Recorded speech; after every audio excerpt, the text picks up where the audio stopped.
get that either. So we'll see how that all works out. And Steve, would you want to say a couple of words about Gaza because you just have some information? Steve Witkoff, do you want to come up for a second? You might give them a little bit of information as to what's happening with Gaza and also Israel. We're having some very good talks with Iran. We'll find out whether that means anything, but we're having good talks. Envoy, now with Donald Trump at the podium in the Oval. This is live on Bloomberg. Well, hi everybody. Gaza and Israel. I think that we are on the precipice of sending out a new term sheet that hopefully will be delivered later on today. The president is going to review it, and I have some very good feelings about getting to a long-term resolution, temporary ceasefire, and a long-term resolution, a peaceful resolution of that conflict. Mr. President, you said it's having to do with Iran. We're having very good talks with Mr. President, you said yesterday that Putin is playing with fire. What will be the consequences for Russia if Russia continues to Well, I'm not going to tell you exactly, but the words speak pretty loud. We're not happy about that situation. I think we're doing very well with Iran. I think we're doing very well with Gaza, but we are doing very well with Iran, and I think we're going to see something very sensible, because there are only two outcomes. You know what the two outcomes is: a smart outcome and there's a violent outcome, and I don't think anybody wants to see the second. But I think we've made a lot of progress, and we'll see. You know, they still have to agree to the final stages of a document, but I think you could be very well surprised what happens there, and it'd be a great thing for them. They could have a great country into the future. Yeah. Mr. President, Elon Musk in a television interview criticized the one big, beautiful bill, saying he was disappointed it didn't cut enough, essentially, that it undercut the DOGE efforts. What's your reaction to that? Well, the reaction's a lot of things. Number one, we have to get a lot of votes. We can't be cutting. We need to get a lot of support, and we have a lot of support. We had to get it through the House. The House was. We have no Democrats. You know, if it's up to the Democrats, they'll take the 65% increase. You know, if that doesn't get approved, this country is going to have a 65% increase in taxes and lots of other problems, big problems, almost bigger than that. But we'll have a 65% increase as opposed to the largest tax cut in the history of our country. We will be negotiating that bill, and I'm not happy about certain aspects of it, but I'm thrilled by other aspects of it. That's the way they go. It's very big. It's the big, beautiful bill, but the beautiful is because of all of the things we have. The biggest thing being, I would say, the level of tax cutting that we're going to be doing. We're going to make people really be able to. We'll have the lowest tax rate we've ever had in the history of our country, and tremendous amounts of benefit are going to the middle-income people of our country, low and middle-income people of our country. So we're going to see what happens, because the Senate, as you know, is negotiating with us, and they have to then go back to the House, and, you know, it's got a way to go. But I have to say, Speaker Johnson and Thune have done an incredible job. John Thune has done a fantastic job, and they're working together with me and others. And I think we have an amazing, if we pull this off, remember, we have 0 Democrat votes because they're bad people. There's something wrong with them. You know, they'll let people pour into our country. Single biggest problem is we had 21 million people pour into our country, probably higher than that. And they're people that weren't supposed to be here. And many of those people are bad. Murderers, drug dealers, the mentally insane. They were closing mental institutions all over the world, not South America, all over the world. They're coming into our country, and we're getting them out. And we're having a hard time because some judges aren't making it very easy for us, and it's tough enough. They approved that. They allowed that to happen to our country. We don't have one Democrat vote. And if I were a Democrat, I'd be voting for this bill, and I'd get elected to any position I want as a Democrat. They're crazy. They're voting for a 65% tax increase. And they're only doing it for hatred. They're not doing it for any reason. They know it's terrible. Terrible politics, in my opinion. But so we have no Democrat votes. That means we have to get almost all Republican votes. And I think we're very close to doing that. I think it'll be very successful. Yeah, please. Mr. President, Wall Street analysts have coined a new term called the taco trade. They're saying Trump always chickens out on your tariff threats, and that's why markets are higher this week. What's your response to that? I kick out? Chicken out.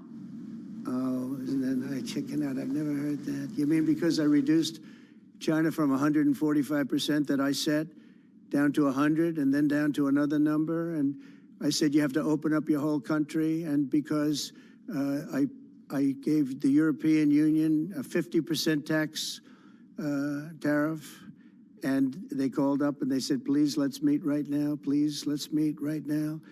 And I said, okay, I'll give you till July 9. I actually asked them, I said, what's the date? Because they weren't willing to meet. And after I did what I did, they said, we'll meet anytime you want. And we have an end date of July 9th. You call that chickening out? Because we have $14 trillion now invested, committed to investing when Biden didn't have practically anything. This country was dying. You know, we have the hottest country anywhere in the world. I went to Saudi Arabia. The king told me. He said, you got the hottest, we have the hottest country in the world right now. 6 months ago, this country was stone cold dead. We had a dead country. We had a country people didn't think it was going to survive, and you ask a nasty question like that. It's called negotiation. You set a number. And if you go down, you know, if I set a number at a ridiculous high number and I go down a little bit, you know, a little bit, they want me to hold that number, 145% tariff. Even I said, man, that really got up. You know how it got? Because of fentanyl and many other things, and you added it up. I said, where are we now? We're at 145%. I said, whoa, that's high. That's high. They were doing no business whatsoever, and they were having a lot of problems. We were very nice to China. I don't know if they're going to be nice to us, but we were very nice to China. And in many ways, I think we really helped China tremendously because, you know, they were having great difficulty because we were basically going cold turkey with China. We were doing no business because of the tariff, because it was so high. But I knew that. But don't ever say what you said. That's a nasty question. Go ahead. To me, that's the nastiest question. Wait a minute. Wait. Go ahead, please. President Zelensky says he's ready to sit down with you and Vladimir Putin in Geneva, and it sounds like General Kellogg is working on preparations for that. Are you planning to sit down with the two of them? Well, I will if it's necessary. You know, it takes. We have to. I think I'm at this point. I wish you would have been that way a couple of months ago, but at this point, we're working on President Putin, and we'll see where we are.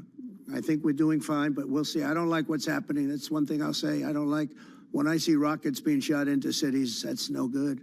We're not going to allow it. You've always said that the war never would have started if you were Would have president. never happened, and it didn't happen. He doesn't seem willing to do anything that you want him to do. Do you still believe that he wouldn't have launched the war? No, we would have never had a war.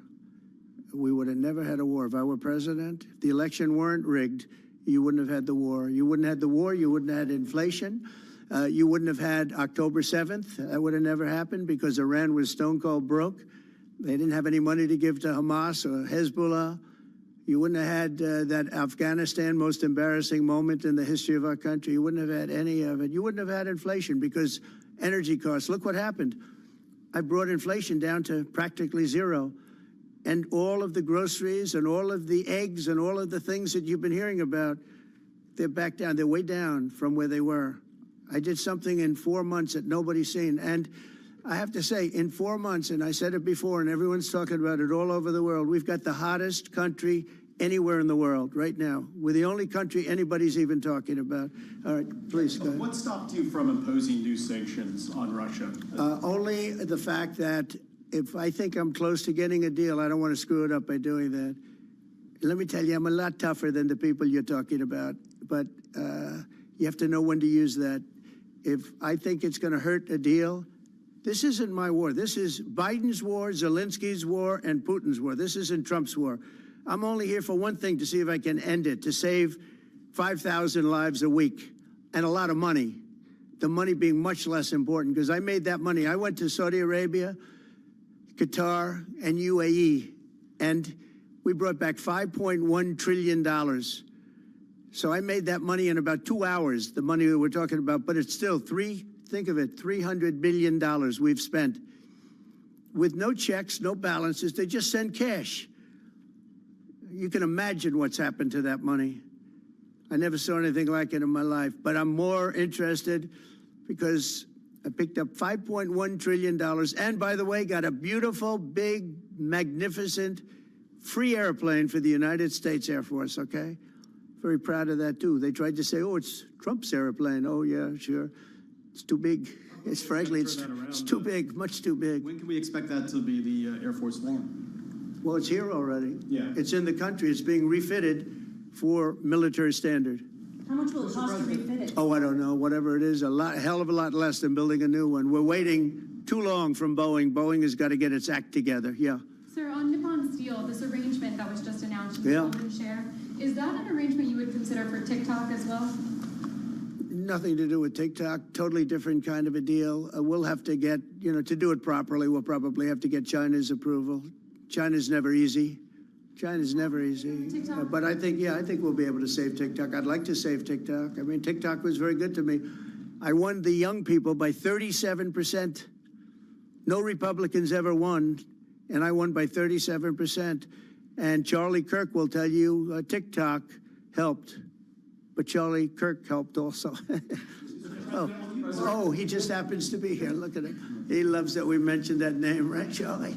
He's done great, and I appreciate all the help. But with young people, we won by 37%, Charlie, and you helped. But TikTok was amazing, and he was the first one. He said, "Get on TikTok." So I have a little bit of a warm spot. I know I shouldn't. They'll say quid pro quo, put him in jail for the rest of his life. Quid pro quo.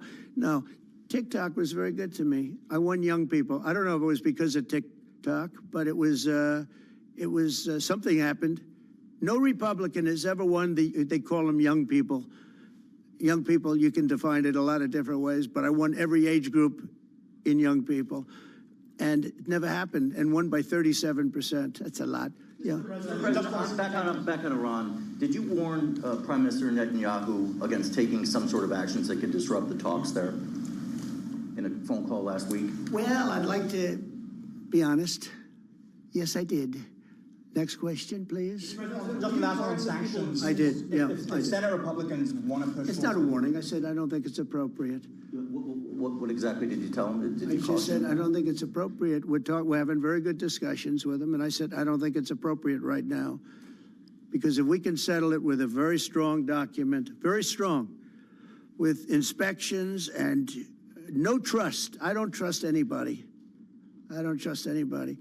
So no trust. I want it very strong where we can go in with inspectors. We can take whatever we want. We can blow up whatever we want, but nobody getting killed. We can blow up a lab, but nobody's going to be in the lab, as opposed to everybody being in the lab and blowing it up, right? Two ways of doing it. Yeah, I told him this would be inappropriate to do right now because we're very close to a solution. Now, that could change at any moment. Could change with a phone call. But right now, I think they want to make a deal, and if we can make a deal, save a lot of lives. When do you think a deal could happen on Iran? On which? A deal with Iran could happen? When Oh, I don't know. I think over the next couple of weeks, if it happens. Yeah. And on the, when could the administration resume the interviews for foreign students visa? When do you think your administration could resume these interviews? On what? For the foreign student visa. Yesterday there was... For the French visas? For the French too, but all the foreign students. Oh, for the foreign visas? What are you referring? Foreign visas for what? Are you talking about for colleges? Okay, so you're off of Israel. Now you're talking about colleges, right? Yes, now. Okay. Well, we're going to see. Look, Harvard has been a disaster. They've taken $5 billion plus. $5 billion. Nobody knew that they were making this kind. If we didn't do this, we would have never found this out, Pam. They're taking $5 billion. And I'd rather see that money go to trade schools. And by the way, they're totally anti-Semitic at Harvard, as you know, and some other colleges too, in all fairness to them. And it's been exposed, very exposed. And I think they're dealing very badly. Every time they fight, they lose another $250 million. Yesterday, we found another $100 million. And they have, they have a fund, an endowment, $52 billion, all right? They get a lot of that from the United States. And I think it's ridiculous. I think everyone's coming up to me saying, we love the idea of trade schools with that kind of money, and money from others, but money from them. You can have the best trade schools anywhere in the world. You give them to Iowa, Indiana, lots of good states, well-run states. and you give them the money, they can only be used for trade schools, and they'll teach people how to build motors and cars and AI. You know, the AI, we're building plants, we're building hundreds of billions of dollars worth of AI plants, already started, many of them. We've never had a boom like we're having now. You're going to see it. There's never been anything like it. So we're up to about $14 trillion in investments. There's never been anything even close. You look at Biden, this guy, they had people leaving as opposed to investing. And they're doing it because of November 5th, and they're doing it because of the tariffs. The tariffs have been tremendous. I can promise you, and I have great respect for the people at the European Union, they wouldn't be over here today negotiating if I didn't put a tariff on. The sad thing is now when I make a deal with them, it's something much more reasonable. They'll say, oh, he was chicken. That's so unbelievable. I usually have the opposite problem. They say, you're too tough. Mr. President, on Harvard, there were some Jewish students protesting on campus yesterday. They said they don't want you making these huge cuts, cutting off student visas to Harvard in their name, because they feel Harvard like has it to makes them show more us. of a target. Okay, Harvard has to show us their lists. They have foreign students. About 31% of their students are foreign-based, almost 31%. We want to know where those students come. Are they troublemakers? What countries do they come? And we're not going to, if somebody is coming from a certain country and they're 100% fine, which I hope most of them are, but many of them won't be, you're going to see some very radical people. They're taking people from areas of the world that are very radicalized, and we don't want them making trouble in our country. So I saw yesterday that in the middle of the UK, there was a nice young man. He wants to go back to school at Harvard, and he looked good to me, but I want to check his past. But we want to be able to see why, you know, these countries aren't helping us. They're not investing in Harvard and all of our, we are. So why would 31%, why would a number so big? I think, number one, I think they should have a cap of maybe around 15%, not 31%. We have people want to go to Harvard and other schools. They can't get in because we have foreign students there. But I want to make sure that the foreign students are people that can love our country. We don't want to see shopping centers exploding. We don't want to see the kind of riots that you had. And I'll tell you what, many of those students didn't go anywhere. Many of those students were troublemakers caused by the radical left lunatics in this country. All right, one more question. Yeah, go ahead, please. Will you pardon the people who are accused of conspiring to kidnap Michigan Governor Gretchen Whitmer? I'm going to look at it. I will take a look at it. It's been brought to my attention. I did watch the trial. It looked to me like somewhat of a railroad job. I'll be honest with you. It looked to me like some people said some stupid things. You know, they were drinking, and I think they said stupid things. But I'll take a look at that. And a lot of people are asking me that question from both sides, actually. A lot of people think they got railroaded. A lot of people think they got railroaded. And probably some people don't. One more. Go ahead. Yeah. How will the confrontation with Harvard end? I don't know. I don't know. Harvard's got to behave themselves. Harvard is treating our country with great disrespect, and all they're doing is getting in deeper and deeper and deeper. They've got to behave themselves. You know, I'm looking out for the country and for Harvard. I want Harvard to do well. I want Harvard to be great again, probably, because how could it be great? How could it be great when you have Harvard announced 2 weeks ago that they are going to teach remedial mathematics, remedial, meaning they're going to teach low-grade mathematics, like 2 + 2 is 4. How did these people get into Harvard if they can't do basic mathematics? How did they do it? I mean, people with 1,600 in their boards don't get in, and they're letting people in, and they're bragging about how they're teaching them basic mathematics. Where did these people come from? So we have to look at the list, and Harvard has to understand the last thing I want to do is hurt them. They're hurting themselves. They're fighting. You know, Columbia has been really, they were very, very bad what they've done. They're very anti-Semitic and lots of other things. But they're working with us on finding a solution. And, you know, they're taking off that hot seat. But Harvard wants to fight. They want to show how smart they are. And they're getting their ass kicked. Thank you very much, everybody. Thank you, guys. Thank you, guys. All right, there you have it. President Trump live in the Oval Office for what was a swearing-in ceremony. That's at least how things started for the interim U.S. Attorney for the District of Columbia, Jeanine Pirro, Judge Jeanine. To those who watch Fox TV, we'll see if she keeps that job for some time. It would require Senate confirmation for her to hold the position permanently. But we heard a lot from President Trump just now in Q&A with reporters in the Oval. That's why we wanted to bring it to you live with regard to Ukraine-Russia talks, with regard to peace in the Middle East, specifically talks with Iran. We also heard about the kidnapping of Michigan Governor Gretchen Whitmer. Strangely, the president suggesting that the case was railroaded and needs to be looked at again when he was asked about a potential pardon in that case. A lot to unpack right now with Bloomberg's Tyler Kendall. Tyler, it's great to have you here in the studio. Let's deal with policy instead of some of the other issues that we heard, because important. We're looking at a new date potentially for Russia-Ukraine talks. And Steve Witkoff made a brief appearance suggesting a new plan for peace in Gaza forthcoming. What was important today? Right. I mean, it definitely feels like the White House is trying to ramp up the pressure here. We heard President Trump sort of start to re-air this frustration that seems to have been building in the last couple of days, as we've seen in his posts on Truth Social, saying that the Kremlin might be tapping us along, but that in a week or 2 weeks, we will ultimately see what the White House's perhaps red line here when it comes to what needs to get done to move the negotiations along. He said he was very disappointed by what was really a record strike by the Kremlin in Ukraine in the past few days. And keep in mind, this White House hasn't, of course, ruled out tightening sanctions, imposing so-called secondary sanctions to try to get the Kremlin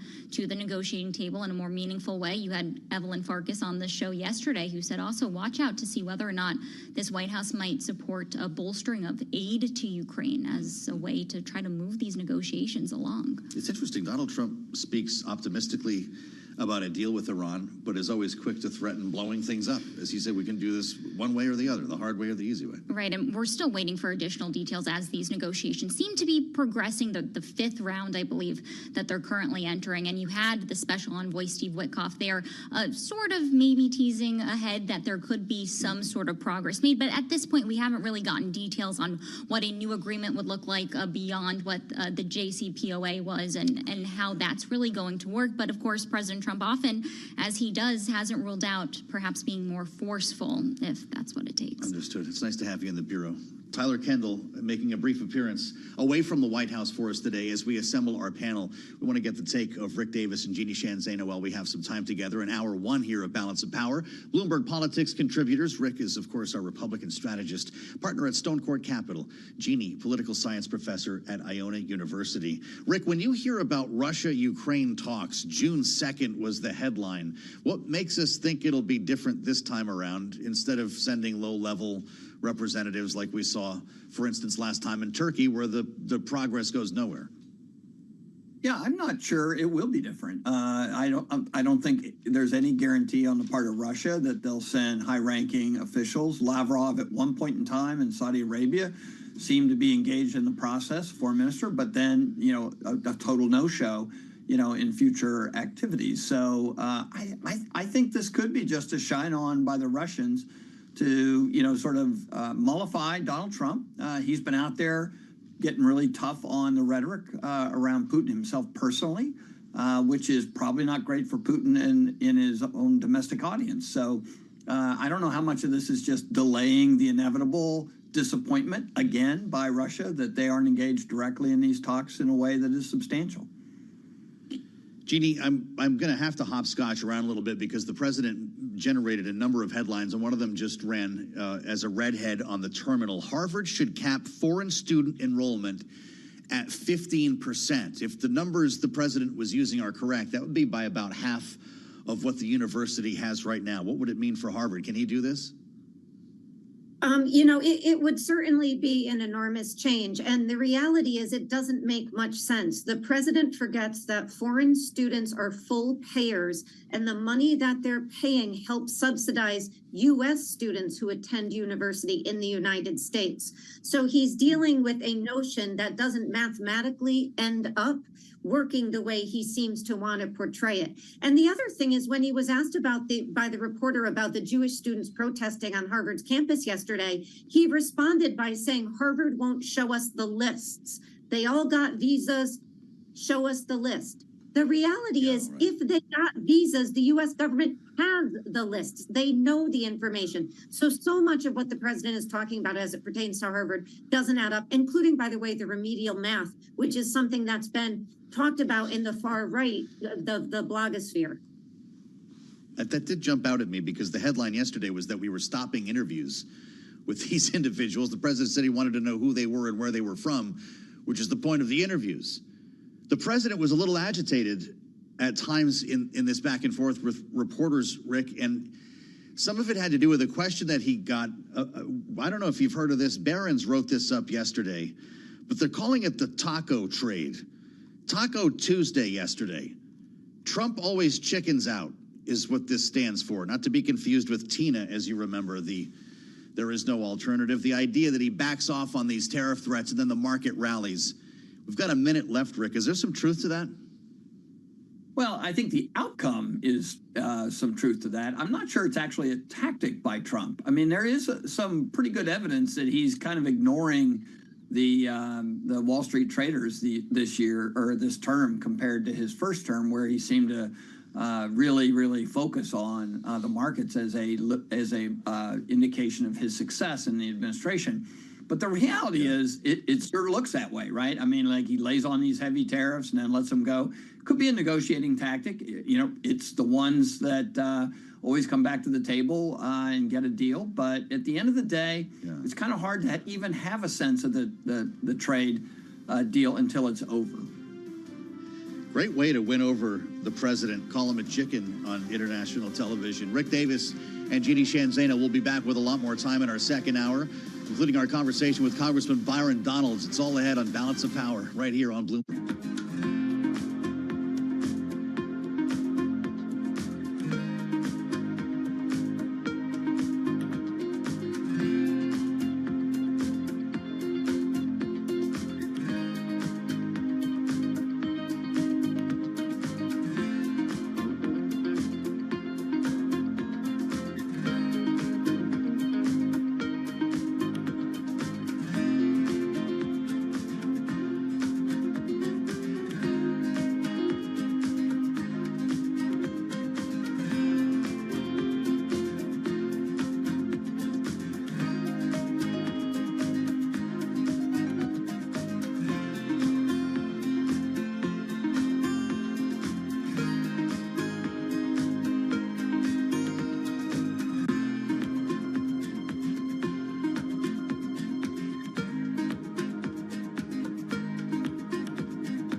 From the world of politics to the world of business, this is Balance of Power.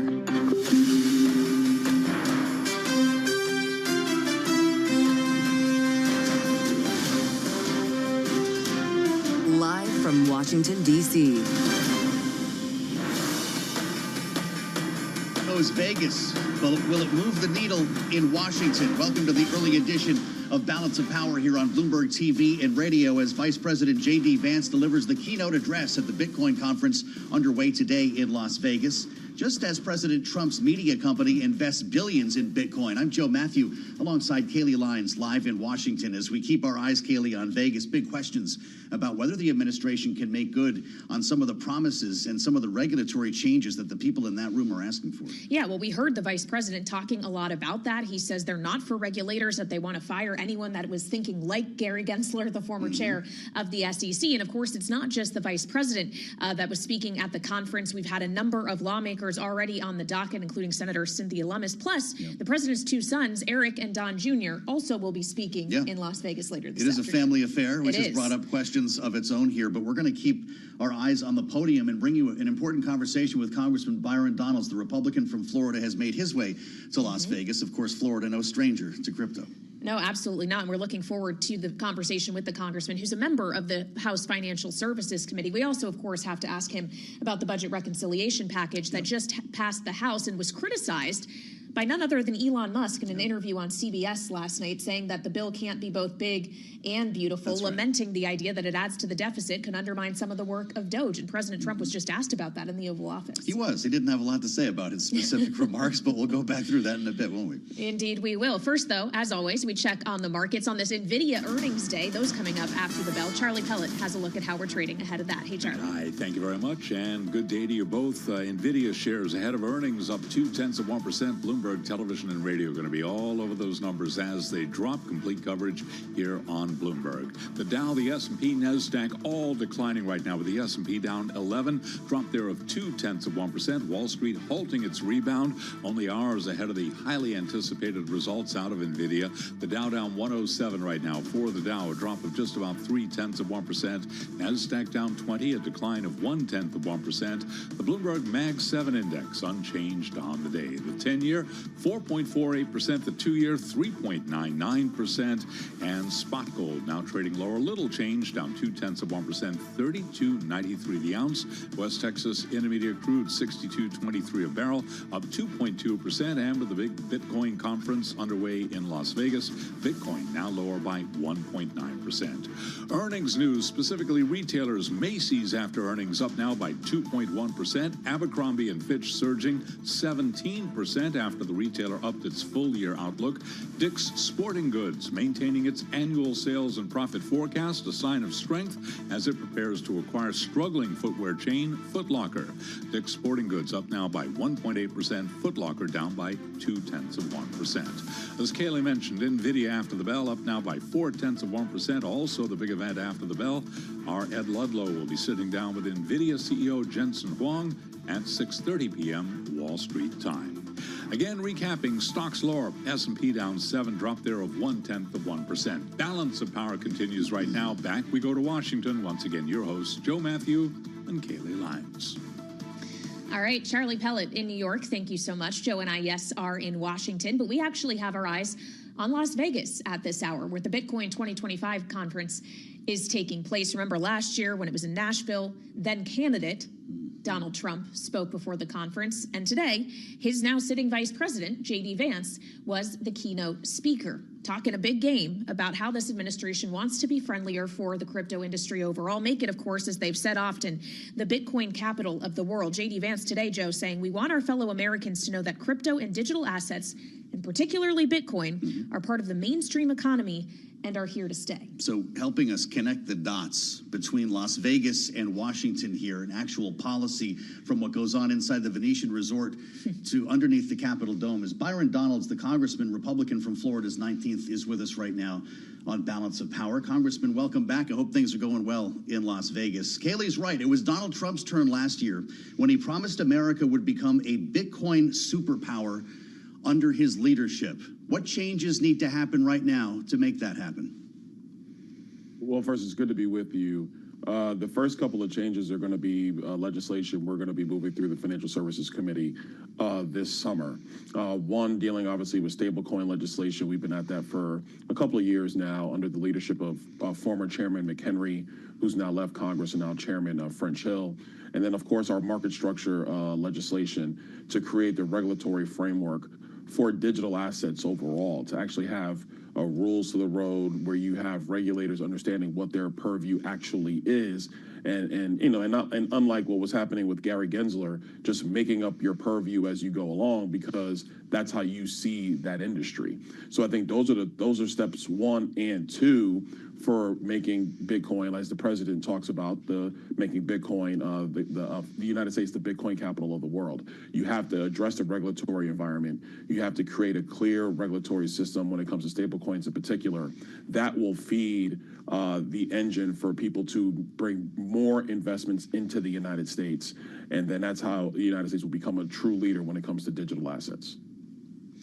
But is all of that legislative effort, Congressman, and it's great to have you on the program again, complicated by the conflict of interest questions around President Trump, knowing he has a meme coin and attended a dinner last week with investors in said meme coin, that DJT, the media company that literally bears his name, is raising money so that it can buy Bitcoin. Does that add a complicating factor to any kind of bipartisan effort in advancing legislation like that when that's giving Democrats a lot of noise to make?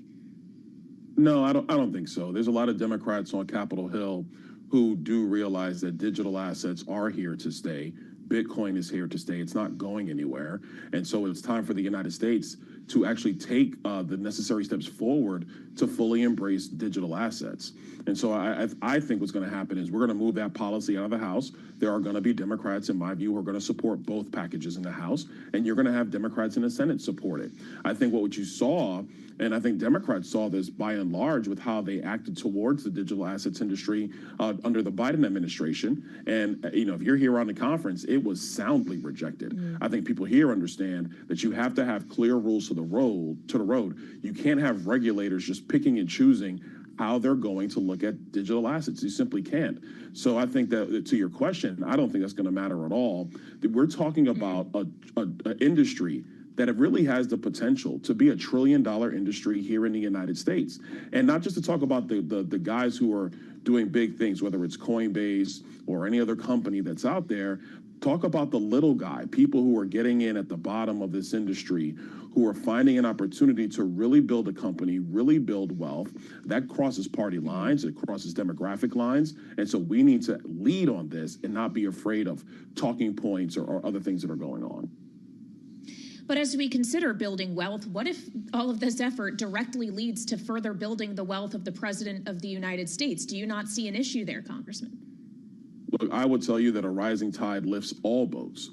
If Eric and Don are doing things in their personal capacities, that's fine, and that's all well and good. That's America. I don't think people should be told that you can't do business in our country. I will actually, to be blunt with you, it's better that these things are actually out in the open for people to know and to see, as opposed to what was happening under the previous administration, where they were hiding how the family was making money. They were hiding it from everybody. They were lying to the American people. The president, President Biden, or the auto pen, whichever one you choose, had to do preemptive pardons. That stuff is ridiculous. That's outrageous.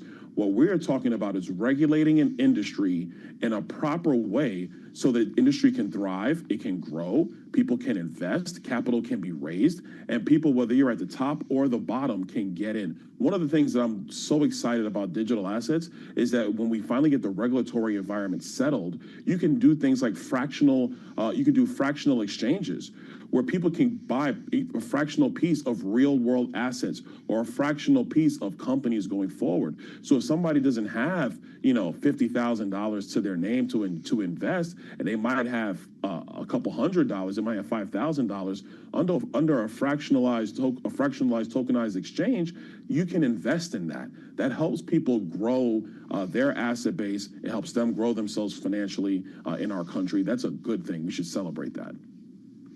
Congressman, I want to ask you about the effort on Capitol Hill that you're in the midst of right now when it comes to reconciliation of the Trump tax cuts, the spending cuts, and all the rest that comes with it here. Kayleigh mentioned a moment ago that the president was just asked in the Oval Office about comments from Elon Musk about the way this bill took shape in the House and is now, of course, on its way to the Senate. Let's listen to what he said, and we'll have you react. I was disappointed to see the massive spending bill, frankly, which increases the budget deficit, not just decrease it, and undermines the work that the DOGE team is doing. I actually thought that when this big, beautiful bill came along. I mean, everything he's done on DOGE gets wiped out in the first year. I think a bill can be big, or it can be beautiful.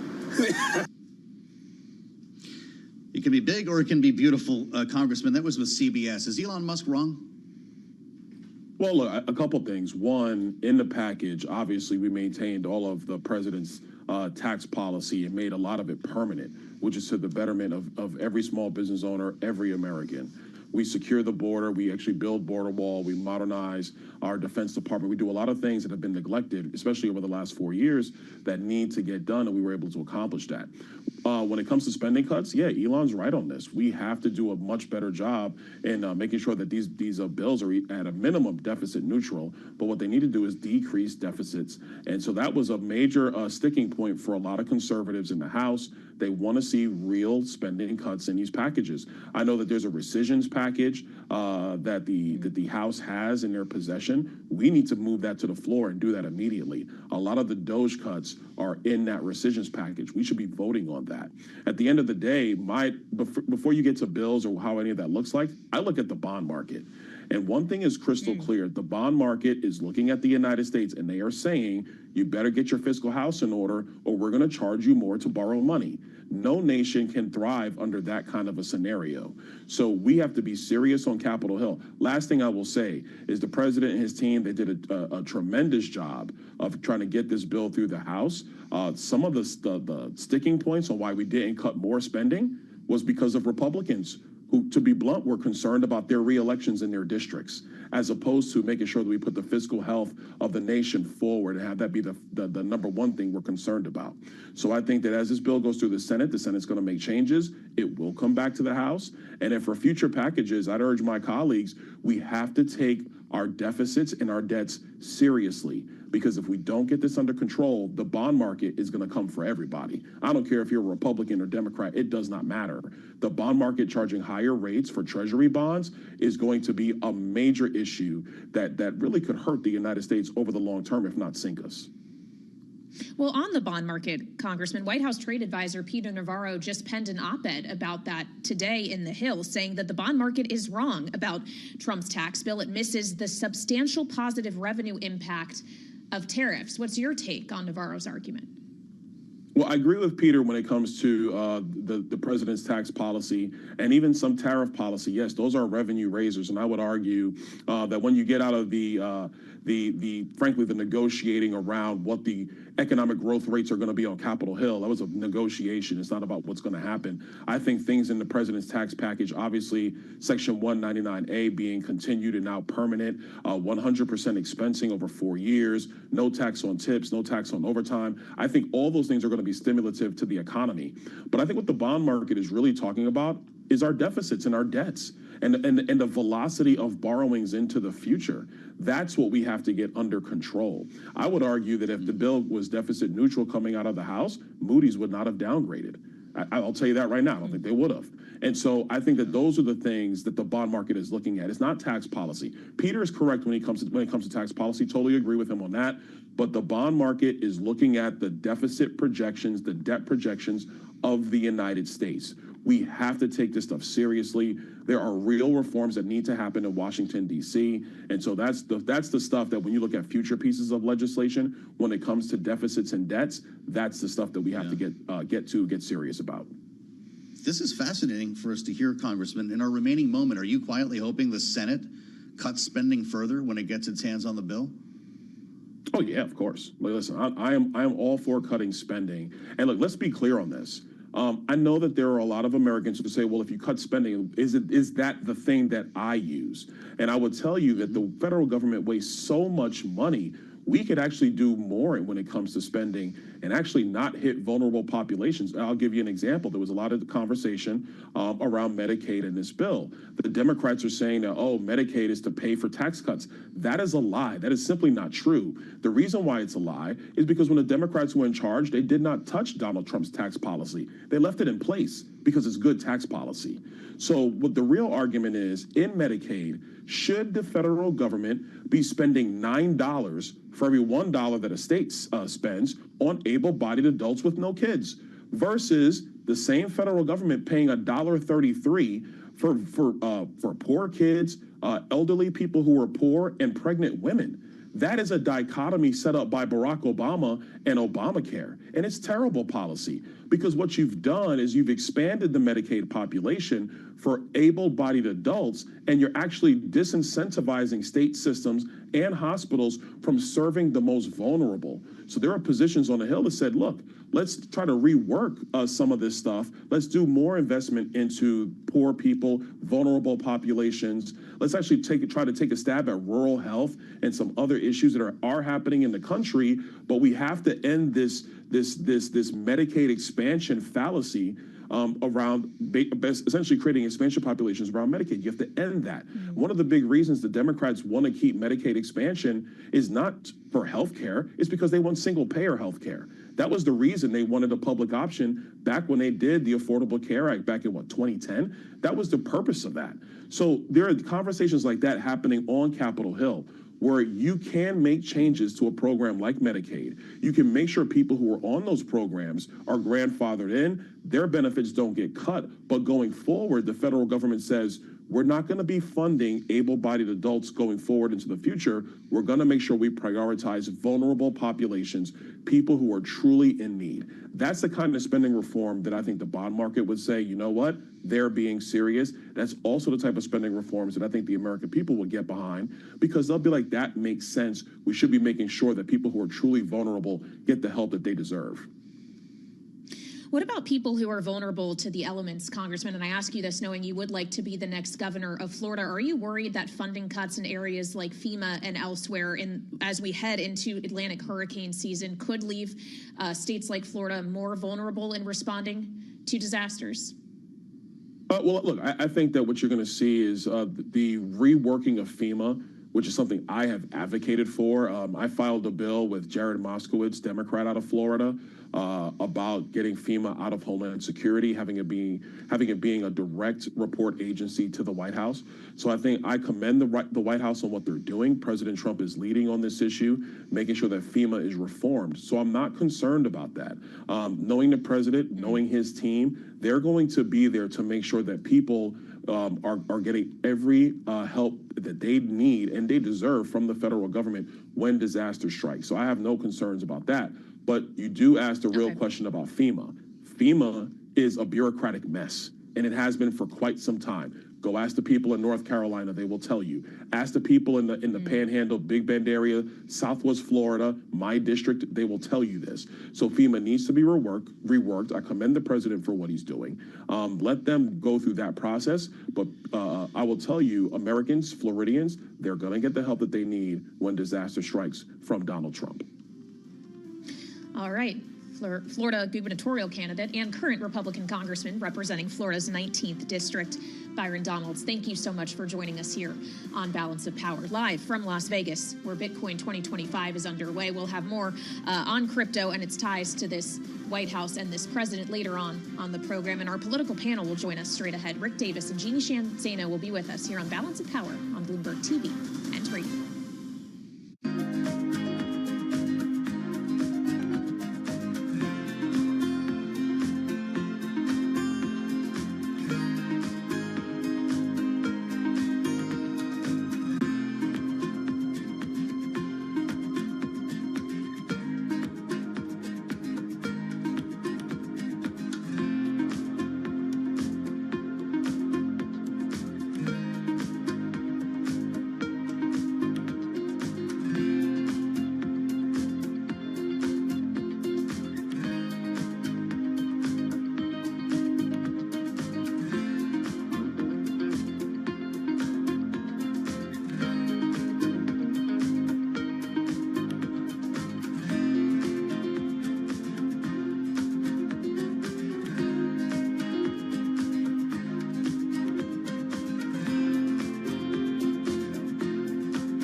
on Wall Street. We do check markets all day long here at Bloomberg. I'm Charlie Pellet. Stocks a little change now ahead of earnings after the bell from NVIDIA. Right now, the S&P is down 4, drop there of 0.1%.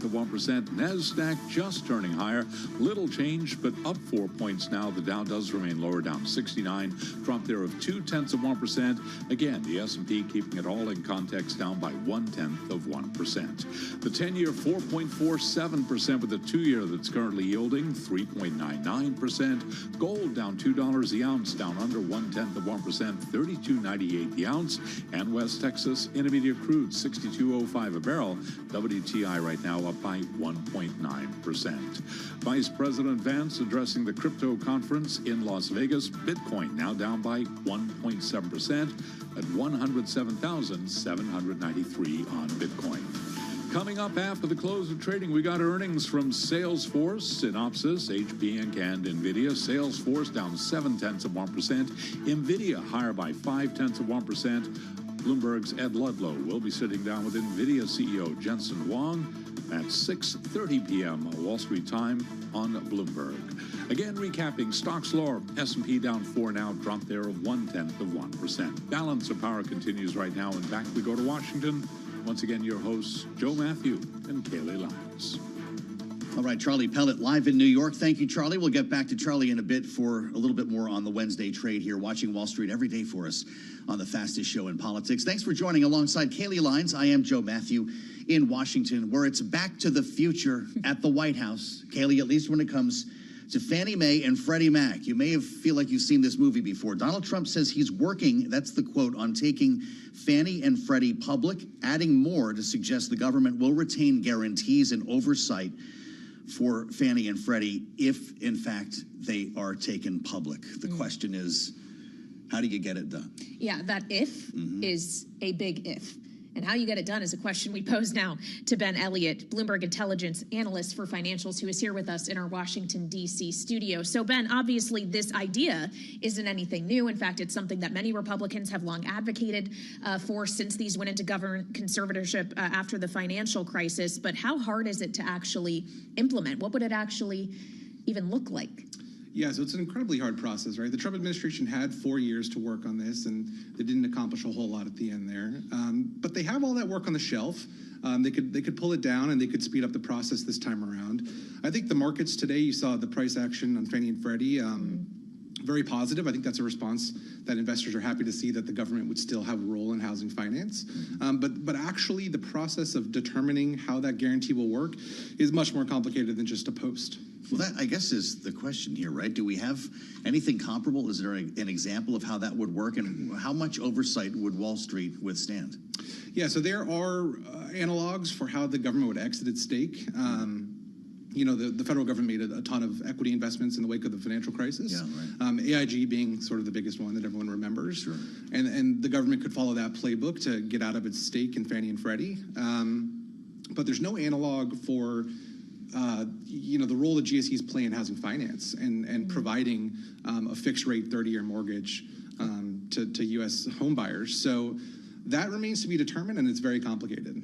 Well, and to that point, what could happen to mortgage rates themselves if we were to see the government offloading Fannie and Freddie? Is there a risk that actually costs to buy a home could go higher?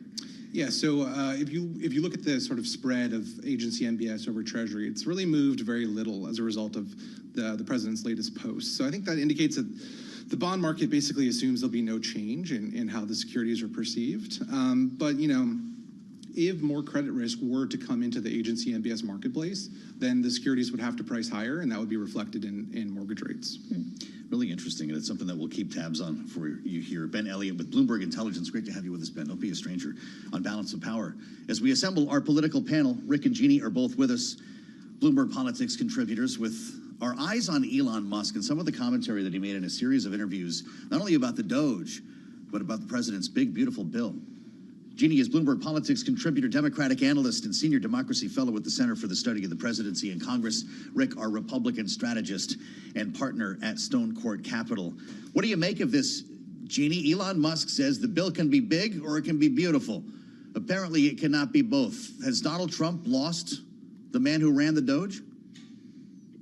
He seems to have, and I was thinking, boy, that was quick. It was like literally over the weekend. He was truthing. No, not he doesn't truth. He tweets, Xing, I should say, about he was going to spend 24/7 at work. He was going to be sleeping on factory floors. And then all of a sudden he's back in sort of, sounded to me a little bit like an exit interview, bemoaning what is going on in Washington, D.C. I have to agree with him on the bill. I don't think it's I don't think it's beautiful. I do think it is very big, and I think he is right on the question of the deficit and the spending. So I agree with him on that, but I imagine his investors are not happy that he's not sleeping on those factory floors like he promised.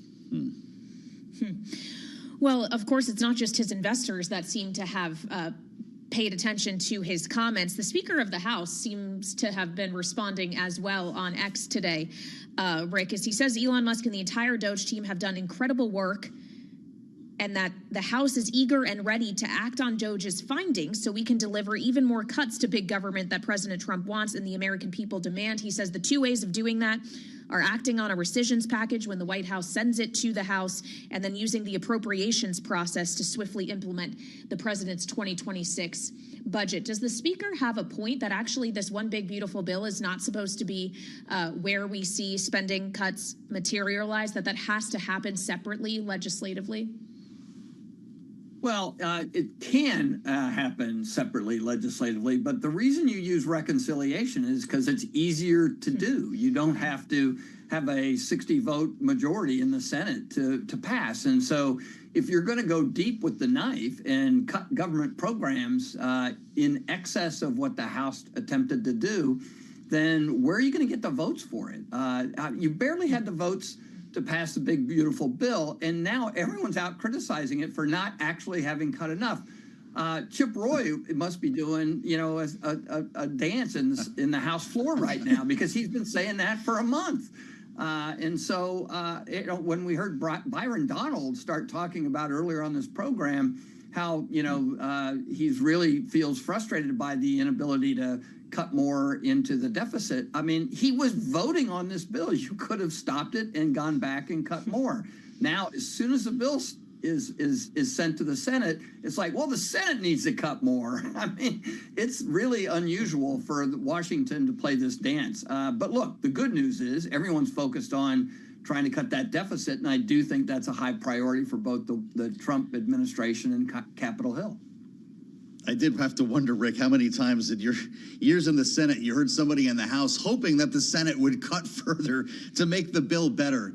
But, we're also concerned about Elon Musk's feelings when it comes to the Doge genie. He did a couple of interviews. There was another one with the Washington Post in which he talked about the Doge as a whipping boy for everything. Quote, so like something bad would happen anywhere and we would get blamed for it even if we had nothing to do with it. And we know that Elon Musk was bumping into members of the cabinet just like he was lawmakers and members of the voting public.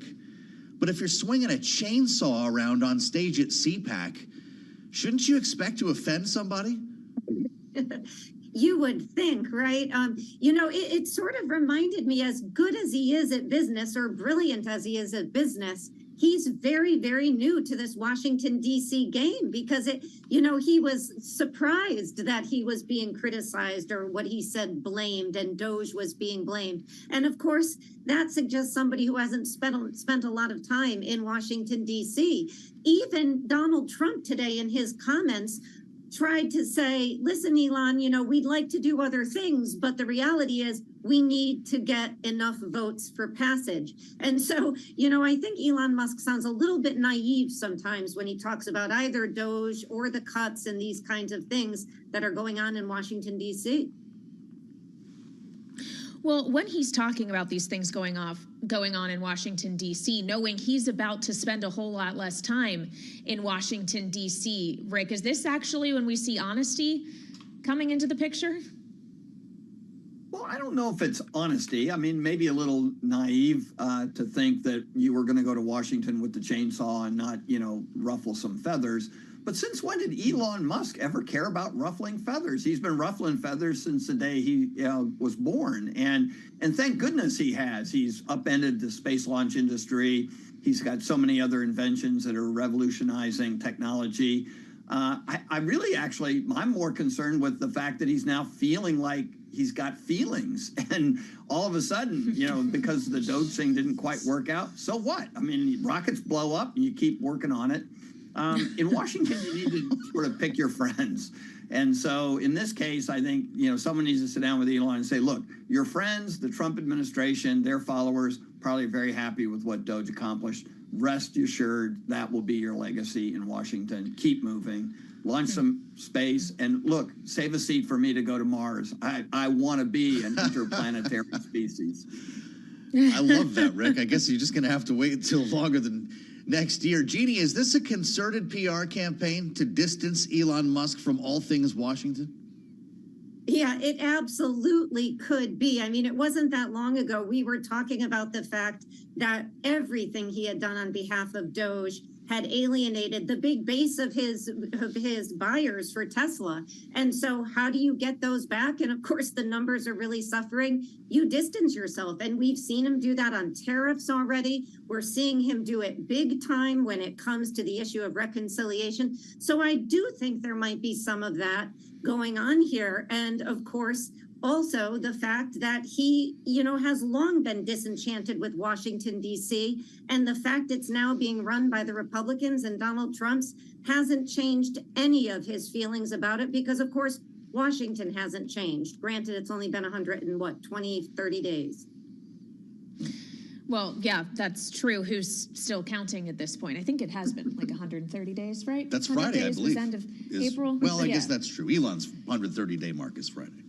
Yes. End of the contract. End of the special government employee status. Rick, in our final minute here, what happened to the Doge caucus in Congress? Is it them that have to kind of take the helm going forward here? Or have we all resigned ourselves to the fact that this effort is maybe a lot easier to talk about than to actually implement in reality, especially when it comes to congressional rescissions?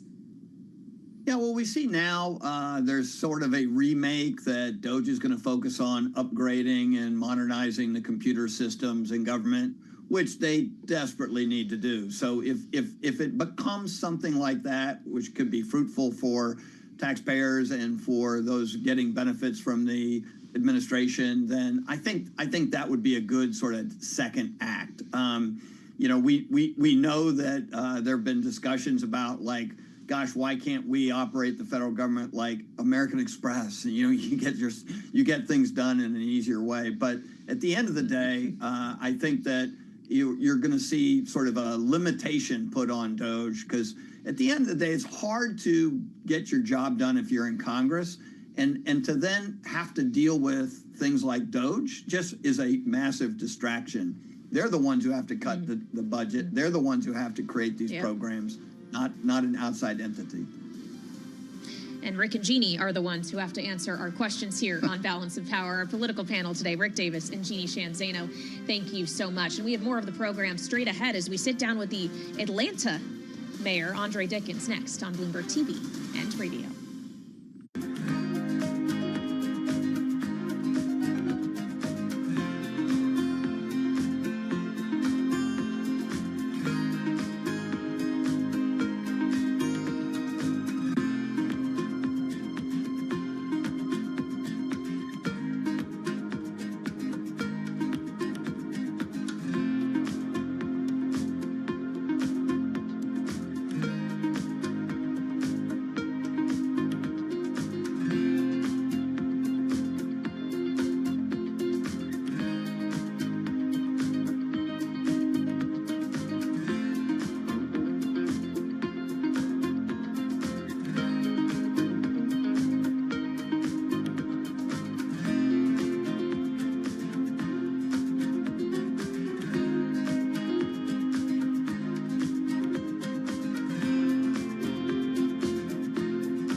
on Wall Street. We do check markets all day long here at Bloomberg. We have got stocks lower ahead of NVIDIA earnings, and for the close of trading, NVIDIA shares, though, they're up by roughly 0.7% right now. But the Dow, the S&P, NASDAQ, they're all lower. S&P right now down 11 at 59.09. On that index, a drop right now of 0.2%. The Dow down 124, a decline of 0.3%, while NASDAQ is lower by 11 for the NASDAQ Composite Index, a drop now of 0.1%. The 10-year at 4.48%, with the 2-year currently yielding 3.99%. Gold down $3, down less than 0.1%, $32.97 the ounce. And West Texas Intermediate crude up 1.5%, $65.06 a barrel on Brent crude. WTI up 1.8%, $62.01 for a barrel of Brent. The Bitcoin conference underway in Las Vegas. Bitcoin now down by 2%, 107,472 now on Bitcoin. President Trump says the U.S. government will retain guarantees and an oversight role over Freddie Mac and Fannie Mae, even as he pursues a public offering for the mortgage giants. Right now, shares of Freddie Mac, they are trading lower right now, trading higher, I should say, by 5.8%. Fannie Mae also higher, up by 2.4%. Recapping, stocks lower, S&P down 0.2%. For on-demand news, 24 hours a day, subscribe to Bloomberg News Now wherever you get your podcasts. And Balance of Power continues right now. Back we go to Washington. Once again, Joe Matthew and Kaylee Lyons. Charlie Pellet, thank you so much. Watching Wall Street for us every day here as we talk politics in Washington. We thank you for joining on Bloomberg Radio, Bloomberg TV, on YouTube, and Bloomberg Originals. As we try to connect the dots on the debate here in Washington about tax and spend with what's happening in local and city governments, statewide governments as well, for that matter, all over the country, downstream, if you will, from the decisions that are being made here in the nation's capital. As Kaylee Lyons and I look forward to talking with the mayor of Atlanta. Kaylee, we've heard a lot of questions and asked a lot of questions about the impact of cuts to Medicaid, the SNAP program, food stamps. And it's an interesting equation for a mayor who doesn't always have the flexibility to deal with debt and deficit spending the way we do here in D.C. Certainly, and considering that the federal government policies that are affecting cities like Atlanta don't just end with potential cuts, but also cuts they are making to things like the Centers for Disease Control, for example, elsewhere that actually could directly impact the Atlanta economy. So it's on that note, we do now turn to the mayor of Atlanta, Andre Dickens. Mr. Mayor, thank you for being with us here on Balance of Power. As you weigh all of these different policies and the cutting policies in particular that are coming from here in Washington, D.C., how are you feeling it at home? Yeah, at home, it's a little tough for everyday Atlantans, which are everyday Americans. When we have tariffs that have increased the cost of goods, whether that's at your grocery store or at your hardware store, or the cost that it takes us to produce an affordable housing unit. These things have increased under Donald Trump.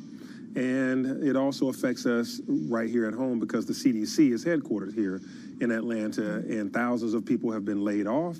And not only CDC workers, but other federal workers that work in various departments of HUD or in NIH-funded medical technology and research operations here, whether at Emory or at Morehouse School of Medicine, et cetera. So there's a lot of people that's looking for work because of layoffs and DOGE cuts in the city of Atlanta. And so we try to help them find new employment and for their skill set. And then also, you know, just thinking about how there were projects that we had that we were looking forward to receiving the funds for, but those projects have stalled. The funding is questionable at this point due to various departmental cuts at transportation or at HUD. I'd be curious to hear, Mr. Mayor, it's good to have you back. What programs are on ice because of this? And do you have the resources, the money, the programs to help these people who are in transition, who have been laid off at, for instance, the CDC or somewhere else in Atlanta?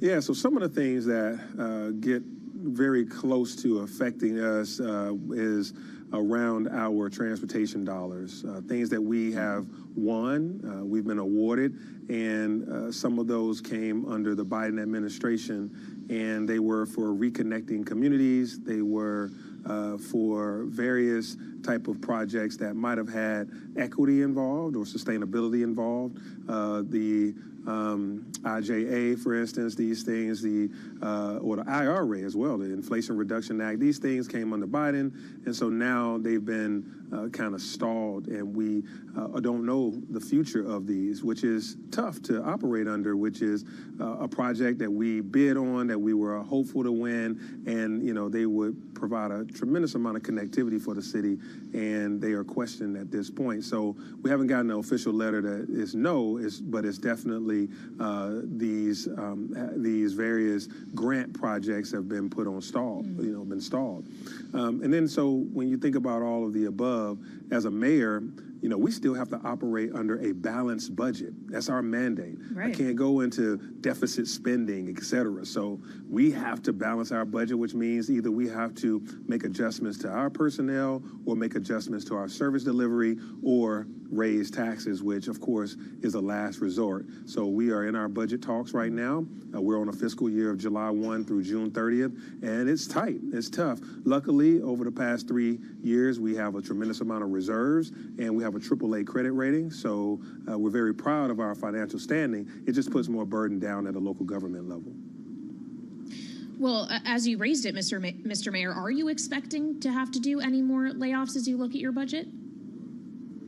Hopefully not. We are in good position right now. We did do a hiring freeze, and basically out of 9,500 employees in the city of Atlanta's employment, we basically said no one can be hired unless they get authorization from myself, the COO, or the chief of staff.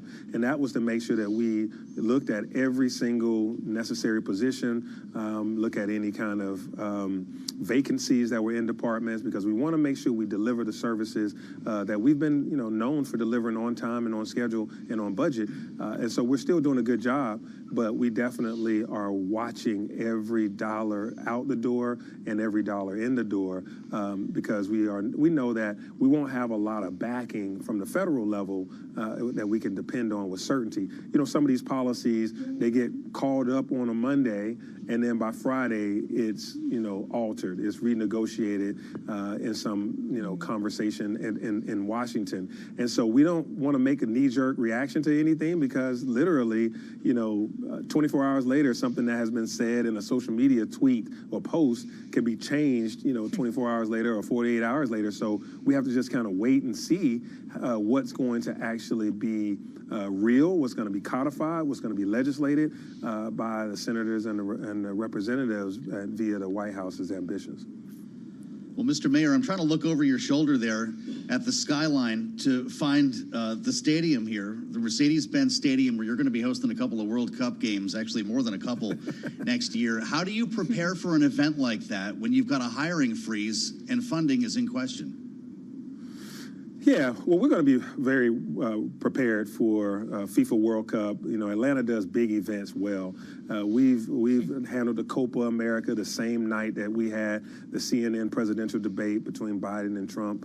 The same day, literally, and we've hosted multiple Super Bowls, so we'll be prepared. We have about 700 police officers that will be working from the city right there for those each one of the event nights that we have. So we have 8 matches that we've won for the World Cup. So each of those 8 matches for the day before and the day after and the day of, we'll have 700 Atlanta police officers plus 200 to 300 more officers from surrounding jurisdictions. We have our mounted patrols that are here, the horseback.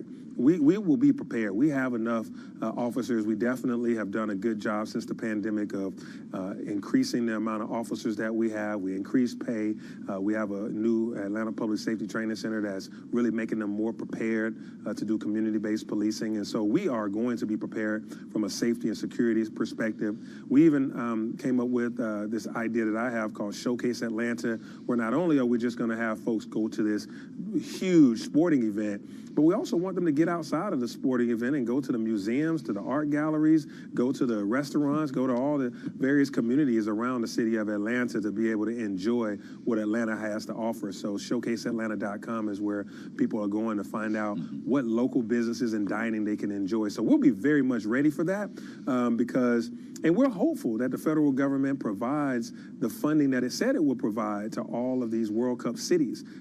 Canada's cities have their money, Mexico's cities have their money, and American cities are waiting till August, September to be able to know what amount we will receive. Atlanta has the second highest most games, so we're hoping that we get an adequate amount of funding to support this. If not, we'll still do a good job, but we'd love to be supported and not have to put cash out of our pockets.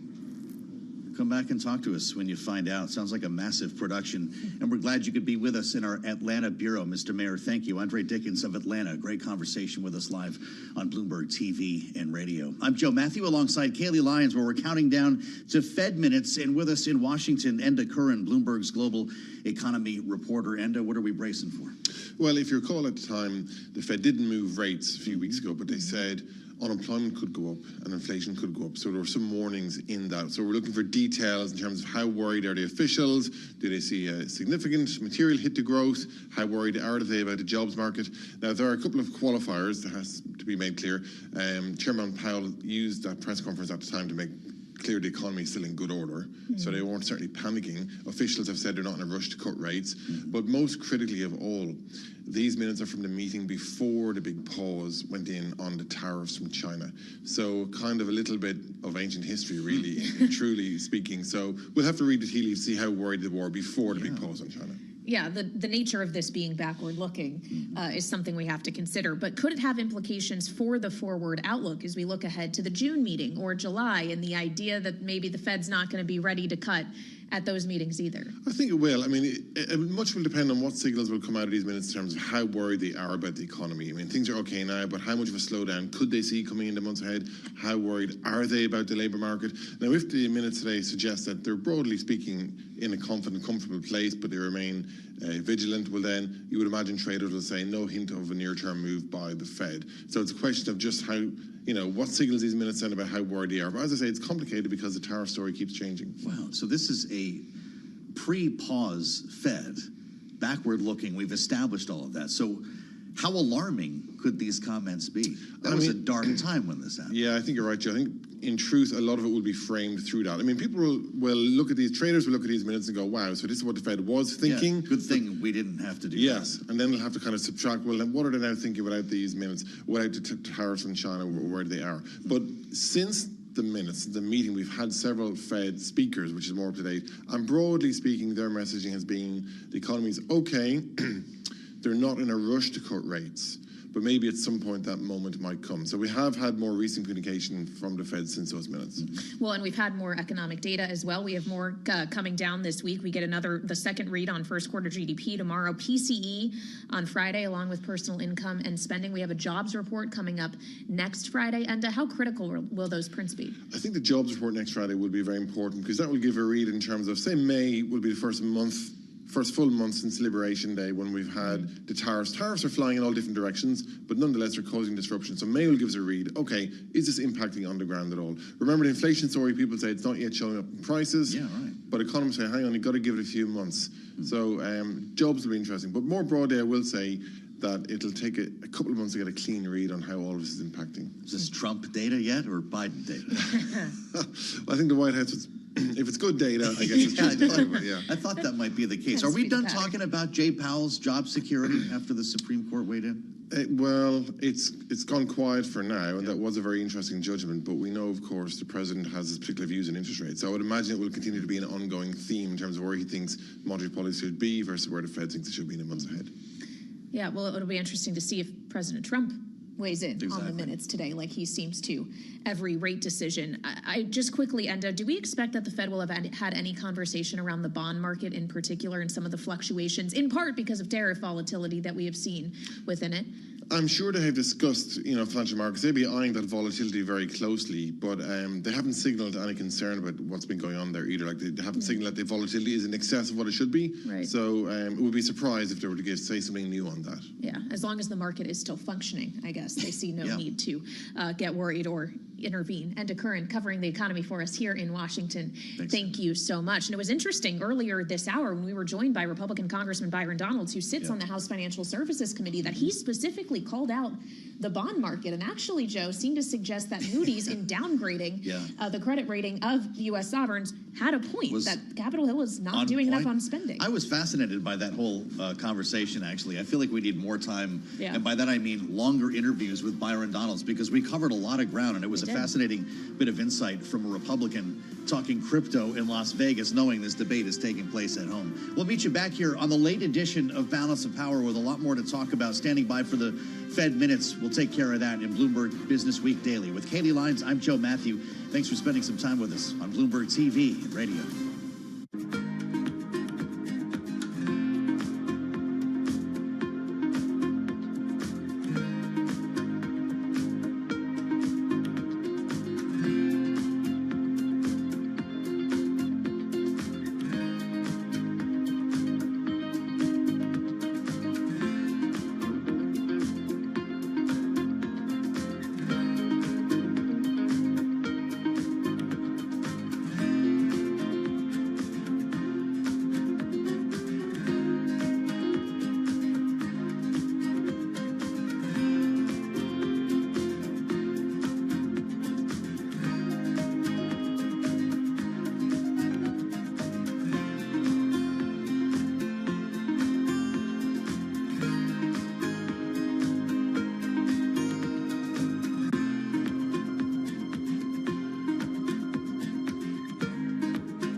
Bloomberg Business Week Daily, reporting from the magazine that helps global leaders stay ahead, with insight on the people, companies, and trends shaping today's complex economy, plus global business, finance, and tech news as it happens. Bloomberg Business Week Daily with Carol Masser and Tim Stenevec, live on Bloomberg Radio, television, YouTube, and Bloomberg Originals.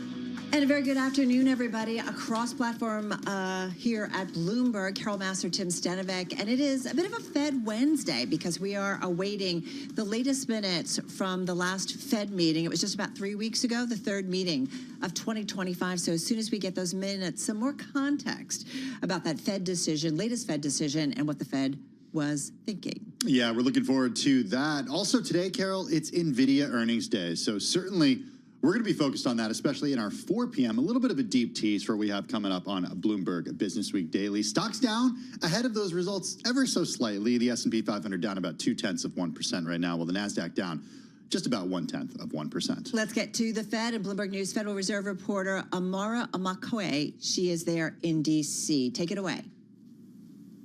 Yeah, Tim and Carol, the latest Fed minutes show that at their meeting this month, policymakers were broadly in agreement that heightened economic activity uncertainty, largely related to President Donald Trump's tariffs policy, made it appropriate to continue to take a cautious approach to adjusting interest rates. Here's what the minute said. Participants agreed that with economic growth and the labor market still solid and current monetary policy moderately restrictive, the committee was well positioned to wait for more clarity on the outlooks for inflation and economic activity. Now, policymakers judged that downside risk to employment and economic activity and upside risk to inflation had risen, primarily reflecting President Trump's tariff increases. And participants noted that the committee might face difficult trade-offs if inflation proves to be more persistent while the outlooks for growth and employment weaken. Now, policymakers held rates steady at this meeting earlier this month for the third consecutive time as they talked about that heightened uncertainty from President Trump's tariffs. And the minutes underscore once again just how much tariffs are complicating the economic outlook and how focused Fed officials are on ensuring that tariffs do not lead to persistent inflation or inflation expectations becoming unchecked. Almost all participants commented on the risk that inflation could prove to be more persistent than expected. Participants emphasized the importance of ensuring that longer-term inflation expectations remained well anchored, with some noting that expectations might be particularly sensitive because inflation had been above the committee's target for an extended period, the minute said. We should note that this meeting ended May 7th, and that was, of course, before we had lots of developments on the trade front, notably that agreement between the U.S. and China to lower tariffs on each other's products temporarily. But at the time of the meeting, notably, the Fed staff projected that trade policies would lead to weaker GDP growth this year than what they thought at the previous Fed meeting. And they said risks to real activity were seen as skewed to the downside, and the staff viewed the possibility that the economy would enter a recession to be almost as likely as the baseline forecast. Amara, based on your analysis of the minutes, what you've seen thus far, and your view on this, does it seem like the Fed, at least at this last meeting, was more concerned about stable prices or about maximum employment? Definitely stable prices. Inflation is squarely what the Fed is focused on right now because we have lived through this inflationary period after the pandemic, and because we are starting to see in some of the sentiment data that inflation expectations are rising. Fed officials have talked consistently about how they are keeping an eye on that and how they want to make sure that inflation expectations don't become unanchored if we do start to see price increases from these tariffs. And the minutes really reflect that square focus on inflation. Hey, just want to point out to everybody, I'm not really seeing too much market reaction here. Looking at the shorter end of the yield curve, which might be the most sensitive to what we get in these Fed minutes, you're looking at a 2-year yield of 3.99, so just shy of 4%. Looking at the 5-year note with a yield of 4.07, 10-year note with the yield of 4.48. On the equity side of things, same thing. I haven't seen too much reaction off of these minutes. We still are looking at within S&P just down about 8 points, NASDAQ 100 a gain of about 16. Really kind of the equity market waiting for NVIDIA. Amara, just before we go, we did see the Fed tariffs much larger, broader than expected in terms of the impact, which is certainly something very appropriate to the environment of today. Fed officials seeing potential for difficult trade-offs ahead, which can, leads a lot of interpretation there. Based on the last Fed decision, the Fed press conference, and now what you're seeing in the minutes, anything that jumps out that you think the Bloomberg investment audience should know about?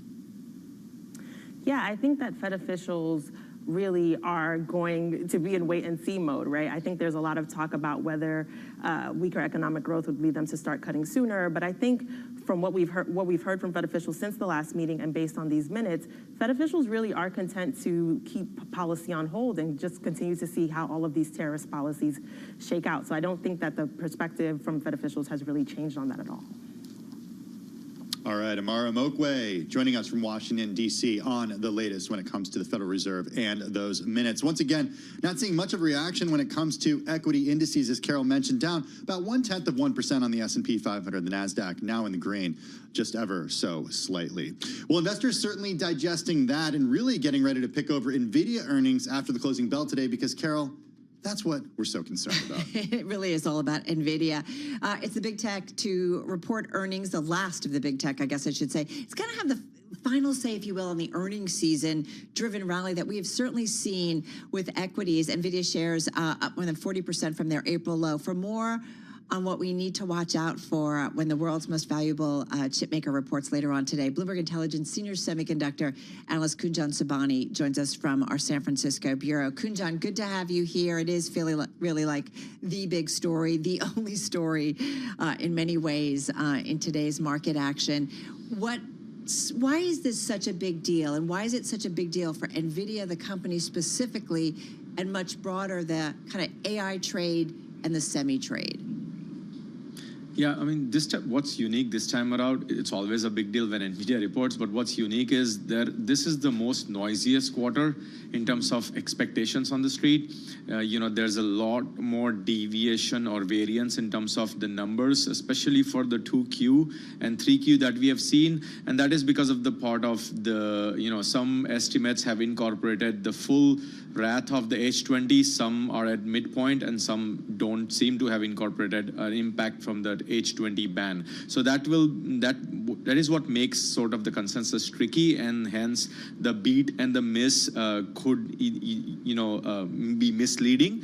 So we think investors might not be or should not pay a lot of attention to the absolute beat and miss, but look at the numbers under the hood, especially on the status of the GB200 RAM, the transition to GB300 in the second half, the more clarity on the new China chip variant, and when can they start shipping, and what can we expect from them in terms of revenue and how much they can recoup back the $15 billion loss that they have talked about. That H20, just to clarify, that H20 ban is, you're talking about the Trump administration banning NVIDIA's H20 chips to China, tightening those chip export licensing requirements. So I think then we saw NVIDIA say it was going to take, about a $5.5 billion charge. So that's what you're talking about. That's correct, and that implies to $15 billion impact in revenues. And one more critical thing investors ought to be looking out this time is the margins. The margins recently have come down to their low 70s or the 70 mark, and the expectation was starting from 2Q, it will start its ramp up back to getting to close to mid-70s by end of the year. Now that could face some headwinds, definitely from the China write-down for at least one time, but investors really are hoping that there is confidence-building commentary from the CFO that we will for sure get to the mid-70s very soon. I mean, at this time, because we've heard from the other we've heard from NVIDIA's big customers, Kunjan, are there questions about demand for this company's products at this point, or have those questions been put to rest thanks to what we understand about CapEx from the rest of the Mag 7? In our view, the underlying long-term fundamentals and drivers, which is what one of the attribute there is, the capex from these large hyperscalers. Like you said, we have not heard anything that should be a red flag. So that should not be a concern. But more positive, I think, is now the demand signals outside of these top 4 or 5 customers. We have seen a lot more demand signal coming from the enterprises with projects like Stargate, with sovereign entities, with investments from the UAE announced in Trump's last visit to the Middle East, and a lot more from other large companies like XAI, where a lot more enterprises have now announced plans for increased capex spending over the next 2 to 3 years. Just to remind everybody, Microsoft makes up about 19% of NVIDIA's revenue. Meta Platforms about 9.3%, Supermicro 8%, Amazon 7.5%, and Alphabet, Carol, coming in at 5.6%. So when you think about the big customers, it's very concentrated with sort of the mega cap tech companies. Yeah, just a few little mega 20% hyperscalers. of revenue? It's huge. It's a lot of exposure. Well, I always am wondering, we often do this, or like searching on certain words in a press release. What are the catchwords or product words or, I don't know, strategy words that you're going to be watching out for or listening for? I always think about Blackwell, but I'm just curious what in particular, Kunjan? Yeah, I would say GB300 transition, China, anything around China and more clarity around it. And finally, the deals and demand signals to ensure second half or 2026 outlook. And is it just the hyperscalers? Is that what really matters? Or do you want to hear them saying, hey, that demand is actually broadening out? See, on the surface, the hyperscalers are always news driving and very important. But I think for long-term investors who really do their diligence, the tier 2 demand from tier 2 enterprises and sovereign entities are more important right now, because that is what will shape up more diversification outside of these 4 concentrated customers. Kunjan, when you say that this is the noisiest quarter, are you saying that from the perspective of the calendar year or the particular intricacies that we saw play out in the first quarter of the year? I'm saying this purely based on where the consensus lands, and because, again, the initial reaction is just beat and miss versus a number. Right now, when that number is very cloudy and messy, even a good report could come out suggesting it as a bad report just based on the reflection of a beat and a miss. All right. Should be super interesting, as always. We know it's an important company, no doubt about it. We've been counting down to it. Kunjan, thanks so much. I know we're going to come back to you, and we know it's going to be a busy day. Kunjan Sobhani, Bloomberg Intelligence Senior Semiconductor Analyst. All right, so NVIDIA is a big deal.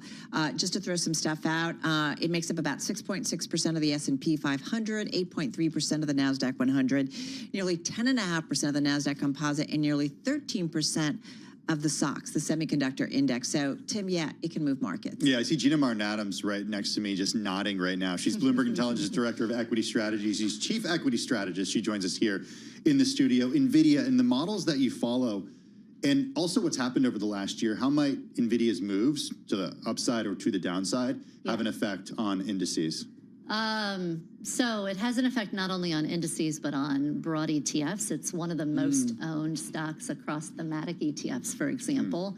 It's a huge part of the large cap index. It's a very big part of the global index. These big stocks. You own it whether you want to or not. Yeah, you can't get away from it. So it has a very big impact. I think I talked about this last quarter as well, though. Peak NVIDIA impact was actually a year ago. We did talk about this a bit. So it's not as impactful as it was a year ago. Are you saying that just from a market weight perspective? From a volatility perspective, from just I would call it engagement, concentration. And that was really built upon the idea that NVIDIA was at the forefront of the earnings reacceleration out of the 2022 earnings recession that we had. So flashback 3 years, hard to remember this time. But nonetheless, back in 2022, we had a pretty big earnings recession in the S&P 500. We had the 25% peak to trough decline that year too, right? NVIDIA in 2023 really started the wave of recovery. Really started the AI wave in 2023. That extended into 2024, and then it all kind of peaked early last year. It's still been a big part of the market dynamic, but it's less than it was at its peak in early 2024, because that's when the earnings momentum peaked. Now we've got, still great growth, but a few more challenges have emerged, especially in 2025 with the global competition, with lots of policy volatility, specifically targeted at semiconductors, both good and bad. And that's creating a lot more uncertainty, whereas in early 2023, it was really just, oh my gosh, this is a game-changing technology. NVIDIA is at the forefront of it. We're going to see massive growth numbers. Now it's just a little bit more of a mixed story. So what about in terms of, Gina, sentiment? Like if they don't do well, what could that mean? Yeah, I mean, if they don't do well, it depends on what they're not doing well at first start. But I would say big key triggers. I think everyone knows that capital spending by the major companies, the hyperscalers, is huge. And so they're still going to do fine on revenue growth. But if there was a chink in that armor, then that would be all bets are off, because we're all assuming that growth will maintain. Yeah. I think margins have become more of an accepted issue over the last 6 months, right? Over the last 6 months, it's become, oh, wow, are they going to be able to continue to power extraordinary margin growth over the longer term? Probably not. There are going to be some question marks. The long-term transition, the long-term growth industries in early stage tech are always a hot topic of conversation. I think we're going to have to talk about policy and kind of course, everyone's leaning on the idea that President Trump's going to renegotiate the sale of semiconductors into the Middle East, and that's a very big upside. We still have yet to figure out how we're going to manage semiconductor competition globally. Is this still a security risk? Is it not a security risk? Are we dropping that issue? I think we need a little bit of clarity. Yeah, let's not forget that. You brought that up, right? Well, let's not forget Jensen Huang was actually accompanying the president at one point, and he was in the audience, and he was called out specifically by President Trump. Do you have any more on NVIDIA? Because I want to get something in with Gina. No, but I love that you went there, goes. because it was such a national security issue. But it's like, okay, but wait, we can do stuff with the Middle East. Like, it's just a reminder that we have this strategy, and then all of a sudden we don't. So really important. No, go broader. Okay, so Gina, we wanted you in here not just to talk about NVIDIA, but also because this is kind of the one that bookends the end of earnings season. There are some finally others. Over. Well, kinda. Just in time. Kinda. Yeah, right. When you look back on this, and you joined us for weeks ahead of earnings season, you were like, this is a really important season because it will tell us about the impact of tariffs. Yeah. Do you feel like it actually did that? I wish it did. I don't feel like it did. I think, unfortunately, our reality is we still don't really know what's happening with tariffs. It's still on pause. It does seem that companies are acknowledging that, at the very least, really celebrating the fact that the first quarter was great. First quarter was much better than anticipated. Not very many companies are even saying that consumers pulled purchases forward. It was just a great quarter. So, okay, great. It was a great quarter. But they're all guiding us to lower growth in the second quarter, and then saying, well, after that, there's, I don't know. The market has definitely responded to the positive sort of sentiment of first quarter, and then an assumption that it's going to be a very temporary downdraft in the second quarter, that we might only get 3% growth in the second quarter, but who cares? Because it's all very temporary, reflective of short-term conditions with that 1 week of reciprocal tariffs that we had to contend with, and a few weeks of distress in our trade with China. But now the assumption is, well, it'll all stabilize. And we don't know that. Interestingly, the 90-day pause ends right at the start of the next earnings season. So I do think that for now, everyone feels relatively soothed that we're going to stick with 10% and 30%, 10% on everybody but China, 30% on China. Presumably that's where we land. Will we get there, or will it be a rocky road to there, is still a big question mark. But I think we have this ticking clock happening in the background of July 9th, when the reciprocal tariffs sort of pause ends. Where do we go from there? Is it just an extension of the pause? Will we actually remarkably renegotiate trade relationships with hundreds of locations, or at least the top 15? Or even if we said policy, could there be another surprise? Yeah, could be another surprise. So it's uncertain where things head in the second half and into 2026. It's like hitting that snooze bar. I do that a lot. Yeah. It's like, stop it. We're just on snooze. It's all good. Exactly. And that extra couple minutes of sleep feels great. And that's where we are. Eventually, it's feeling great. Gina Martin Adams. So appreciate it. Hey, coming up, we're talking retail.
It's 2:21 on Wall Street. We do check markets all day long here at Bloomberg. We just got the latest Fed minutes. Federal Reserve officials broadly agreed heightened economic uncertainty justified their patient approach to interest rate adjustments. That according to the latest Fed minutes.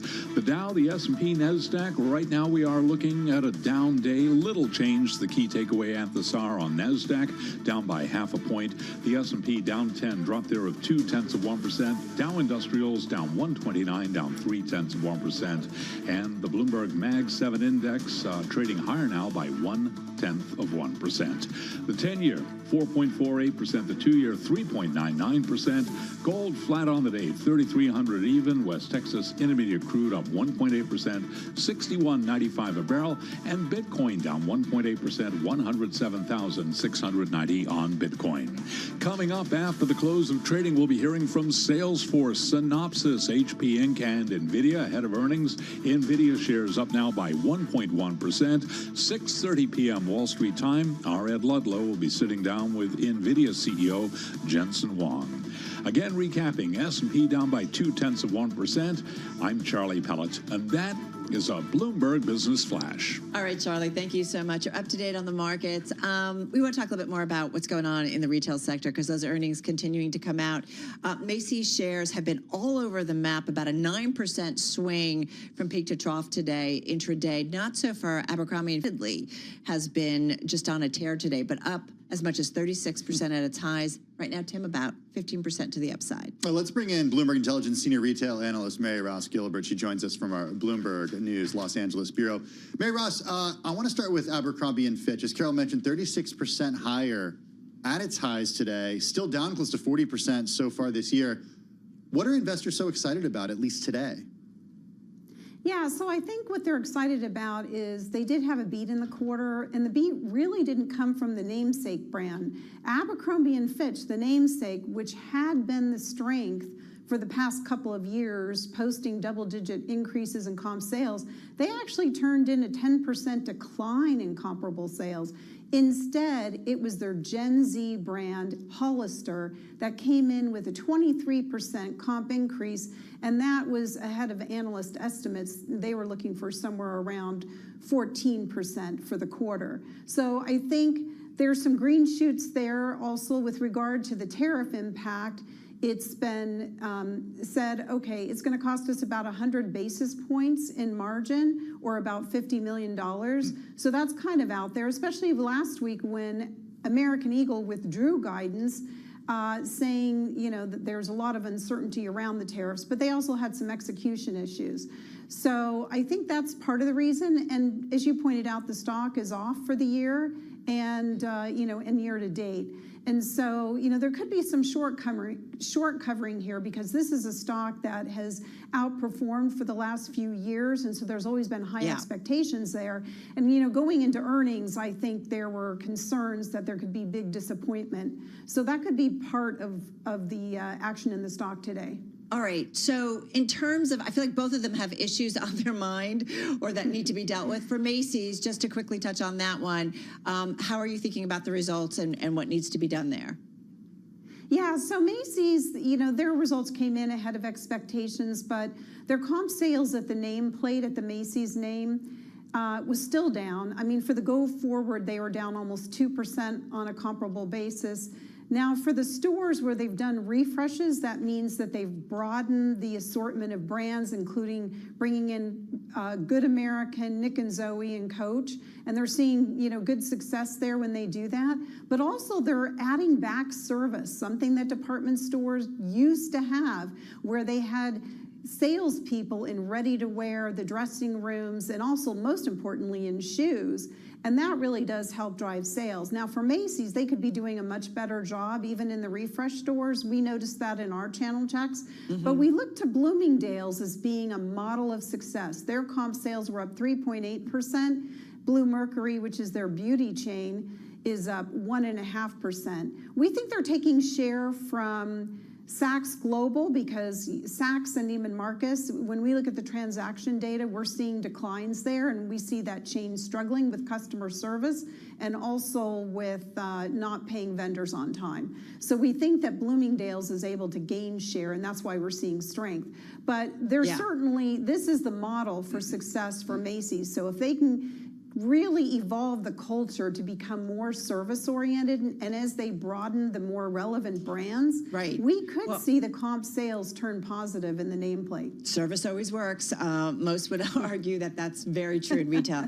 All right, got to run. Mary, thank you so much. Mary Ross Gilbert, Senior Retail Analyst at Bloomberg Intelligence. Let's stay with Macy's. Romain Bostic, co-host of Bloomberg Markets, The Close on Bloomberg TV, caught up with the company's chairman and CEO. He joins us now in studio. Mary, giving you kind of a framework, but you actually talked to the man. Well, I want to pick up on her last comment there because I asked him a wide range of questions. One of the last questions I asked him was about customer service. That was probably the longest answer that he gave me. And it was specifically a question about a refresh of these new Macy's stores, basically old Macy's stores that they're updating, trying to make the experience better. And the question was really about, it's one thing to update the stores, update the merchandise, but what about the people?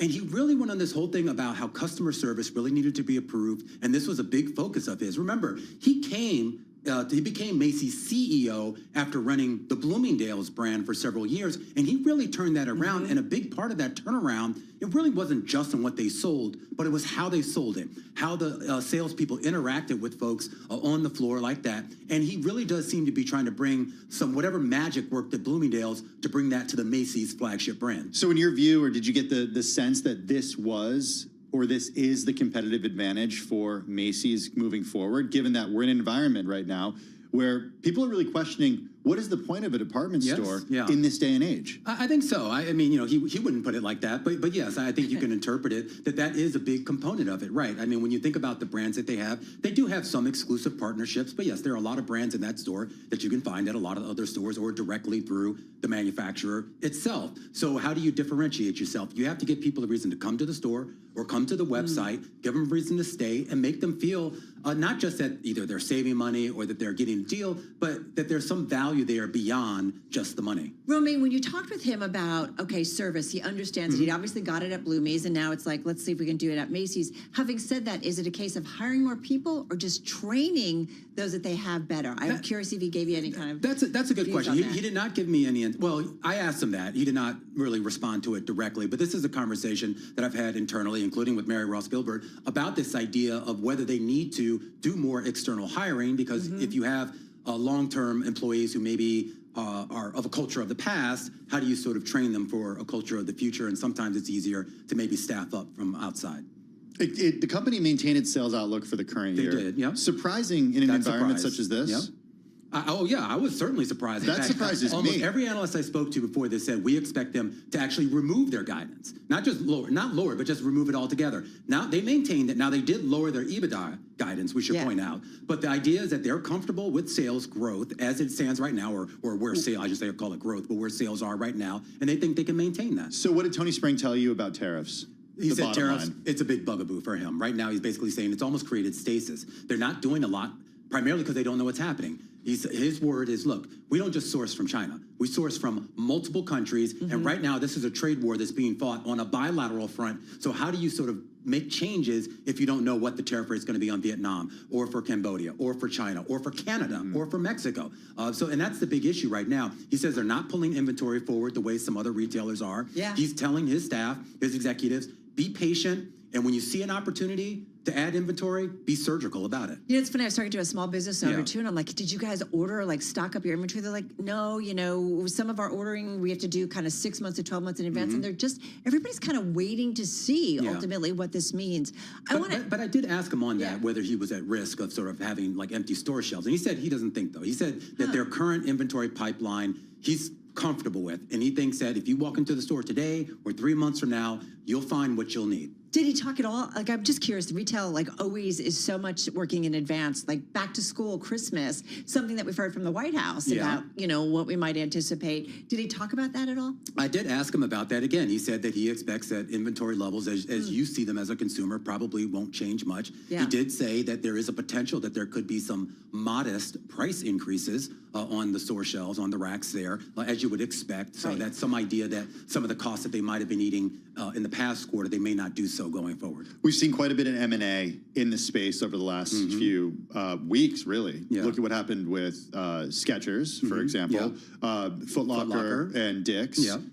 This has been a target of private equity in the past. How did you ask about this? I about did the ask future? him. I've spoken to him the last few quarters. I asked him this question every quarter. They never really give me a real direct answer about it. It's obviously a sore spot. What he did say, and this is how they contextualize it, when it comes to the activist investors that have been going after this company, he said, look at our balance sheet now. Look at our financial situation. Look at our inventory levels. Look at our sales. In his view, they have not only stabilized, but in some cases improved enough where some of those concerns that those activist investors raised in the past, maybe, I won't say they're irrelevant, but maybe not as relevant as they would have been a couple of years ago. You know, one of the things I love about you, when you are looking I at thought you loved everything about me, Carol. No, I am picky.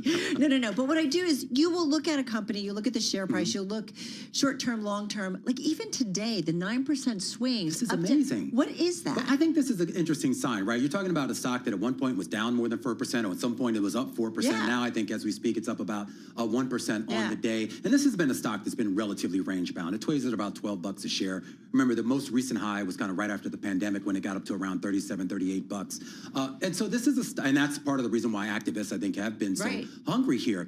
But Tony Spring took over in late 2023. He came in with, he said, a 3-year plan, shut down underperforming stores, should lower the footprint of Macy's. At some point, if the plans hold, by 2027, they're going to have about half the stores that they had a decade ago. And he thinks that's a good thing. The idea that less could be more. Also, the build out of the website is a big thing as well. I don't know if you've been to the Macy's.com website specifically. Let's just say there could be improvement, and he's very aware of that. And bringing that experience there, similar to maybe what you get on the Bloomingdale's.com website or on BlueMercury.com. Isn't Go ahead. It's amazing that you're like website. Everybody does things digitally. I know, like but it's amazing. hard. It's been. I know it's hard to move this big ship. It's also the whole omnichannel. We talk about the buy online, pick up store. I mean, I hate to say this, but Macy's has struggled a little bit. Macy's, the brand, has struggled a little bit in that. Bloomingdale seems to have found a way to do that and pull that off in a way. So I think he's trying to replicate some of what they did in Bloomingdale. Remember, Bloomingdale's is a different customer too. Totally. But he's trying to replicate some of what he did at Bloomingdale's for the Macy's flagship brand. In his mind, what is the ideal design of a Macy's store? Like what brings customers in, gets them to interact with knowledgeable salespeople, and gets them to actually spend money there? Because he's worked a lot, as you mentioned, on store design and closing underperforming stores. I think it's the idea of help and assistance, and the idea of, not so much like the old school where we have to hold your hand and walk you around the store and help you pick out everything, but the idea that it's organized, you can find things. If you can't find it, there's someone there to help you. Also, again, I hate to keep going back to the experience thing, but if you've been to the flagship Macy's here in New York City in Herald Square, it is an experience. It's more than just clothes and perfume and home goods, There are several restaurants in there and cafes, and they have a lot of sort of a one-off type of events going in there, like the flower show and things like that. Santa Claus. It gives you a reason to go there other than just to buy something. Now, of course, once you go see Santa Claus or you go to the flower show, most likely you're going to pick up something on the way out, and I think that's the goal. But how do you replicate that? That works for a flagship legendary store at 34th and 6th Avenue, but how do you replicate that across the country? Great stuff. As Thank always, you. we'll see you a little bit later. Romaine Bostic. Folks, this is Bloomberg.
It's 2:40 on Wall Street. We do check markets all day long here at Bloomberg. Wall Street trading fairly muted ahead of after the bell numbers from NVIDIA. We also got the latest Fed minutes 40 minutes ago. Federal Reserve officials broadly agreed heightened economic uncertainty justified their patient approach to interest rate adjustments.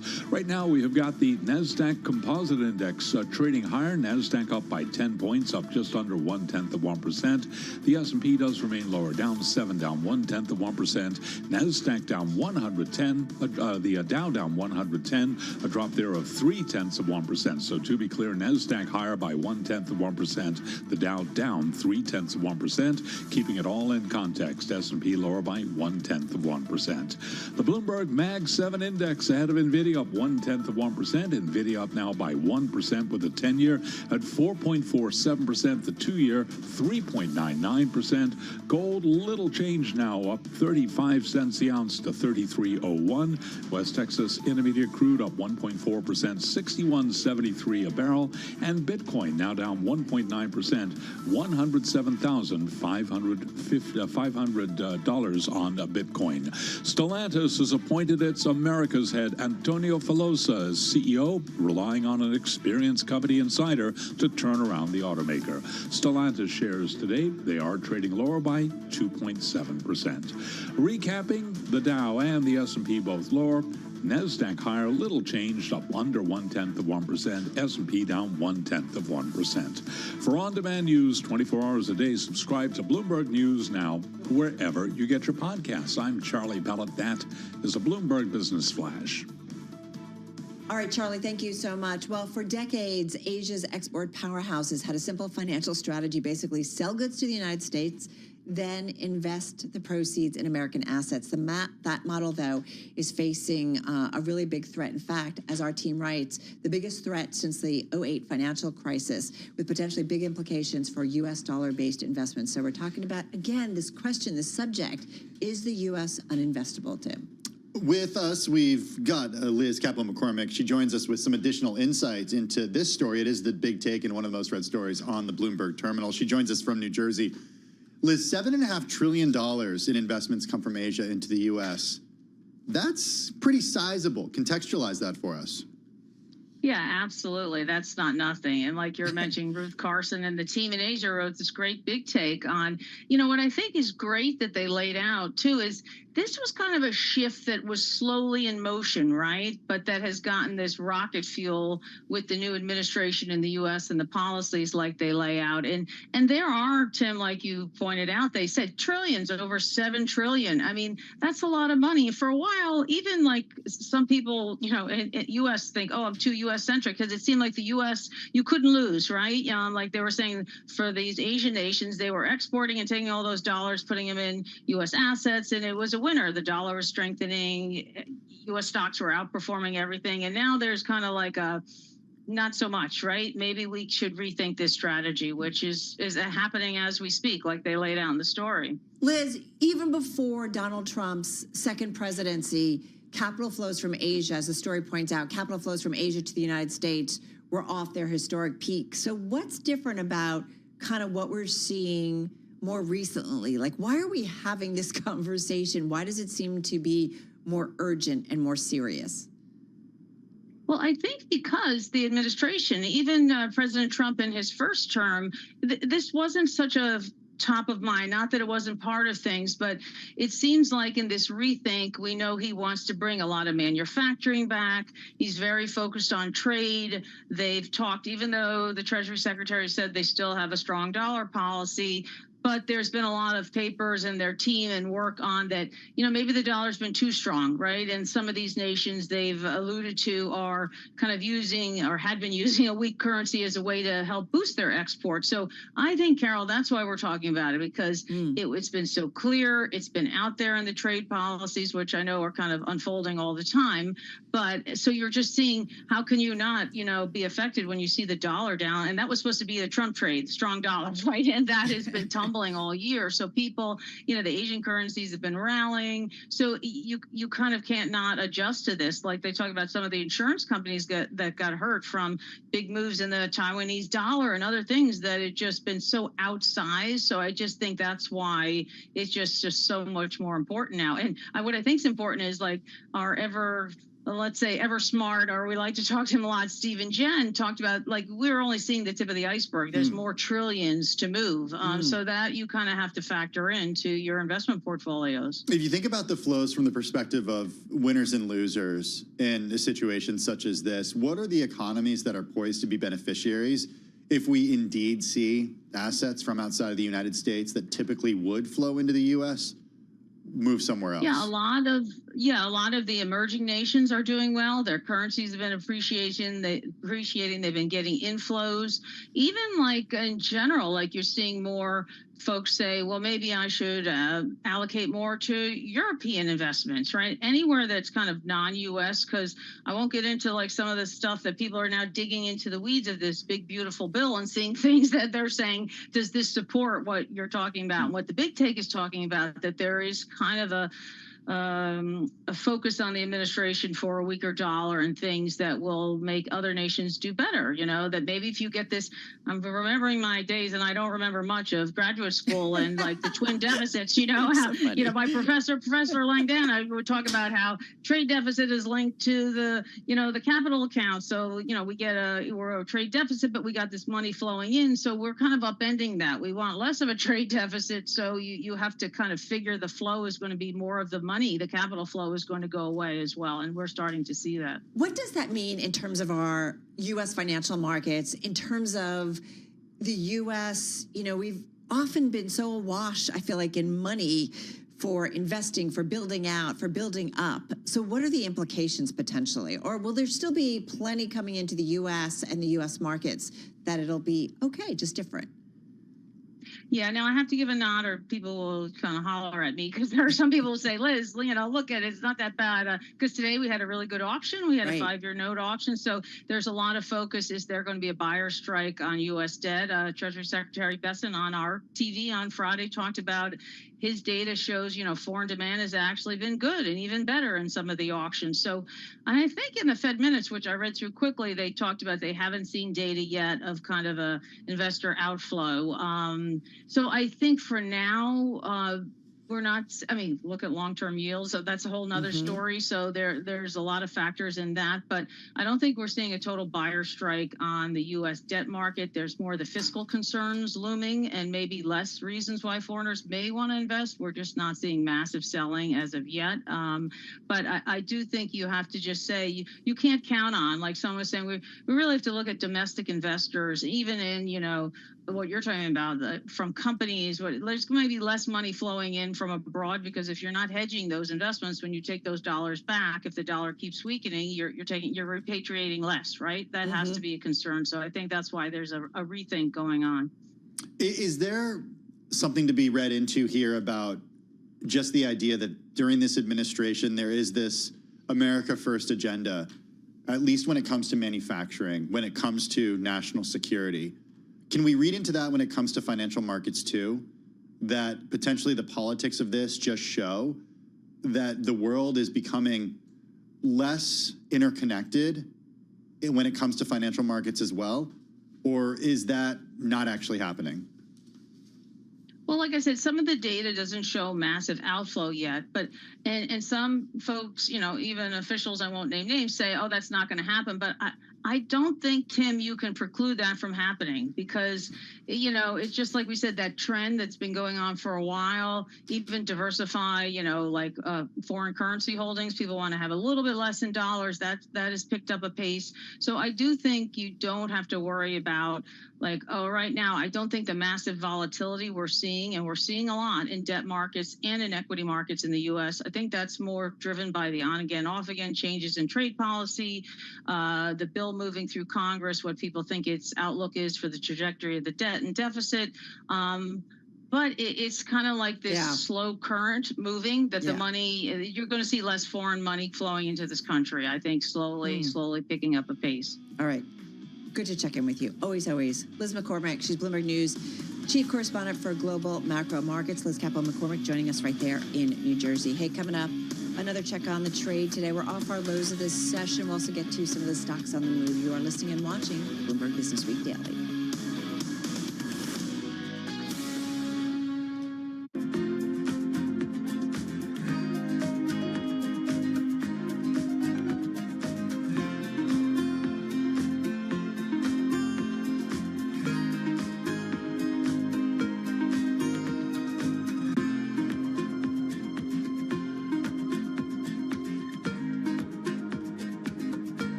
This is Bloomberg Business Week Daily with Carol Masser and Tim Stenovec on Bloomberg Radio and Television. All right, everybody, we are just coming up, getting ready to kick off the last hour of trading. That'll happen in just a few minutes. In the meantime, we're just seeing a straight leg down on the equity trade. So we're seeing equities, again, got a trade that's been down all day, and then we just kind of dropped to the downside. So we're down about 17 points on the S&P 500, 179 to the downside on the Dow Jones Industrial Average, and down about 21 points on the NASDAQ 100. I went right to our Markets Live blog to see if anybody is saying anything about it, but not necessarily seeing anything. Okay, we'll keep an eye on the trade. It's bounced back a little bit, but still close to session lows as we speak, down 0.3% on the S&P 500. Our Markets Live blog, by the way, has some great information about NVIDIA earnings, then about AI. Look, it's the moment we've all been waiting for. It's the company we've all been waiting for. Totally. Jensen Huang, 6:30 Eastern time today, a special with Ed Ludlow, an interview. It's an NVIDIA earnings special tonight at 6:30 Wall Street time on Bloomberg. And right now, NVIDIA shares are up about 0.75%. I'm Carol Masser, along with Tim Stenovec. Let's actually get to some stocks on the move on this Wednesday. With us is Bloomberg News cross-asset reporter Isabel Lee. Isabel is in the studio. We've been talking a lot about retail with a good reason. Definitely good reason. So I'm talking about GameStop. Shares are actually falling almost 10%. So that comes after it announced that it will purchase more than 4,700 Bitcoin. So this is the first Bitcoin purchase after it announced plans in March. So of course, this follows in the footsteps of Michael Saylor's strategy, and GameStop just really joins a growing list of public companies putting Bitcoin on its balance sheet. I think this is interesting because the accounting of Bitcoin has been questionable. Recall that over the past quarters, we have seen an adjustment with how strategy has accounted for their Bitcoin gains or losses. So, but we still see a growing list of companies adding to it, definitely inspired by the stratosphere gains that strategy has seen. I just hear GameStop and I gotta go a little crazy. I know. Right? It's like, what is the business? You think of 2021 when it was a meme stock, or the empty stores when you walk by them. Yeah. I think it's also a challenge for investors who want to hear from company executives about what the strategy is. And, you know, they have these earnings calls that end up being not actual question and answer sessions. The press releases lack detail, but still, we're talking about it. I feel like once you do this, there's no turning back. You know, it feels like, I'm not saying it will ruin your reputation, but it will do something to it. It's like, I think it's fair to say, right? Investors look at it differently, right? Yes. As they try to figure out kind of what it's going. But nonetheless, on the move today. Where do you want to go next? I want to go to Abercrombie and Fitch. See, retail. Yes, okay. Both could be, I guess. Yes. Stock is surging double digits, up by 13%. So it's a good day for the stock. They surged the most intraday in over a year, although pared back some of those gains, but still, that's 13%. So the retailer increased its full year outlook, and it just really suggests confidence in its ability to just navigate this really uncertain tariff landscape. So Abercrombie now sees full year net sales growth of 3 to 6%. That's up from its March estimates. And if this includes approximately $50 million of tariff expenses. So that's good news for them. I actually have been liking Abercrombie and Fitch personally. Abercrombie or Hollister or Abercrombie? That's what I was going to ask, because as Mary Ross Gilbert has you've pointed been out. buying like. Are you looking at me? Some of their vintage does clothes, it look like t-shirts, graphic shirts. Just going to ask you, does it look like I buy any clothes? Like, you do have a mode. Yeah. Like, don't we all though? Wait, this top actually I think is what I'm wearing. Yes. Oh, they've revamped to office clothes. But Abercrombie and Fitch still down like 41% year to date. Like we would, you know, it's a story. It's a story. Okay, speaking of a Do story. I look like I buy clothes? I mean, he only buys gloves for his poison ivies. Yes, exactly. It's like Joey and Friends. NVIDIA, it's Dated the one reference. that we're all waiting for later today. It's not moving by much, up by just almost 1%, but I think it's really the stock of the day or the week. I mean, the company throughout the earnings season saw its shares jump 40% from the April low, and it reports just in over an hour after the market closes. It's the last of the big tech to do so, and it's kind of encouraging because Microsoft and Meta have showed outlook that remained mostly intact. So I think investors are really hedging their bets because that, of course, overall has fueled a tech rebound. We are seeing, though, based on options, that a roughly 6% move is expected for NVIDIA, and that's kind of low compared to the roughly 8% average in the past, and that's according to options pricing. So I think it's because before NVIDIA was the story, but now it's moved on. It's more tariff or, inflation or recession fears, but not really NVIDIA anymore. You rarely see it driving macro. It does feel like the AI story or the AI connected story has also got a lot more moving pieces to it. I'm not saying that they're not still huge, but yeah, I don't know. And they've had quite a bounce, right?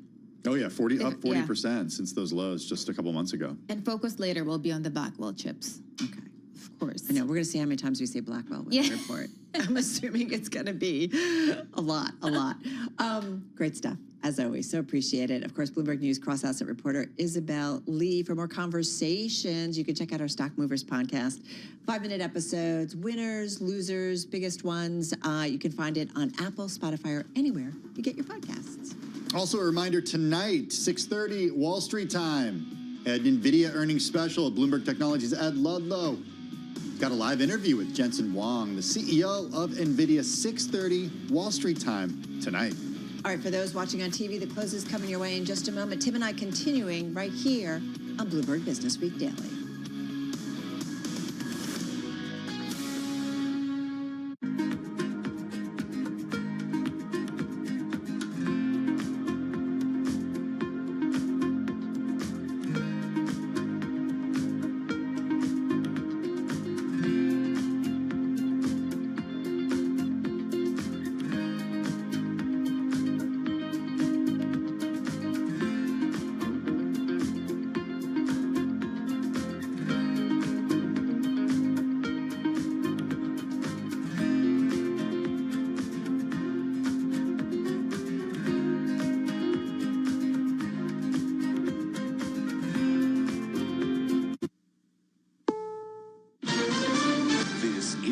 CBS News on the Hour, sponsored by O'Reilly Auto Parts. I'm Cammie McCormick. President Trump said today he's still confident about a nuclear deal with Iran, despite Israel's concerns. Linda Kenyon reports. President Trump says he warned Israeli Prime Minister Netanyahu not to strike Iran as long as nuclear talks continue. Yeah, I told him this would be inappropriate to do right now because we're very close to a solution. Now, that could change at any moment. Speaking in the Oval Office, the president added a very strong document could settle the dispute over Iran's nuclear program. Well, we can go in with inspectors, we can take whatever we want, we can blow up whatever we want. Meanwhile, the head of the UN's Atomic Watchdog Group calls the continuing negotiations a good sign. Linda Kenyon, CBS News, the White House. The president's chief negotiator, Steve Witkoff, says he's hopeful about ending the fighting in Gaza, even though there's been no sign either side is on board. I have some very good feelings about getting to a long-term resolution, temporary ceasefire, and a long-term resolution, a peaceful resolution of that conflict. Israel says it's killed another Hamas leader in Gaza, Mohammed Sinwar. CBS's Elizabeth Palmer on what that could mean for the peace process. He was thought to be a hardliner opposed to a ceasefire, so some analysts are thinking this may allow Hamas to be more open to a deal to release hostages, 23 of which are thought to be alive, and maybe even a truce that would allow some negotiating room, but we're just going to have to wait and see. Secretary of State Marco Rubio now says the U.S. will refuse visa to foreign officials who block Americans' social media posts. CBS's Natalie Brand has the latest memo. He says today he's announcing new visa restriction policy that will apply to foreign officials and persons who are, quote, complicit in censoring Americans, saying that free speech is essential, and for far too long Americans have been fined, harassed, and even charged by foreign authorities for exercising their free speech rights. So he says that those foreigners who work to undermine free speech should not enjoy the privilege of traveling to the United States. There is a massive manhunt underway in the mountains of northern Arkansas for an escaped murderer and rapist who also happens to be a former small-town police chief. He escaped by dressing as a corrections officer. CBS's Ian Lee. According to an official with the Department of Corrections, they're looking into how he got this uniform. The clothes don't match anything that a prisoner would wear or corrections officials, so that's something that they are currently investigating. Grant Hardin was once known as the Devil in the Ozarks. This is CBS News.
Florida man's encounter with an alligator was the start of a strange string of events that led to his death. CBS's Steve Kathan has the story. Caitlin Clark's been credited with increased fan interest and TV ratings. Clark on the drive, gets to the rim and the finish.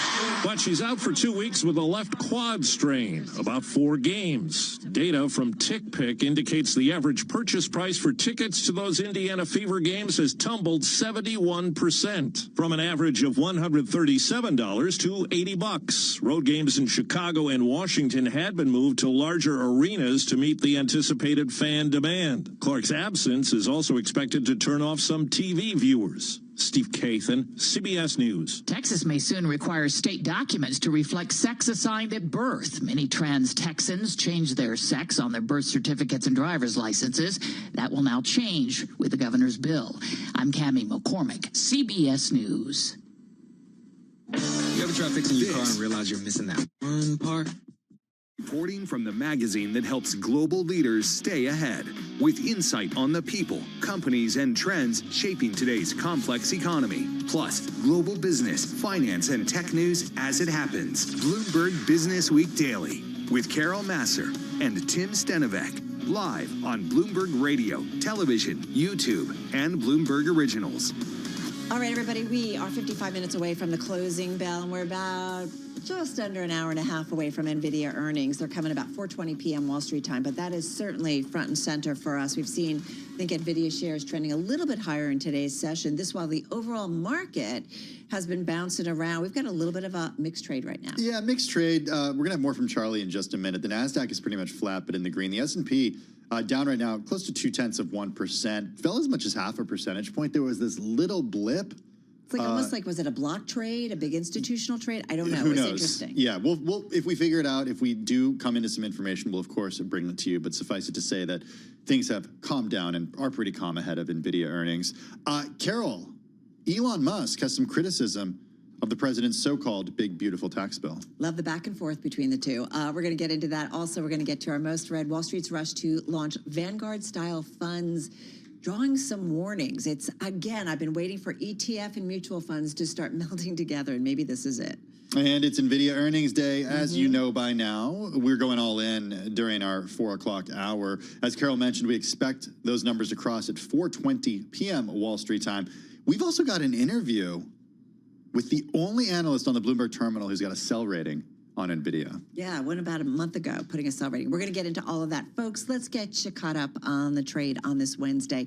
Let's toss things over to Charlie. Hi, thank you very much. Nice setup. We've got NVIDIA shares higher ahead of earnings now, up by 1.1%. Mag 7 also advancing up by about 0.1%. But as you both mentioned, we do have stocks trading mix right now with the Dow lower, the S&P lower, NASDAQ higher. Right to the numbers here. S&P down 7 now, drop there of 0.1%. The Dow down 112, a decline of 0.3%. NASDAQ holding on to a gain of 0.1%. Back in the green, NASDAQ 100 index also higher by 0.1%. 10-year at 4.47%. The 2-year 3.99%. Gold little changed on the day at 3,300 even, down less than 0.1%. West Texas Intermediate crude up 1.1%, 61.55 a barrel. And Bitcoin with the big convention underway, the big gathering in Las Vegas, down 1.7%, 107,744 on Bitcoin. Bottom line, lots of earnings to sift through. As I mentioned, NVIDIA after the bell, lots of retail earnings today. Nancy Lazar is chief global economist at Piper Sandler. She says U.S. corporations are doing well and they are prepared to handle tariffs. They're in good shape on balance, record high profit margins, strong revenue, strong earnings. They understand now the game that's being played. I suspect they've settled on. We are going to end up with tariffs, a permanent tariff of 10 to 15%, something like that. And again, because we're in good shape, they can more effectively deal with it. I worry more about some of the other countries, which is why we probably will get deals. They're not just as robust as the United States is. Nancy Lazar of Piper Sandler. And speaking of corporations, tariffs and pricing, just getting word that Volkswagen of America says it will hold vehicle pricing at current MSRPs. After earnings, Macy's up 1.4%. Abercrombie & Fitch after earnings surging by 13.7%. The big event after the close of trading again will be NVIDIA, up now by 1.2%. And that is a Bloomberg Business Flash. Hey, thanks for that update, Charlie. Do appreciate it. Lots happening in the universe of Elon Musk, on the ground and up in the sky. Up in the sky, SpaceX's Starship suffering a mid-flight loss, its third consecutive setback, and it raises questions about the company's progress on the project. Closer to Earth, though, in an interview to CBS News, Elon Musk expressed dissatisfaction with President Trump's giant tax bill, saying it undercut his effort to slash government spending. I was disappointed to see the massive spending bill, frankly. Which increases the budget deficit, not just decrease it, and undermines the work that the Doge team is doing. I actually thought that when this big, beautiful bill came along. I mean, like, everything he's done on Doge gets wiped out in the first year. I think a bill can be big or it can be beautiful. So that's a portion of the CBS interview with Elon Musk. It's set to air fully on CBS Sunday morning this weekend. We should note that Just in the last couple of hours, President Trump did dismiss criticism from Elon Musk over the cost of his signature tax bill. He told reporters on Wednesday that compromises were made to secure the necessary votes. We got Max Chafkin with us, the co-host of the podcast Everybody's Business and Elon Inc. He's also senior reporter for Business Week. He joins us here in the Bloomberg Interactive Brokers studio. You've got a new story out about Elon and whether or not he actually is leaving politics. I feel like every time we start to say he looks like he's leaving politics, there he is again, making news in politics. And you know, kind of here we go again, right? We saw this at the end of last year when there was talk of the budget bill, congressional Republicans reaching compromise to fund the government. Musk kind of came out unexpectedly against that. I think we're seeing something similar, right? He's attempting, I think, to influence Congress here to at least shape this bill, if not torpedo it altogether, which of course puts him at odds in some sense with President Trump, although as you heard from Trump, right, Trump is also negotiating with Congress right now over the exact contents of the bill. So you think he actually has a goal with comments like this? He actually has a goal of shaping policy. And look, this Clearly, is only... yeah. I mean, I don't know why else he would be saying this. I mean, he seems to be saying that this bill is insufficiently hawkish on the deficit. That's a point of view, you know, that's pretty consistent with Elon Musk. Also, there's a pretty substantial contingent in the Republican Party that agrees with him. I also think it might be worth looking at some of the specific aspects of this bill. You know, this bill has implications for the electric vehicle industry. It gets rid of these tax credits that have been very important to Elon Musk and other electric car companies. I don't know to what extent those are still in play, but we don't know what the final bill is going to look like. And you could imagine getting Musk on side would be worth something to supporters of this bill. So I suppose we'll see. As long as Elon Musk, Max, is a financial supporter of Donald Trump and Republicans, he's going to have a direct line to the president. Is that fair to make that assumption? Yeah, I think it is fair. And I think even in Trump's reaction here, you know, it's unclear to me from that clip whether Elon Musk is intending to criticize congressional Republicans or Donald Trump, although he did sort of mock the name, you know, Trump's big, beautiful bill formulation. Trump responding to it in a pretty accommodating way. Like he's not punching back. He's taking it like a criticism from a friend or something like that. Elon Musk is going to be is still very important to Donald Trump and to Republicans as a potential funder in the midterm elections, and as also a very, very visible supporter. Right? He you know, he's very polarizing now, but he's still a successful business person. You know, an American industrialist. You know, his support matters beyond money. Carol made an interesting comment. I can't remember if it was this week or last week during one of our editorial calls about the press that Elon Musk has been doing lately. Yeah, it's like the Eras Tour, Elon Musk version. I think it's notable for a couple of reasons. One, when he bought X, it seemed like he was doing everything directly to his followers and directly to the world through X. He put his head down and worked a lot with Doge. There were some Fox interviews over that period of time. But as he's moved away from the White House and over the last few weeks, we've heard more and more from him, and especially through like quote unquote traditional like legacy media. That's what kills me, because you guys make fun of me at like my little Sunday morning shows that I watch, but it's Sunday morning. Right. It's a very mass wide audience. So I think what's going on is Musk is suffering a lot of blowback from customers, right? He talks all the time about, you know, the legacy media and the Democrats and his various sort of political adversaries. But what's happened when you look at opinion polling is regular people, the people who buy Musk's stuff, have turned on him. There was a really interesting poll published the other day by Harris and Axios. They asked people to rate how much they trust well-known companies, and you look at Tesla and SpaceX. over the last 5 years, and it is stunning. They went from being some of the companies with the best reputation to some of the companies in this universe of 100 companies with the worst reputation.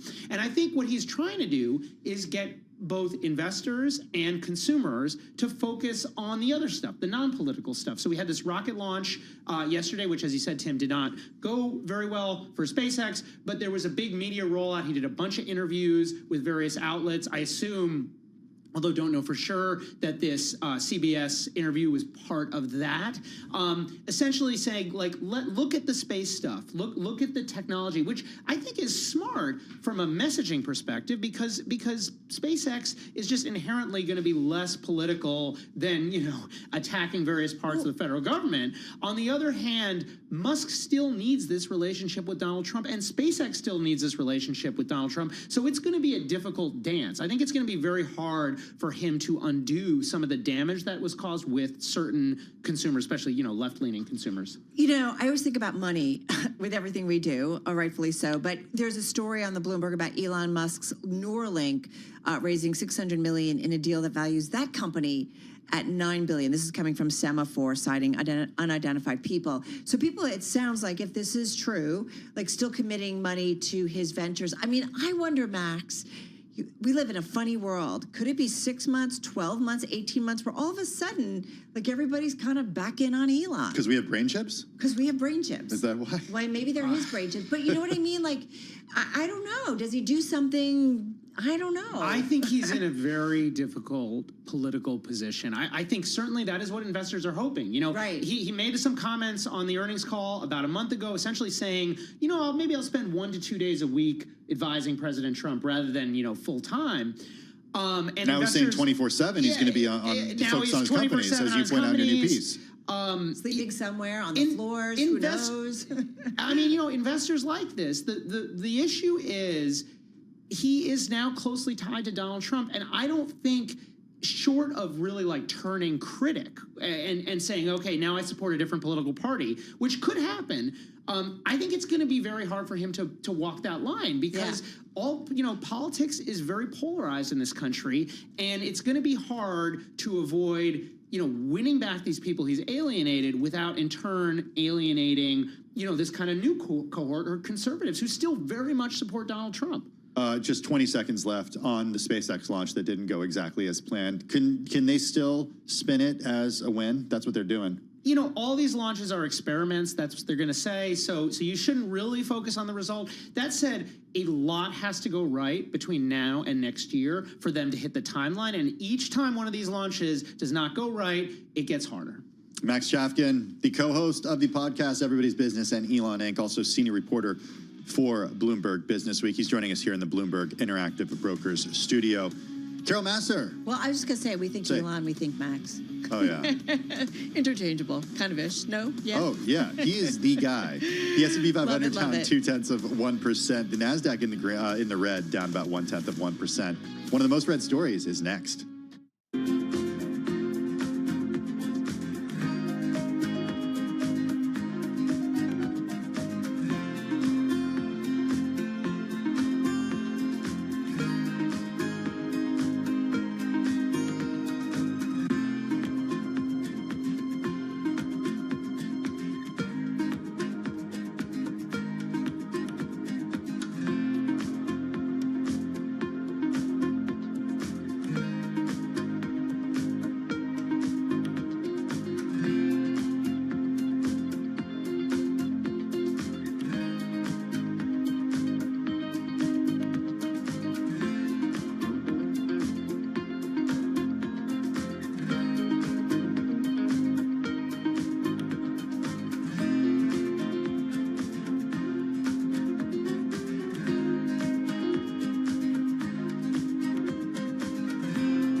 It's 3:21 on Wall Street. We do check markets all day long here at Bloomberg. Stocks lower, and this Bloomberg Business Flash is brought to you by ShipStation. Calm the chaos with the shipping software that delivers. Use code Bloomberg for a free trial at ShipStation.com. ShipStation.com with the code Bloomberg. The Dow, the S&P, NASDAQ, all in the red right now. Wall Street halting its rebound in the run-up to numbers out of NVIDIA. The last of the Mag 7 mega caps to report. S&P right now lower by 12. That is a drop of 0.2%. The Dow down 154, down 0.4%. And NASDAQ down 17, a decline of 0.1%. 10-year 4.47%. The 2-year 3.98%. Gold down 0.1%. 32.97 the ounce. And West Texas Intermediate crude up 1% right now, 61.52 a barrel. Coming up after the close of trading, we'll be hearing from NVIDIA. Kunjan Sabani is senior semiconductor analyst with Bloomberg Intelligence. And right here on Bloomberg Business Week Daily, he told us this is going to be a tough quarter to call. The initial reaction is just beat and miss versus a number. Right now, when that number is very cloudy and messy, even a good report could come out suggesting it as a bad report just based on the reflection of a beat and a miss. Kunjan Sabani of Bloomberg Intelligence, and of course we'll have complete coverage as that number drops here on Bloomberg Radio. 5 p.m. by the way, the conference call. 6:30 p.m. a Bloomberg interview with CEO Jensen Huang. Again, S&P 500 index down 12. Shares of NVIDIA up by 0.9%. Also after the bell, we'll be hearing from Salesforce.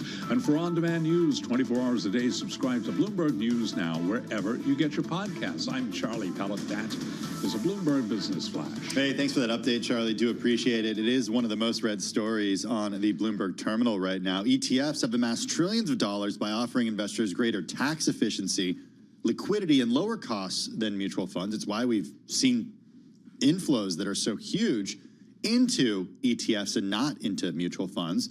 Now, a regulatory shift is poised to bring ETFs and mutual funds closer together, but it also threatens to complicate the very features that fueled the ETF boom. Dun, dun, dun. Emily Griffeo and Vildana drama Heinrich here. write about the dual share class structures that could be approved as soon as this summer and the warnings about what could transpire if the market becomes stressed. They're both Bloomberg News cross-asset reporters, and they join us here in the Bloomberg Interactive Brokers studio. Emily, I want to start with what this looming shift is, this regulatory shift. Explain what exactly it is and why it's happening. Okay, so right now, when you're an investor and you buy a fund, you buy a mutual fund or you buy an ETF. And ETFs have one share class. It's just an ETF. You get the ticker, you buy it. If you buy a mutual fund, depending on what avenue you're buying it through, you'll be in a different share class. You could be in the institutional one, the retail one, the advisor-friendly one. Sometimes they're priced differently. Yeah, I was going to say sometimes the share class has a different expense ratio or, I don't know, like that's the difference, right? Yeah, you can get this one typically exclusively through your private wealth manager or something like that. Exactly. So maybe you get like a discount because you're using it through like your employer or something. But ETFs don't have that. Over 20 years ago, actually, Vanguard made this patent where they could create a dual share class fund where they have a mutual fund and an ETF all in one. So you have multiple mutual fund share classes, and then one share class of that is exchange traded.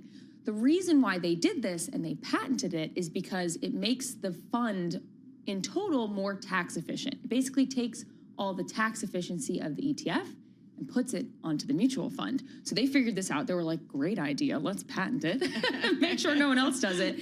And they saved their clients billions on taxes over the years. The patent expired 2 years ago. So now everyone else on Wall Street is trying to get in on it.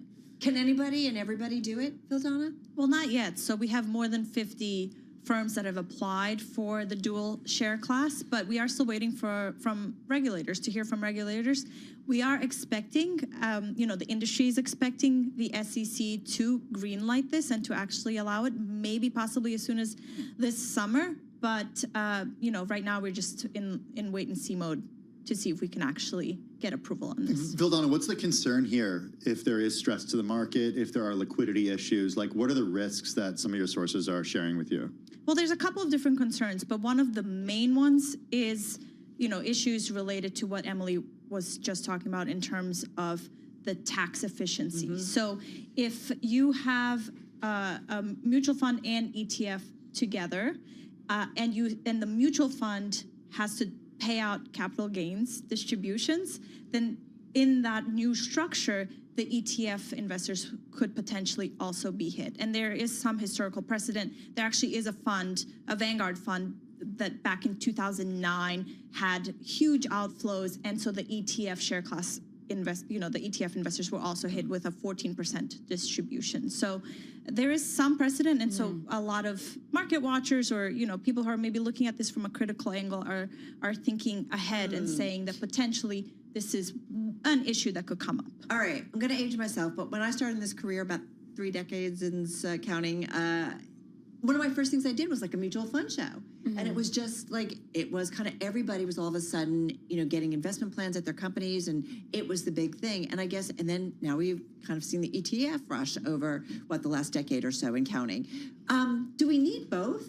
Is it just a case, as I saw this story, I'm like, okay, here it goes, the merge over to ETFs. Is this a first step of eventually everything being converted, or there are advantages to having one purebred ETF versus one purebred mutual fund? Yeah, I think when we started out writing this story, we wanted to understand, there was this report from Cerulli, and they posed this question of why would you buy, if you're an investor in an ETF, why would you buy an ETF attached to a mutual fund if you could just buy a standalone one? Right. Because the SEC, one of their concerns that they flagged, and issuers will say that they've answered them, one of the concerns is there going to be this issue of cross-subsidization, one class subsidizing the other? To answer your question, though, there are some advantages to mutual funds. A lot of mutual funds are already in tax-exempt accounts. So a lot of mutual funds in people's 401ks, that's probably, the 401k technology, it's not really suited to hold ETFs. So most of our sources expect that's a pretty big part of the market. That will stay in mutual funds. This structure is more for maybe if you're an investor that you've been sitting in a mutual fund in your brokerage account for years and years, and you have all of these embedded capital gains that if you were to sell, you would pay a huge the capital gains tax on. You could tax-free convert into the ETF with this and maybe wash out at least some of the taxes. That's the idea here. Vildana, are people or firms still launching mutual funds? Or are they going all in on ETFs? I mean, we are ETF reporters, so I'm going to say they're all going all in on But ETFs. it does seem like, even over the last few years, confirmation bias. but it has seemed like even some of the huge traditional mutual fund companies, like a Capital Group, for example, I think you spoke to them at Milken, Carol. Or MFS. MFS is 101 years old, and they launched 5 ETFs last year. Exactly. That's a big deal. I think all of them are watching where the money is flowing, and mutual funds as a category are seeing outflows, and ETFs are seeing record inflows every single year. And obviously we're seeing hundreds of new ETFs every single year, and not all of them are home runs, but you just need one. If you're a small ETF issuer and you have one hit, that's it. You're set. If you have one strategy that maybe a ton of retail investors are attracted to, or something new, something that truly is innovative, it can work out really well for you. So a lot of people are looking at that and thinking about, well, why not? It's pretty cheap actually to file and a lot of times to launch ETFs. It's a bit, obviously, it's very difficult to attract assets and attention and eyeballs, etc. But if you can do it, you can get a home run. I mean, is there something to learn by what Vanguard did and kind of where this then maybe ultimately goes? Yeah, I mean, well, one, using the structure, they were able to save clients in mutual funds a lot on taxes. Vanguard gets consistent inflows, so that this concern about the capital gains distributions bleeding into the ETF, it's really only concerning if the mutual fund gets a ton of outflows and has to sell shares to meet a redemption. They've been really successful. But I mean, Carol, they are Vanguard. I know. Well, that's why they get huge flows. They have a huge audience. I think everyone's saw Vanguard's success. I think most fund managers are realistic in that they don't have the scale that Vanguard has. That's fair, right? But if this is a way to maybe squeeze a little bit out and get a couple more assets through now having an ETF, you might as well try. Because the idea. But if I can add, you know, market watchers, critics, people we've talked to, analysts who are anticipating any of the potential conflicts with this, they say it's not a panacea for mutual fund managers to stench outflows. Like, mutual funds still are expected to keep seeing outflows. So even if you get this dual share class structure approved, it doesn't mean that your outflows are going to, you know, that you'll be all set. Especially in terms if the performance is bad. Exactly. Vildana, you mentioned that if you have a successful ETF, it can be game-changing for a small a firm. What about if it's Trump Media and Technology, for example? You wrote about this company recently. It's majority owned by the President of the United States, and you wrote that they're laying the groundwork to come out with some ETFs. They are. It's actually an unusual move to pre-announce that you are planning to launch ETFs. Usually, issuers keep their ideas close to their, what's the saying, to their vest, to their heart? Close to the vest. Close to the vest. And so it's very unusual to pre-announce that you're going to be doing something. But Trump Media did say that they are planning on soon filing and launching ETFs and separately managed accounts, SMAs, with 3 different themes: oil and gas, made in America, and cryptocurrencies. The catch here is obviously all of that is tied to the president's various policies, whether they're tariff related or cryptocurrency related. Obviously, oil and gas was a big theme when he was running for re-election. Right. But more than 60 oil and gas ETFs already exist. More than 60 Bitcoin-focused. There's even a handful of Made in America ETFs already. And so what a lot of ETF, analysts, ETF, the industry is looking at this and thinking it's, you're adding to the mix of an already oversaturated market, but it does come with potentially the president being able to maybe go out and say, you can buy my funds or something along those lines. And that might, hinder or hurt his competitors, the people who already have these ETFs. All right, that's a great story that you have on the terminal. We're going to give you guys equal love because you guys did a story together. That was your story. Emily, you've got another ETF story. We've just got about 40 seconds left here about State Street looking to kind of double down on its bid to bring private assets to a broader spectrum of investors. So this is an ETF? This is an ETF. This is the private market world, Yeah, right? this is a private credit ETF. They have one already. It launched in February. The flows have been very lackluster, especially for State Street. They're a big issuer. They've only seen like 5 million in inflows over a couple months, but they are doubling down. This one's going to be a short duration private asset ETF. The one they have now, it's a little bit longer duration. Private markets are longer duration. Well, right? they said this one's 1 to 3 years. It's still in the early stages. I don't know. Yeah. I don't know. Or maybe.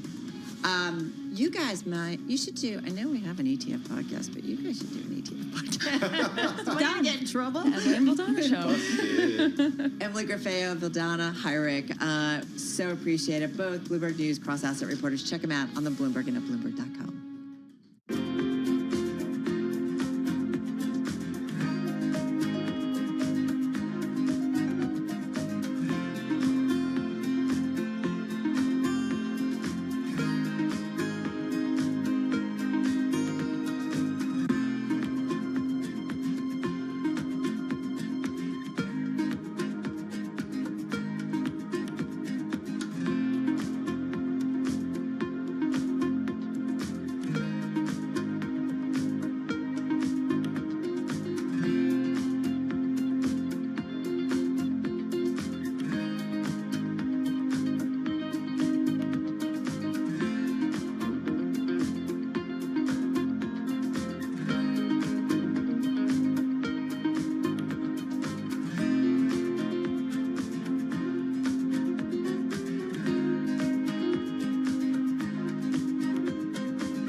It's 3:40 on Wall Street. We do check markets all day long here at Bloomberg. Stocks lower ahead of NVIDIA. Let's go right to the first word breaking news desk for today's afternoon call. Here he is, Bill Maloney.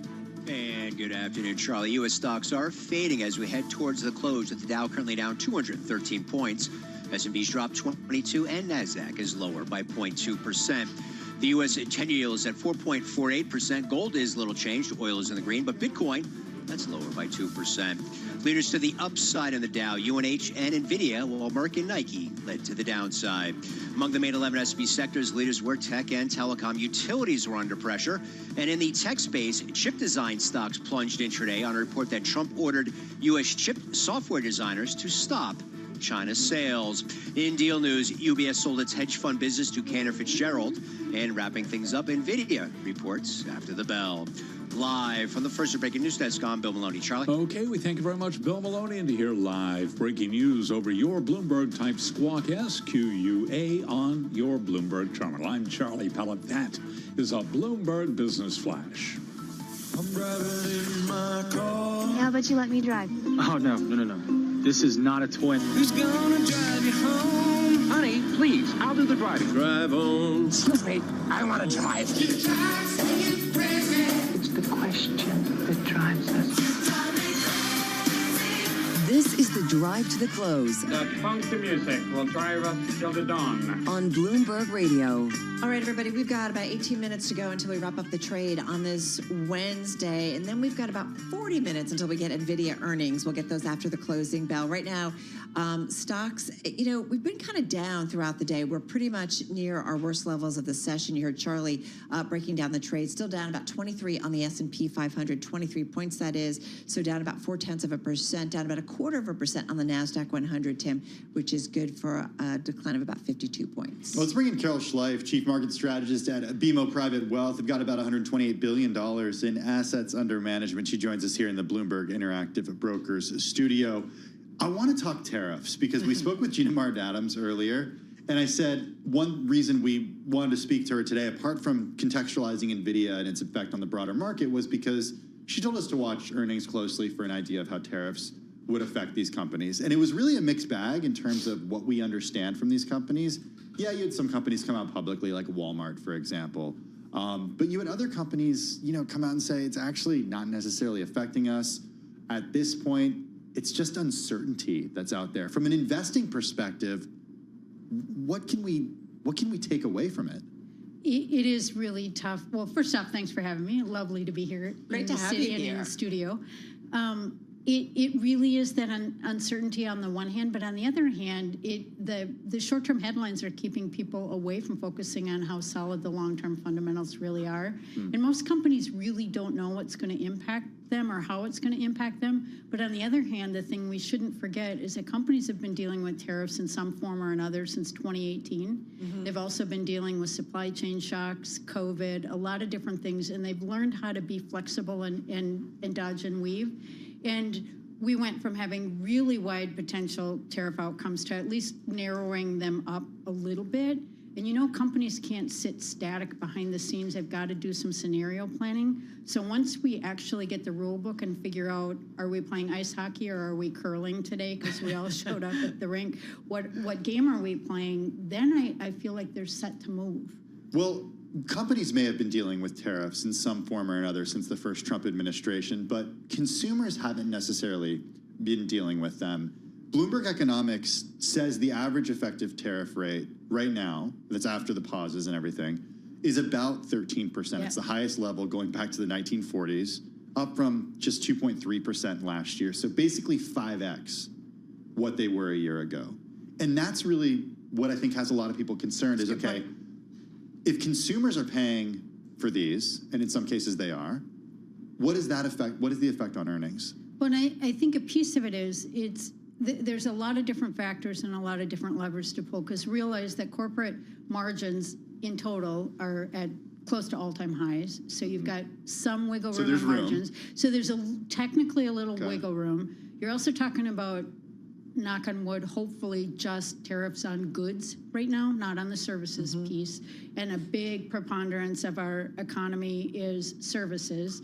But we have to be careful because you've got There were some threats for Hollywood movies. There were threats for Hollywood movies, and the fact that no one sort of pounced on that one, we kind of let that one fade off to the side. It's interesting, right? We bounced a little bit. Positive, but in terms of negotiating with the EU and non-tariff issues, that would be potentially because we run services surpluses with so many different parts. So understanding what the impact will be, it's not like we're going to have 15 or 16% higher prices across the board.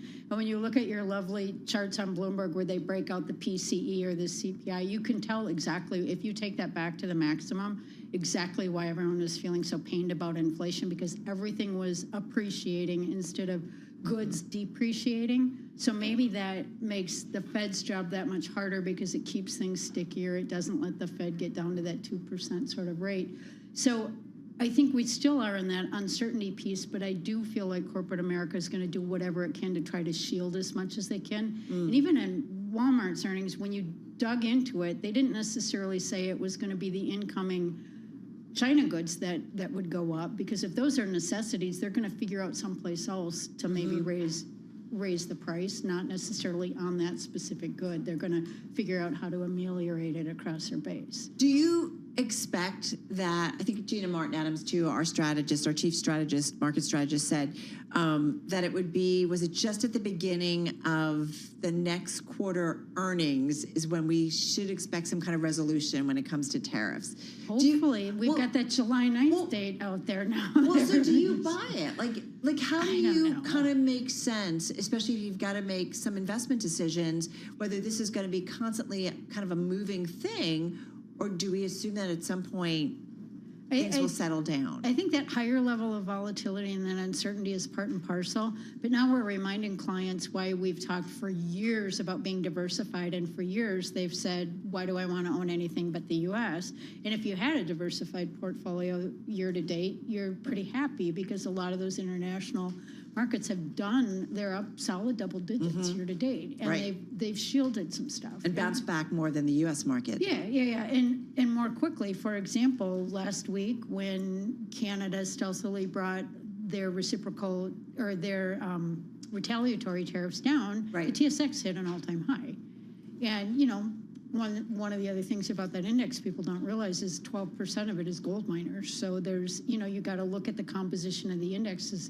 Japanese index has a lot of tech names in it. The German Bourses has a lot of manufacturing. So it depends on what kind of index you're owning and what kind of exposure you're trying to get. Carol, what's the advice in terms of exposure to overseas markets that you would suggest at this point? Is it something different? Because I guess this is what we're trying to also figure out. Is it just rebalancing going on, or is it a shift away from the U.S., and that's a longer-term trade? I think it's there's a piece of rebalancing globally because the U.S. had predominated in so many things. We went from, 55% of ACWI to where we were 65 or 70% of ACWI as the U.S. exposure, and yet we're a substantially smaller amount of global GDP, and so rebalancing some of that makes some sense at the margin.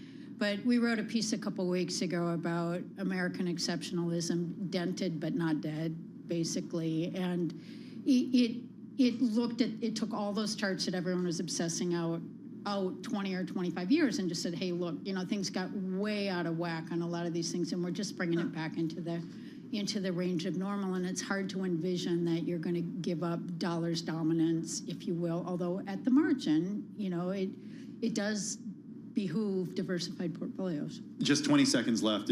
We have NVIDIA earnings after the bell today, so got to ask you just about tech in the AI trade and where you're seeing opportunity there, big picture. We do think it makes sense to have exposure there, but you've got exposure there just owning an S&P index fund. Whether you want it or not. Yeah, exactly. It's right, like we're all all in on NVIDIA. But important to sentiment, perhaps? Yeah, I do think it's important to sentiment, and it'll actually move the numbers around too, because if you look at 96% of those reporting and we're at just about 13%, NVIDIA could move that needle. Always interesting. We talked to you a lot. So fun to have you in studio. Thank you. Really appreciate it. Take care. Carol Schleif, she's Chief Market Strategist over at BMO Private Wealth, about $128 billion in assets under management. T-minus 30 minutes until we expect those earnings from NVIDIA to come out. We will, of course, bring them to you live right here on Bloomberg Radio and television. S&P down 0.4%.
is Bloomberg Business Week with Carol Massar and Tim Stenovec on Bloomberg Radio. All right, folks, we are 7 minutes away from the closing bell. We are about 27 minutes away from NVIDIA earnings. I gotta say, I like earnings. I love when we've got a big report.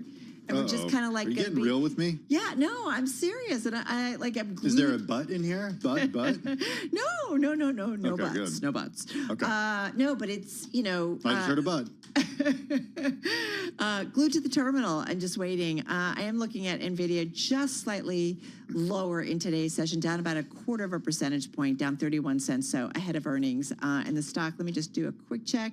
It's little changed year to date, but we have seen a bounce off its lows, like a lot of names since Liberation Day. So, yeah.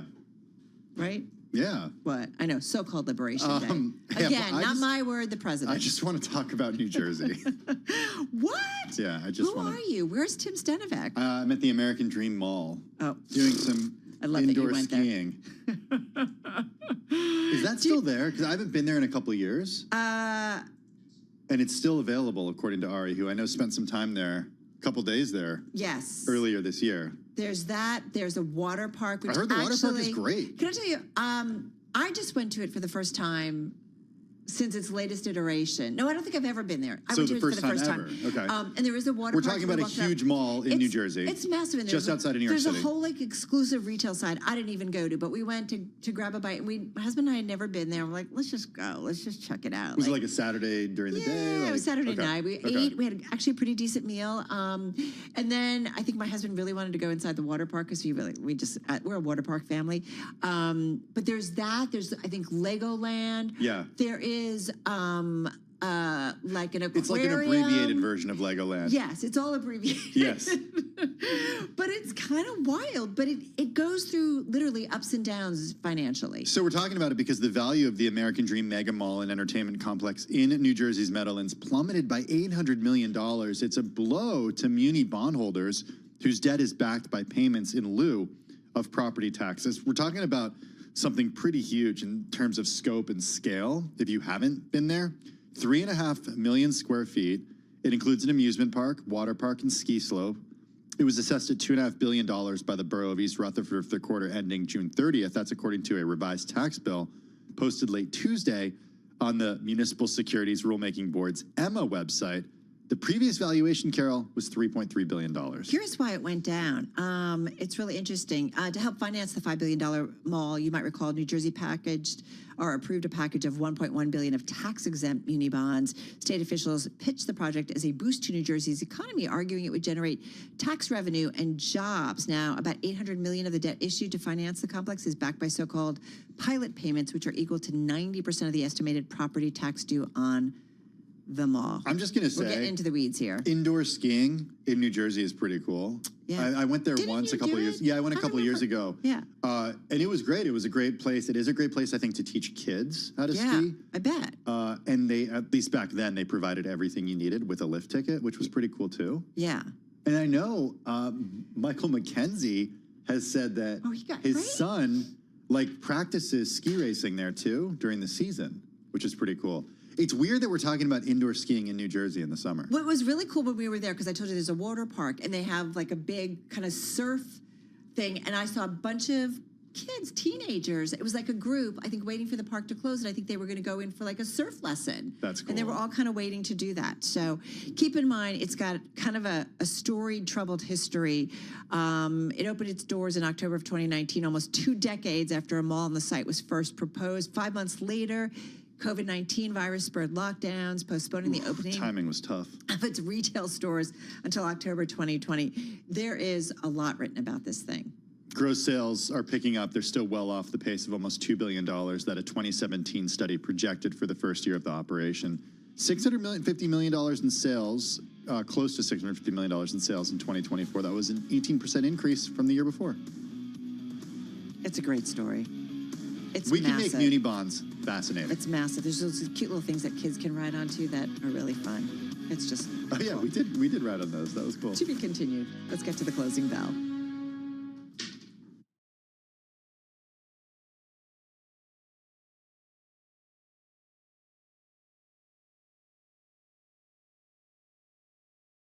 The Closing Bell, Bloomberg's comprehensive cross-platform coverage of the U.S. market close starts right now.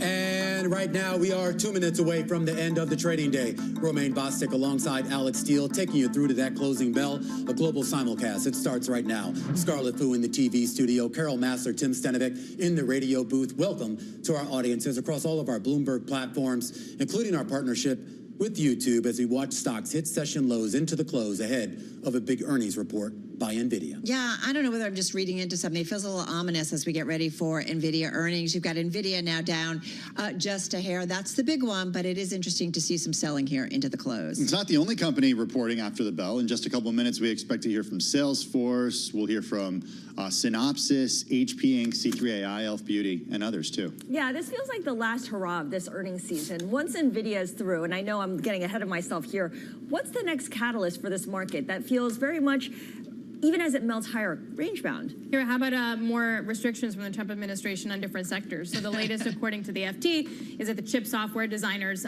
need to stop China sales, and that obviously is why Synopsys is getting hit pretty hard. But again, we still have that tumult when it comes to headline risk. Synopsys down about 10% right now. It is bouncing off the lows, but a huge drawdown here on that name. Cadence Design down 11, Keysight down about 2, and Ansys down about 5%. We should point out that when you take Synopsys, Cadence, and then the U.S. business of Siemens, that accounts for about 80% of the market here that Trump is said to be targeting based on that Financial Times story. Let's walk you through the closing bell numbers as we await these earnings reports. As we get the bells in New York, the Dow Jones Industrial Average down more than 200 points, or roughly about 0.6%. The S&P down about 30 points or so, or 0.5%. The NASDAQ Composite and NASDAQ 100 each going to end the day down roughly about 0.5 percentage point on the day, while the Russell 2000 lower by about 20-something points, or 1% on the day. All right, quick headline crossing. Tesla said to target the robo-taxi launch in Austin on June 12th. So we know they sometimes put out targets. Sometimes they make it. Sometimes they don't. Back to the big market. S&P 500, most names lower, remain 421 to the downside. All right, let's take a quick look at the IMF. It's pretty straightforward. Red all around, all 11 sectors finishing in the red right now. The biggest decliners are utilities, materials, and energy stocks. Those are basically unchanged. Real estate investment trust, communication services, and tech. All right, to some of the individual gainers as we wait for earnings to cross among some companies, including NVIDIA. Hey, Abercrombie & Fitch, definitely a standout, 36% at its intraday high, finishing the day with about a 15% gain. First quarter comp sales and adjusted EPS did top consensus estimates. Hollister. I know. Well, Tim's been shopping there. I don't know about you, but I'm too old for Hollister. No, I'm too old for Hollister. I was told by Mary Ross Gilbert this was a Gen Z. Hollister's Gen Z. So, Tim, you're among friends. You can share. What else you got, Carol? Joby Aviation. Check this out, guys. Up 29%. Toyota Motor investing $250 million in the company. It's about a $7 billion market cap. I didn't know if you knew that by now. Air taxi maker completing the first half of a previously announced $500 million commitment. So the move makes Toyota the largest shareholder in Joby. And then Vail Resorts. We broke down the earnings after the close yesterday, folks. Up almost 9%. Executive Chair Rob Katz is coming back to the company, to the CEO post, succeeding Kirsten Lynch, who has stepped down from the role. I mean, we talked about this. Tim knows this company. We talked about it yesterday. Investors took this as a big positive, as this guy is someone who has really kind of changed how you look at some of the ski slopes. And of course, the Epic Pass introducing that. So kind of changing it and maybe hoping to help juice the company going forward. All right, some of the gainers as we do wait NVIDIA numbers. I got some of the decliners. I want to start with Okta reporting after the bell yesterday. Shares fell more than 16%. Hey, I'm just going to interrupt you. Sorry, yeah, go ahead. Salesforce earnings crossing the wire right now. The company reporting first quarter adjusted operating income in line with estimates, about $3.17 billion. Sales overall, 2.13. The street on average was looking for 2.16. So a modest miss on the headline sales number.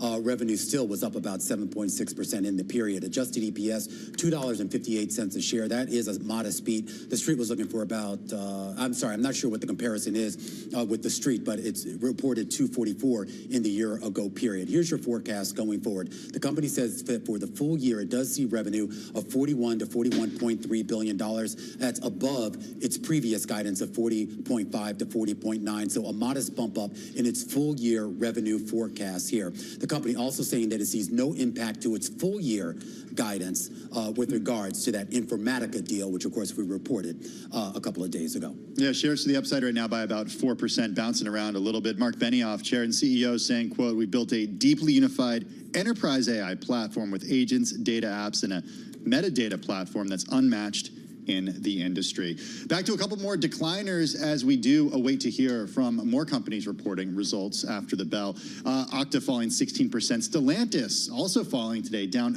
name Antonio Filosa as its new CEO. Antonio Filosa, a company veteran with U.S. experience. The attempt here will be to reverse the company's slump in the U.S. market due to an aging lineup, model delays, and pricing blunders.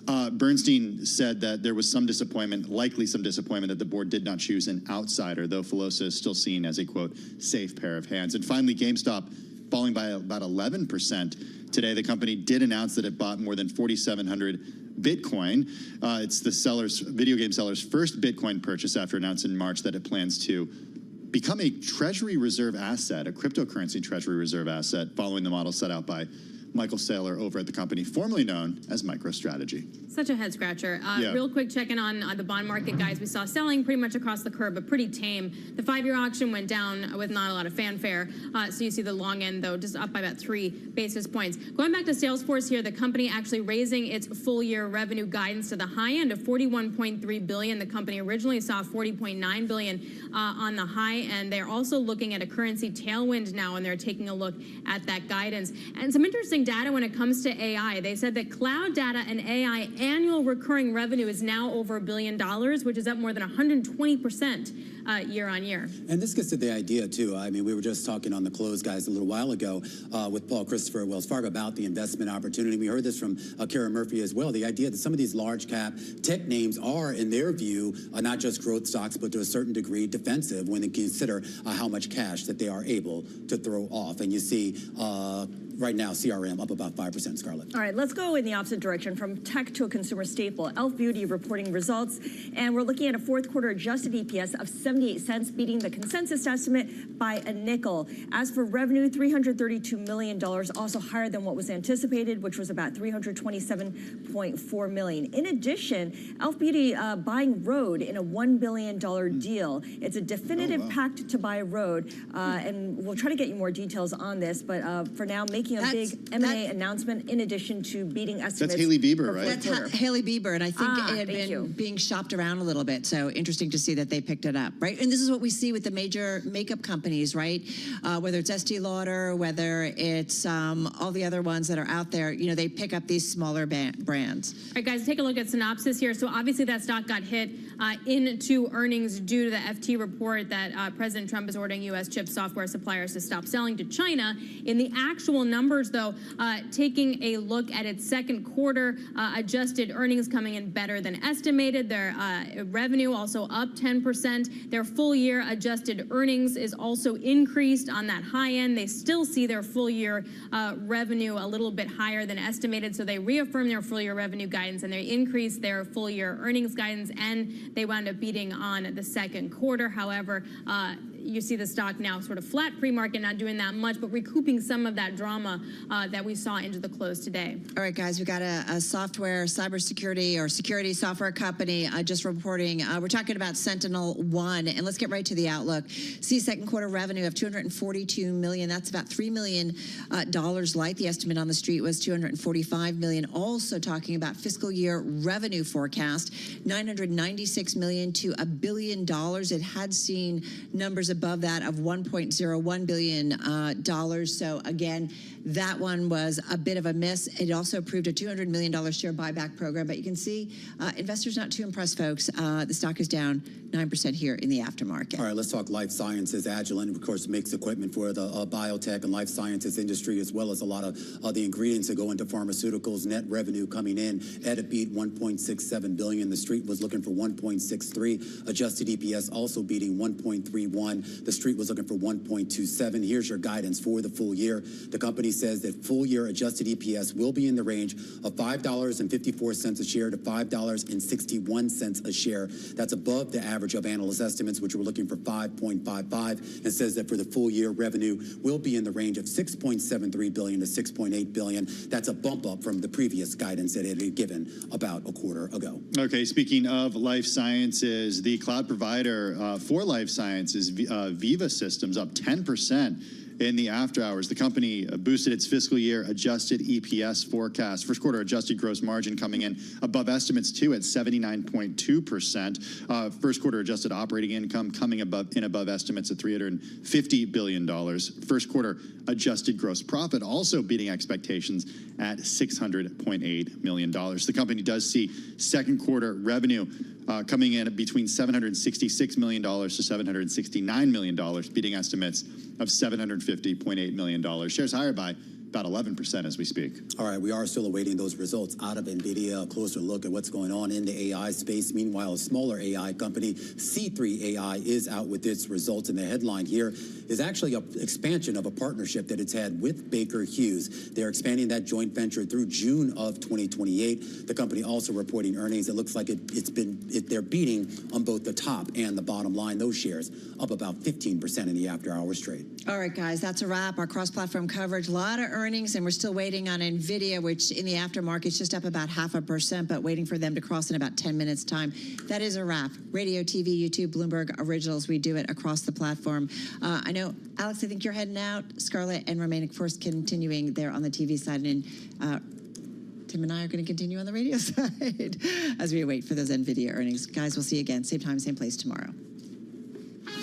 This is Bloomberg Business Week Daily, reporting from the magazine that helps global leaders stay ahead, with insight on the people, companies, and trends shaping today's complex economy, plus global business, finance, and tech news as it happens. Bloomberg Business Week Daily with Carol Masser and Tim Stenivek, live on Bloomberg Radio, television, YouTube, and Bloomberg Originals. I wasn't joking when I said that we had a lot of earnings apart from NVIDIA to get to. I was just laughing and thinking, God, as we were finishing up there, like earnings not quite over. Yeah, that's we're also awaiting HP Inc. That's expected in the next 5 minutes. The big one, though, that we're waiting for is NVIDIA, and we're going all in on NVIDIA this hour. We do expect those numbers to cross in about 9 or 10 minutes. Yeah. We'll bring them to you as soon as they do cross. Shares up more than 40% from an April low, we should note. Also, Carol, meantime, DeepSeek said it upgraded the R1 AI model that helped propel the company to global prominence earlier this year. You and I were in here on that fateful day in January. Marked in my calendar. When it seemed like... Does NVIDIA have to be worried? That's a good question for Ed Ludlow. I don't know. So let's bring him in. Ed Ludlow, of course, co-host of Bloomberg Technology out there in our San Francisco bureau, waiting like all of us for NVIDIA earnings. A reminder, too, Ed's got a special on NVIDIA earnings, including an interview with CEO Jensen Huang. That's tonight at 6:30 p.m. Wall Street time across our platforms. Ed, a busy day for you. How are you thinking about NVIDIA as we await for those earnings to cross in about 8-9 minutes' time? I mean, there's two ways to look at it, right? It's a company's quarterly earnings just like any other. And so you look at the estimates and its core business lines and then the guide it gives the current period and you say, okay. And then there's all the big picture stuff, which is what NVIDIA usually focuses on. I think we, on this program, discussed the China situation with NVIDIA in quite some detail in April. So the really key thing to everyone listening to this program they need to know is that NVIDIA did a $5.5 billion write-down in April. It was a write-down on inventory and commitments to sell a chip called the H20. The H20 is a lower power, lower spec chip that NVIDIA designed to conform with US technology exports for China. When NVIDIA found out it wasn't going to be able to send them to China, it did a write-down. But the thing is, you have to then recalculate your estimates for revenue in the current period. And so I think consensus has been about $45.5 billion of revenue for the fiscal second quarter. It's very likely to come in light, probably 43 billion. That's us doing the math on that write-down. Yeah, I love that you went there. Our Kujan Sabani, who you know well, covers NVIDIA, said that this is going to be one of the noisiest quarters. And he said because some estimates have incorporated the full H20 ban, and I guess some have not. And so you have quite a range. And so he says it's a little tricky here. Yeah, correct. It's revenue lost. You have the write-down on the inventory, but then you have to calculate the sales they would otherwise have had. But then I go to the big picture, right? China has 50% of the world's AI researchers. Tencent, Baidu, Alibaba were big buyers of H20. So the big question for NVIDIA and Jensen is, what's the future for you in that market? I think partly the answer could be, Ed, and I don't know what the analysts are telling you, is that this stuff gets developed by a homegrown Chinese company. NVIDIA can't be the market leader forever. That's just not the way this stuff works. Yeah, NVIDIA has a technical monopoly on AI accelerators or high-performance GPUs that are used to train AI models. But one consequence of US restrictions on the export of that technology directly to China is that because there's no other choice, China champions its domestic hero, which is Huawei. And there's plenty of evidence that Huawei is working on AI accelerators or GPUs that are not yet as performant as NVIDIA's even lower spec chips. But there's evidence in other analogous examples like smartphone chips that they're capable of getting there, albeit slowly. Okay, so that's the Chinese market. Certainly it will be a focus. What about when it comes to the Middle East? And we're reminded of what Jensen Huang did. He was with the president during some of that trip to the Middle East. What did you make of that? Yeah, it's going to be really hard through the earnings statement and release, and indeed the analyst call, to learn anything more. Those are sort of deals that take place over many years. They are thousands of GPUs, but it takes time to build data center infrastructure. Like, that's the story we've been talking about for 2 years. And so, in terms of top line or definitely bottom line, it's not going to show up. But it would be curious to find out a dollar figure. Like, how many billions of dollars is this worth to NVIDIA? Maybe I'll ask him that. But there's also like the political capital, right? The other story while Jensen was on his road trip of the Middle East and the Gulf was the United States and the Commerce Department rescinding the diffusion rule. And Jensen Huang was side by side with government officials literally every step of that journey. So does he have a good sense as to what happens next? Do we get a new diffusion rule or anything specific around stopping those Middle East countries with data center capacity and selling that onto China? That's a concern. What's fascinating too, and we've kind of brought this up again. Remember when we were so concerned about selling chips? We still are concerned in terms of China, but specifically, because of national security issues. And aren't we still maybe to some extent concerned about doing that with the Middle East? Yes, the design of the diffusion rule was such that frankly, the UAE, as an example, also has a close relationship with China. And so they will build data centers that have powerful American chips in them. But what's there written down in international trade agreements to stop the UAE saying to a Chinese technology company, hey, why don't you use some of our data center capacity? That is the big unknown. That question's not been answered. But the extension of that was that US policy was written such that they were concerned about China, the government of and the country, using the chips to ultimately build AI models that can be used for, national security or defense or military applications, is what I'm trying to say. 30 seconds, top of mind when those NVIDIA numbers hit. A year ago in the same quarter, NVIDIA grew 260%. It will probably grow 60% this quarter. What's its business look like outside of the 4 big hyperscalers? Who's buying this stuff? Yeah, exactly. Like those tier 2, right? Companies and so on and so forth, if it's moving beyond. Ed Ludlow, busy day for you. Looking forward to your coverage as well as your interview with Jensen Huang, of course, the CEO of NVIDIA. That's coming your way at 6:30 p.m. Wall Street time, but we got a lot to get to before we get to that. We do. Shares of HP getting crushed right now, plunging about 15%, 16% in the after hours. The company did see fiscal year adjusted earnings per share revised lower, $3 to $3.30. They saw before $3.45 to $3.75. The estimate was for $3.50. Charlie Pellet has more details on this and everything happening in the after hours. Let's head on over to him for a business flash. Hey, Charlie. Thank you very much, Tim. This is precisely why you got to keep it locked into Bloomberg Radio for the latest developing after-hours news. You mentioned HPQ again, bears repeating. The stock plunging after earnings, now down by 16%. We'll get more details as they become available, but those headlines right now on the Bloomberg Professional Service. Salesforce raising its annual sales forecast, signaling that its AI agent product is on a path to contribute significant revenue. After hours, Salesforce up now by just about 5%. Tesla making big news, setting a date. A source tells Bloomberg Tesla is poised to begin its long-awaited robo-taxi service in Austin on June 12th, and it marks a milestone for Elon Musk's plan to reshape the company around driverless vehicles and artificial intelligence. Again, worth repeating the HP news. Hewlett-Packard Inc. cutting its adjusted EPS guidance for the full year. That guidance did miss the average analyst estimate. The stock right now is plunging by 13.3%. Stocks lower, late day fade with the S&P down 32 points, finishing the day at 58.88, a drop today of 0.6%. Dow Industrials down 245 today, down 0.6%. NASDAQ Composite Index down 98, a drop there of 0.5%. 10-year 4.47%, the 2-year 3.98%. Gold down 0.1%, 32.95 the ounce. West Texas Intermediate crude up 1.3%, 61.66 a barrel. And again, ahead of earnings, we've got Nvidia down by 0.5%. This Bloomberg Business Flash brought to you by ShipStation. Calm the chaos with the shipping software that delivers. Use code Bloomberg for a free trial at ShipStation.com, ShipStation.com. And that is a Bloomberg Business Flash. All right, Charlie, thank you so much.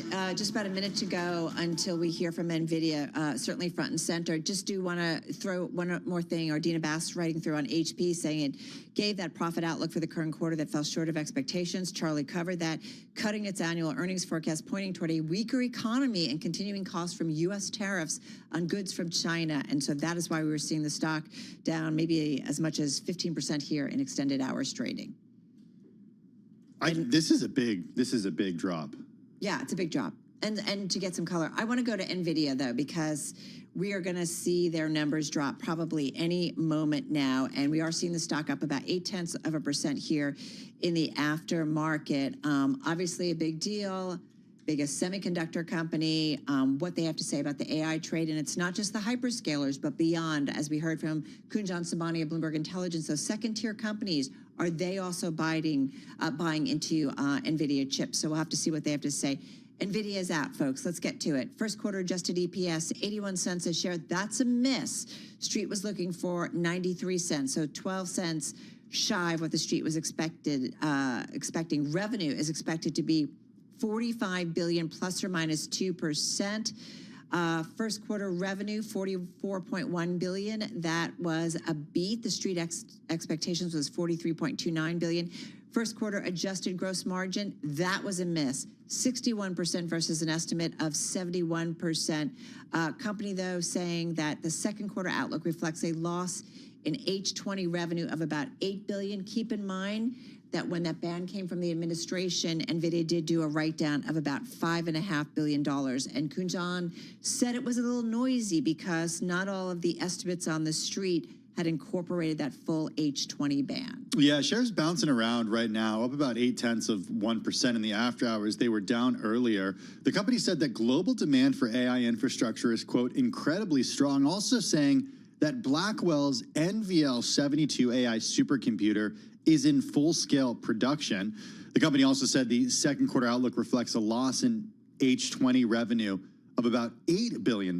So I wonder if that charge, Carol, that they took was relatively conservative. The company also saying it was unable to ship and added $2.5 billion of H20 revenue in the first quarter. The company also saying it will pay a quarterly dividend of 1 cent per share. That will happen on July 3rd.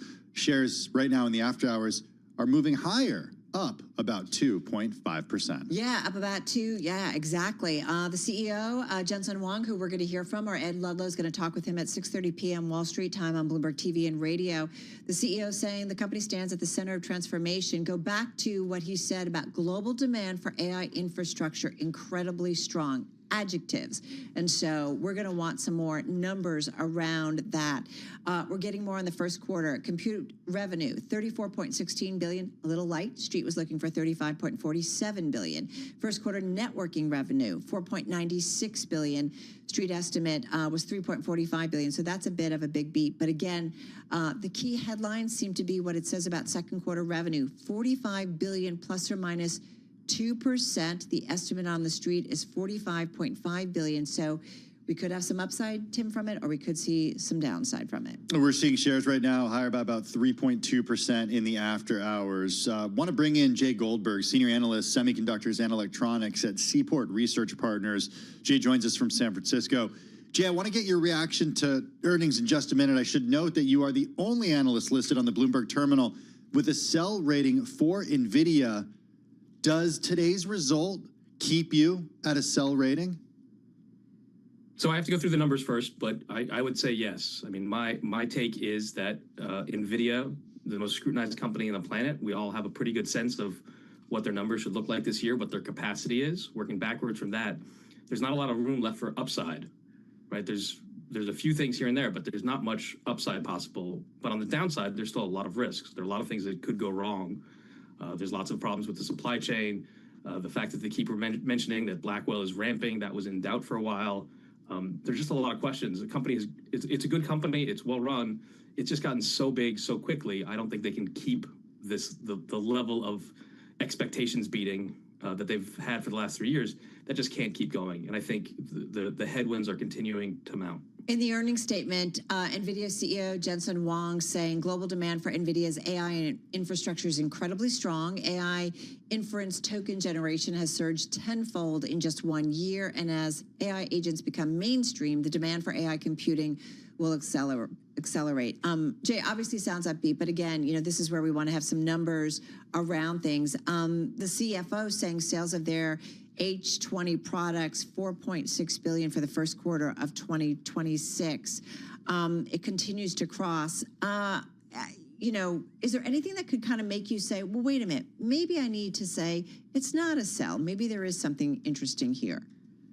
So I think the underlying question is, what are we going to do with AI? Like, there's a lot of excitement around AI, but it's still in very early stages. I like to think of this as the internet in the 1970s.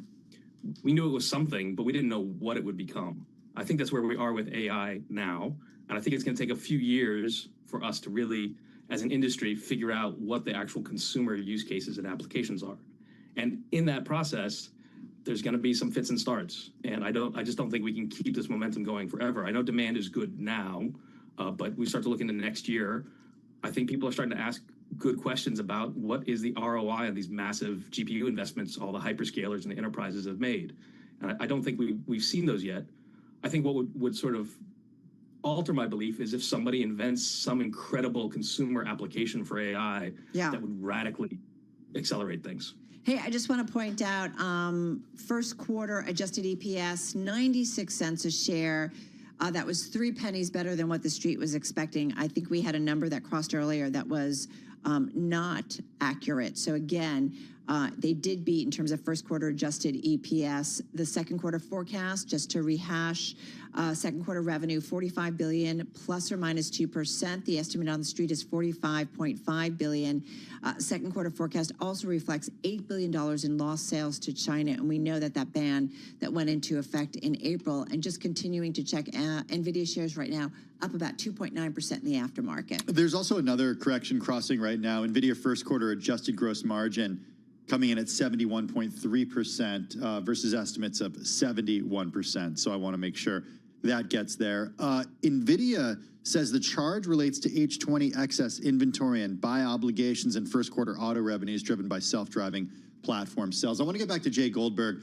Jay, you made an interesting comment that this is like, AI is like the internet in the 1970s. I got to tell you, playing around with ChatGPT and Anthropic's Claude, it blows my mind every single day. Getting in a Waymo blows my mind. I mean, to me, this feels like certainly the new frontier. What's the vision that you have if we're in the early stages, if we're in the early innings of this game? Like, what is the impact going to be, and where will NVIDIA be in that?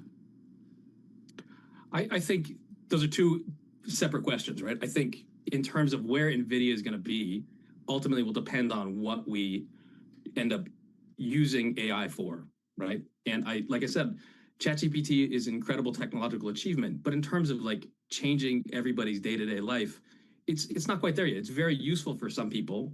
It's very useful if you're writing web content or if you're coding. But for sort of average day-to-day use, I think of my 90-year-old father or my 25-year-old niece. They don't use ChatGPT. It's just not that useful for what they do day-to-day. The 25-year-old is not using ChatGPT? No. That's shocking. No. I'm basically using it. I'm using it more than not more than I use Google, but like I'll go there first. I got to say, my household all of a sudden has kind of amped up, and you've got a range of ages and using it for different things, and things like even Grok, and yeah, it's happening.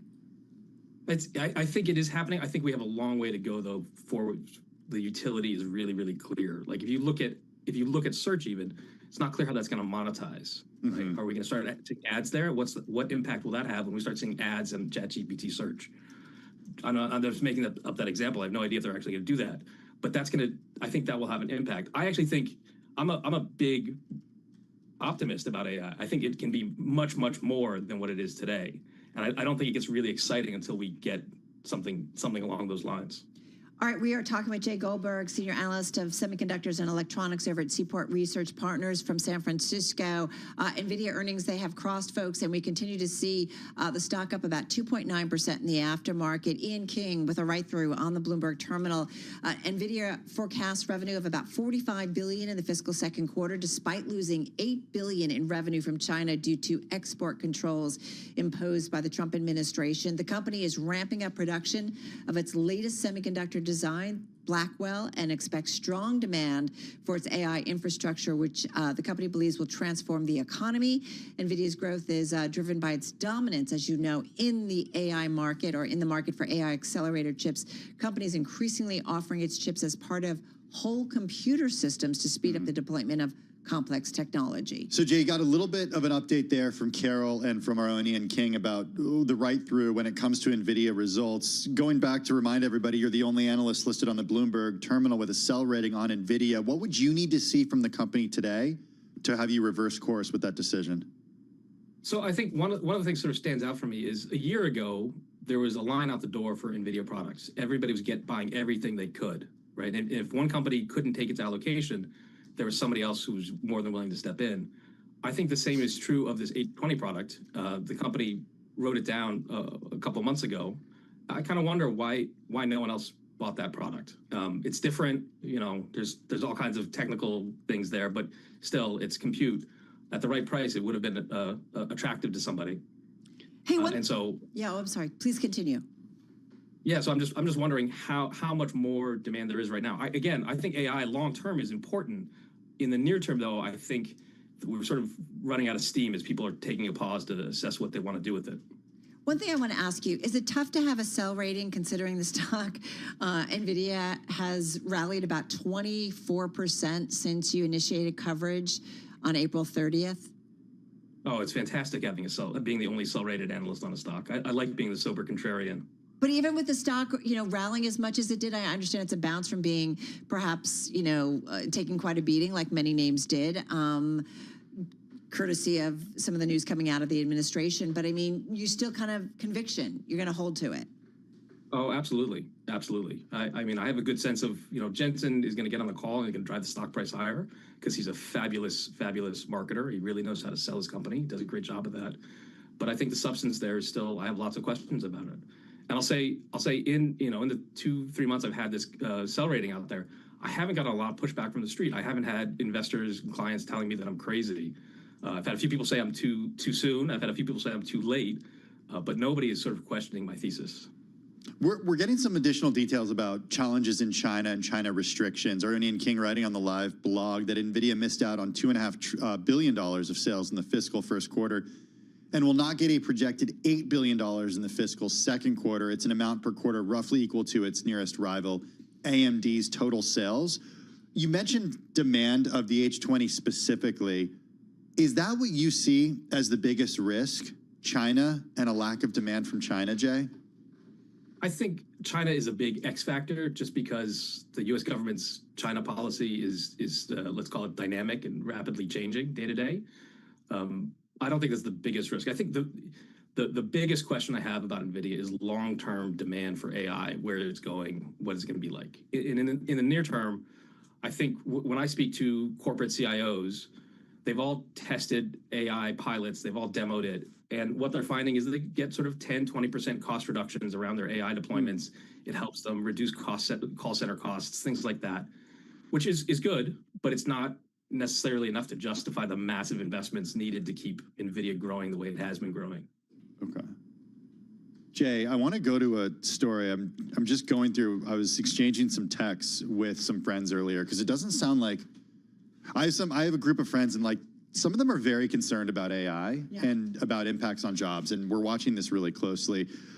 Dario Amodei, the CEO of Anthropic, I've interviewed him before. Axios out this morning with a story that he basically said that AI could wipe out about half of all entry-level white-collar jobs, I'm reading from Axios right now, and spike unemployment to 10 to 20% in the next 1 to 5 years. He said this in an interview to Axios in San Francisco. Do you disagree with that? It sounds like you're not as bullish when it comes to the actual effect of AI on the workforce. I think that, again, I'm a techno optimist, if anything. I think there will be disruptions to the labor force, but there will also be new opportunities over the long term.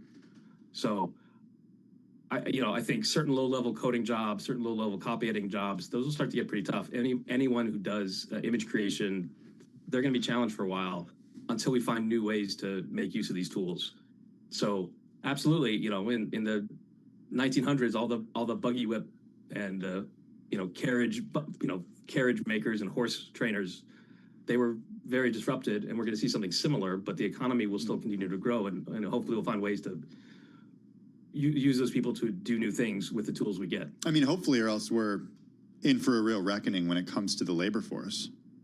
Yeah, and again, I think it's very premature to talk about these sort of massive, big-term impacts of AI, because the things we actually use day to day aren't quite there yet. Again, a few small categories where there is disruption, but in a broader sense, we haven't really grasped the full potential for AI and what it's going to do. So then we have ways to go. So then it raises the question about other companies, in your view, that could be beneficiaries of the way that technology is moving. If NVIDIA, in your view, has limited upside right now, where, in your view, should investors be putting their money? Broadcom, right? I think today, anytime NVIDIA loses share, it's to one of its big customers, the hyperscalers, Intel, Microsoft, Google, Google, Microsoft, Amazon.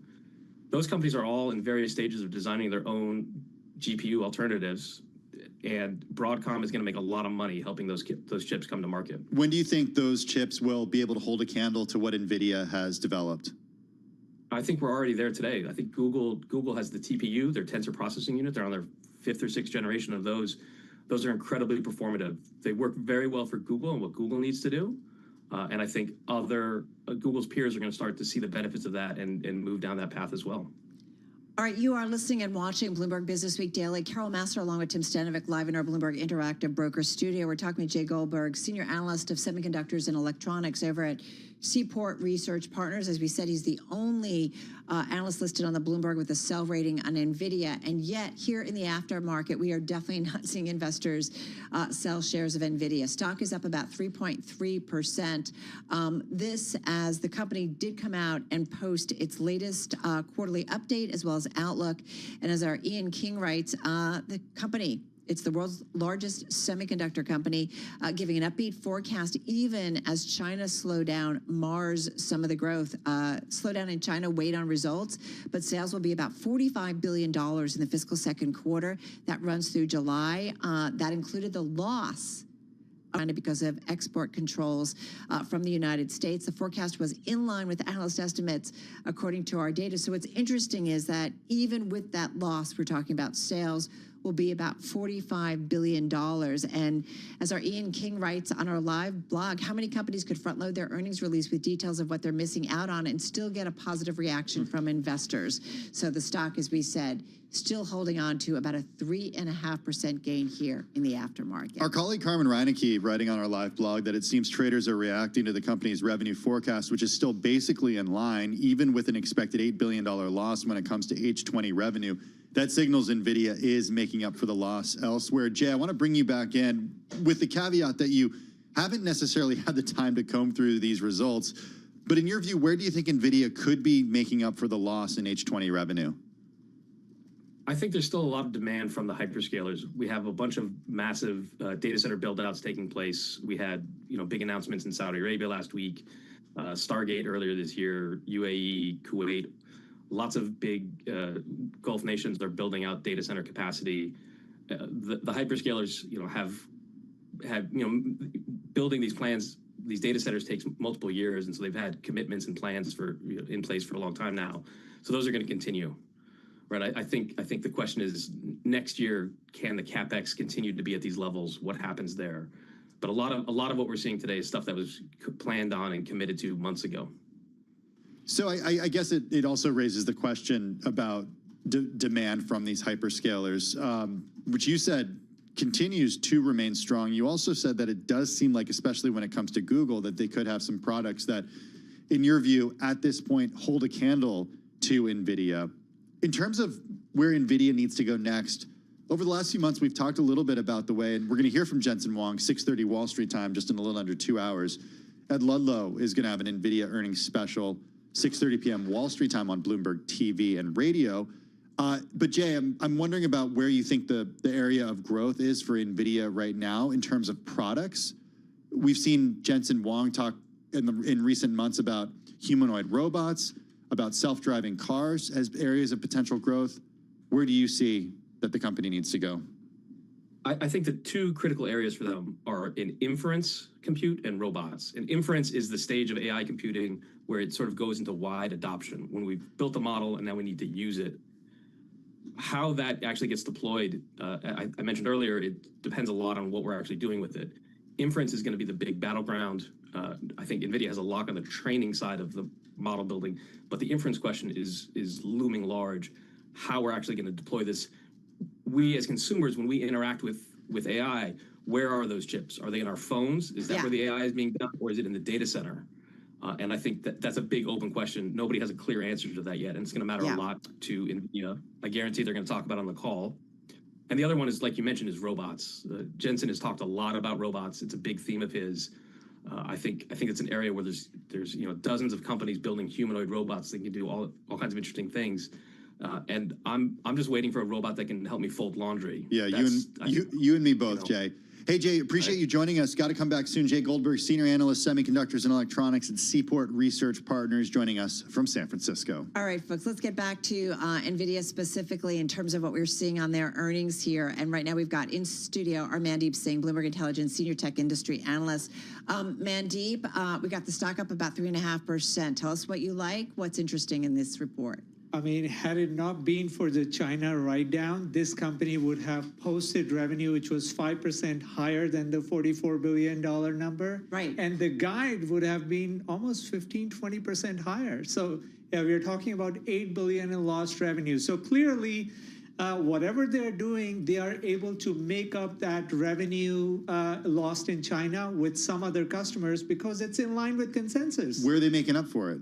Well, I mean, there are other customers. We saw the deals in UAE. I think there is demand from other enterprise customers. And the one anecdote they provided was token generation was up 10 times. Explain what that is. Yeah. So the way these AI models work is if you type in a query on ChatGPT, it's going to generate, hundreds of tokens from that. It's going to be passed to the model, and the output is also, hundreds of tokens. So Google said at their I/O event, their token generation was up almost 50x. Same thing from Microsoft. 50? Yes. Oh, okay. And so we are getting those type of numbers from pretty much anyone who is exposed to demand for large language models.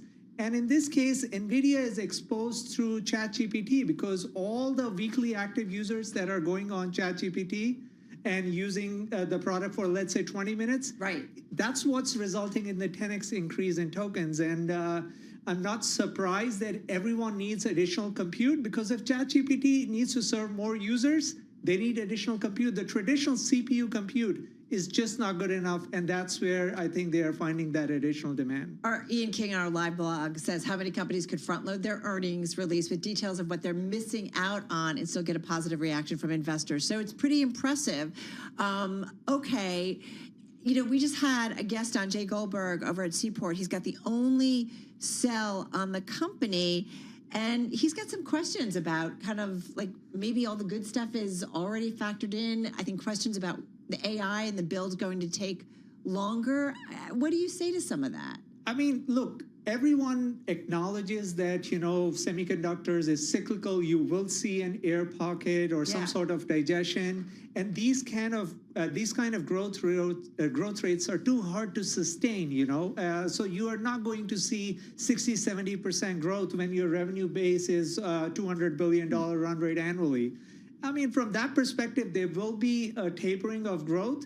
But look at all the hyperscalers. NVIDIA is still growing top line way above everyone else, including Microsoft and, you know, Meta that are growing at a very healthy high teens rate. So from that perspective, there is still a lot of runway when it comes to NVIDIA's growth. China and the China-specific story here, the H20, the restrictions.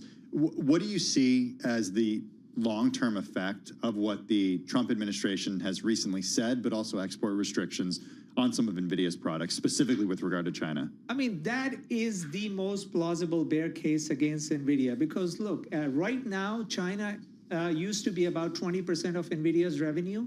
It's very hard to fill that hole with all the additional demand, even though ChatGPT and other LLMs need more compute and they can take whatever NVIDIA is making.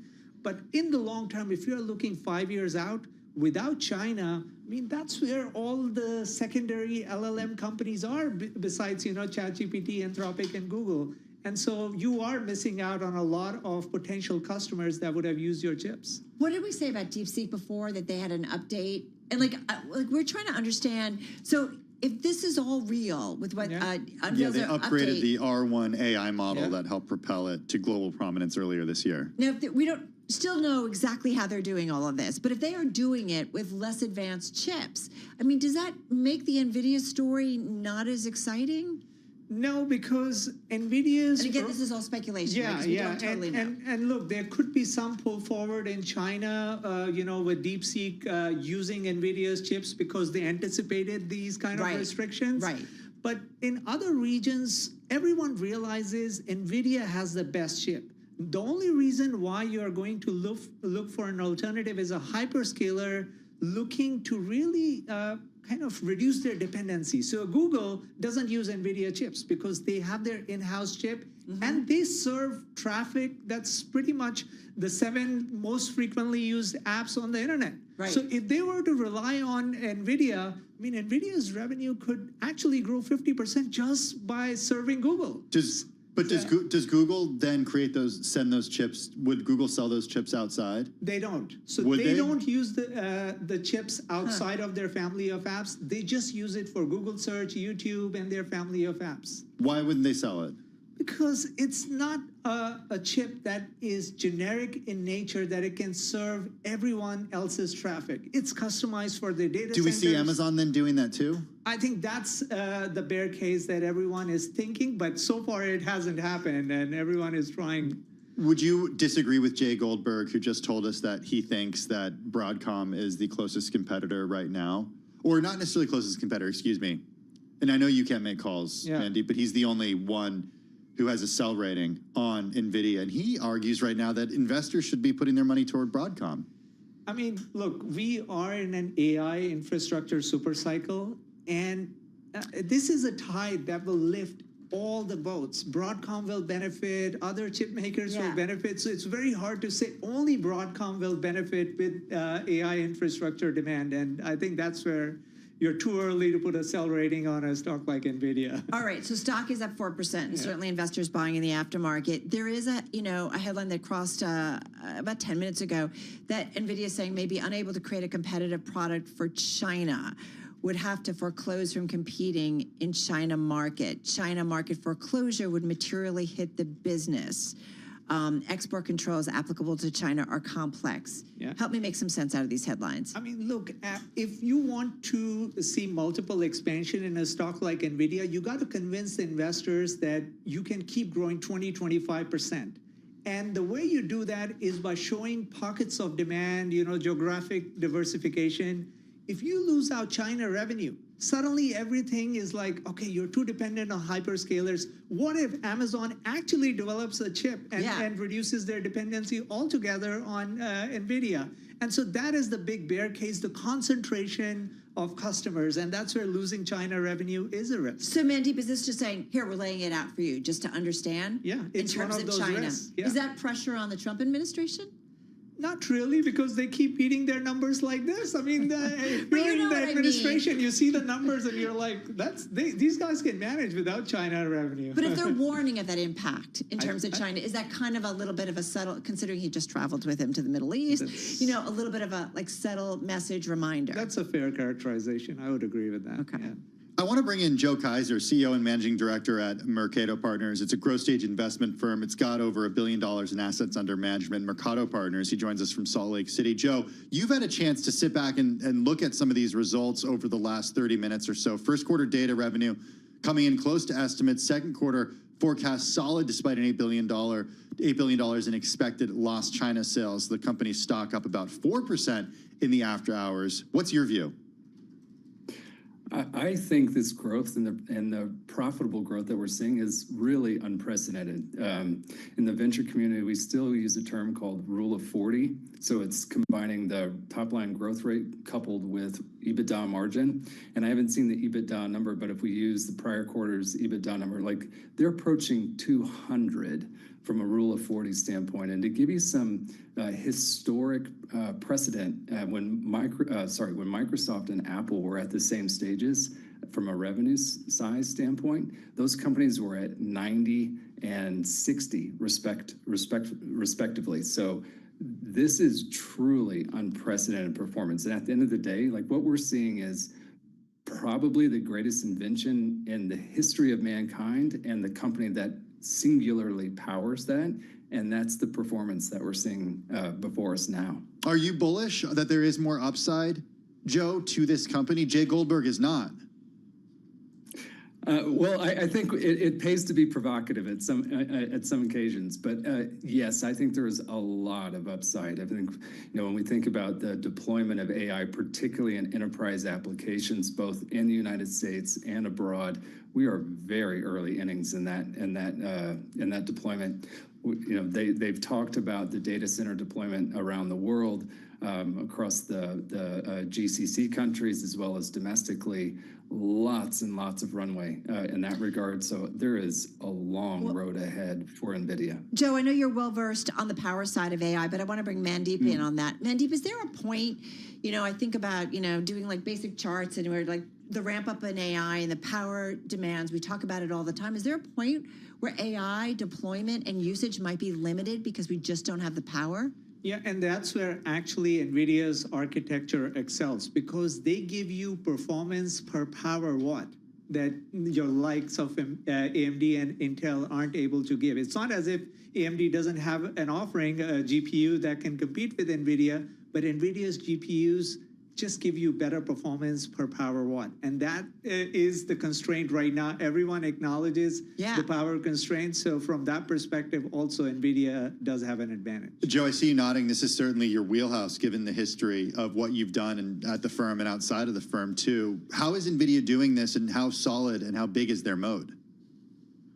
Well, that is one of the big developments with the Blackwell chip is the reduction in power consumption from Hopper to Blackwell, and that is one of the key breakthroughs. A lot of people, including NVIDIA, including the hyperscalers, talk about the lack of power as the headwind here. The reality is we, as a nation, we have the resources, we have the technologies. I invested in a company called Taurus, which has solved the storage challenge. We have, from a long-term standpoint, I think a guest earlier today talked about small modular reactors and the technology of small footprint nuclear. That technology exists today. Right. We're probably but SMRs are 5 to taking 10 a years. while. Yeah, we're still talking quite a You're quite not a winning runway. your backyard yet, I don't know what everybody talks about it, and SMRs are the way to go. But it's going to be several years before we really see that build out. Very true, Carol. But I think the challenge is we have plenty of natural gas as a country as well. And the talk is, well, it takes a decade to build a power plant. But the reality is the long pole in the tent from building a power plant is the permitting process and the process of getting the right to turn on and use the power out of that power plant. So if we streamline that process, and I know both the federal government as well as states like Utah are in the early innings of streamlining, but that is the long pole in the tent.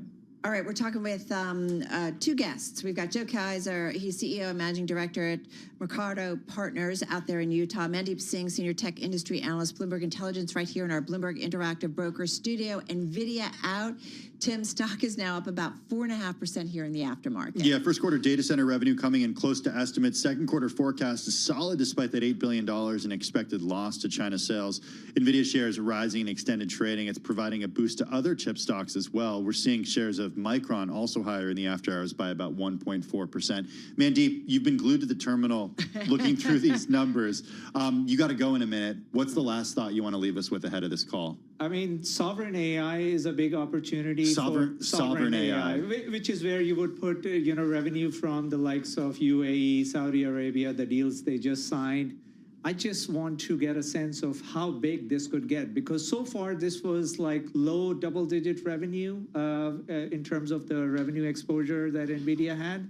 And look, they are losing China revenue. So what makes up? How many types of entities, sovereign entities, want to build their own large language model infrastructure like the UAE and the Saudi Arabia? And that would determine, the pace of growth when it comes to the non-hyperscale piece of NVIDIA's growth. The Middle East trip makes so much more sense, right? Yeah, maybe they should be doing more trips with the administration. Well, where else can they go? Anywhere, right? Yeah, anywhere. I mean, look, EU, you've got so many pockets where there's so much sensitivity around AI in terms of, developing your own AI, serving it with your own infrastructure, that's the real bull case when it comes to sovereign AI. Can I ask one last question? Yeah. Cash equivalents, marketable securities, $53.7 billion, up from $31.4 billion a year ago and $43.2 billion a quarter ago. What do they need to do? They tried to buy ARM, couldn't do it, right? Do they need to do bigger dividends? Do they need to do buybacks, or what do you think? I mean, stock buybacks. This company is generating as much free cash flow as Apple now. We're close to $100 billion in free cash flow. So Apple does have a playbook when it comes to returning cash to shareholders. I think NVIDIA should probably follow them. Mandeep Singh, Bloomberg Intelligence, Senior Tech Industry Analyst. He's got to go, taking the headphones off. Thank you. Joining us here in the Bloomberg Interactive Brokers studio. I want to go back to Joe Kaiser, CEO and a Managing Director at Mercado Partners. We're going to hear from Jensen at 6:30 Wall Street time on Bloomberg TV and radio, Joe. Before that, we will hear from him on the call. What's the biggest unanswered question that you have right now, given that you've had a chance to look through these results? Shares up, by the way, by about 4.7%. The thing that Jensen can't control, the one thing in the universe that Jensen can't control is what the regulatory environment is how the regulatory environment will constrain his growth. I think the China topic has been batted about all day long. They have built the Blackwell chip, the version of the Blackwell chip for the China market. It's compliant with the current regulatory requirements. So when is that still scheduled for June rollout? That's a big factor. Obviously, that doesn't change revenue for Q2, but it would, if allowed to ship, would impact them for the second half of the year and then subsequent years. So I think that is the shipment of that China chip, the Blackwell China chip, is something to listen for. Joe Kaiser, CEO and Managing Director at Mercado Partners, joining us from Salt Lake City. I'm Tim Stanovec, and that is Carol Master. Let's take a look at some stocks on the move. We're joined by Denitsa Sakova, Bloomberg News cross-asset reporter. What's on your radar, Denitsa? Let's look at Abercrombie & Fitch. Just an incredible today. The stock closed 15% higher, but at one point today, it was up 36%. Of course, this comes after a difficult stretch for the company, but it's coming on back of the retail upping their full-year outlook.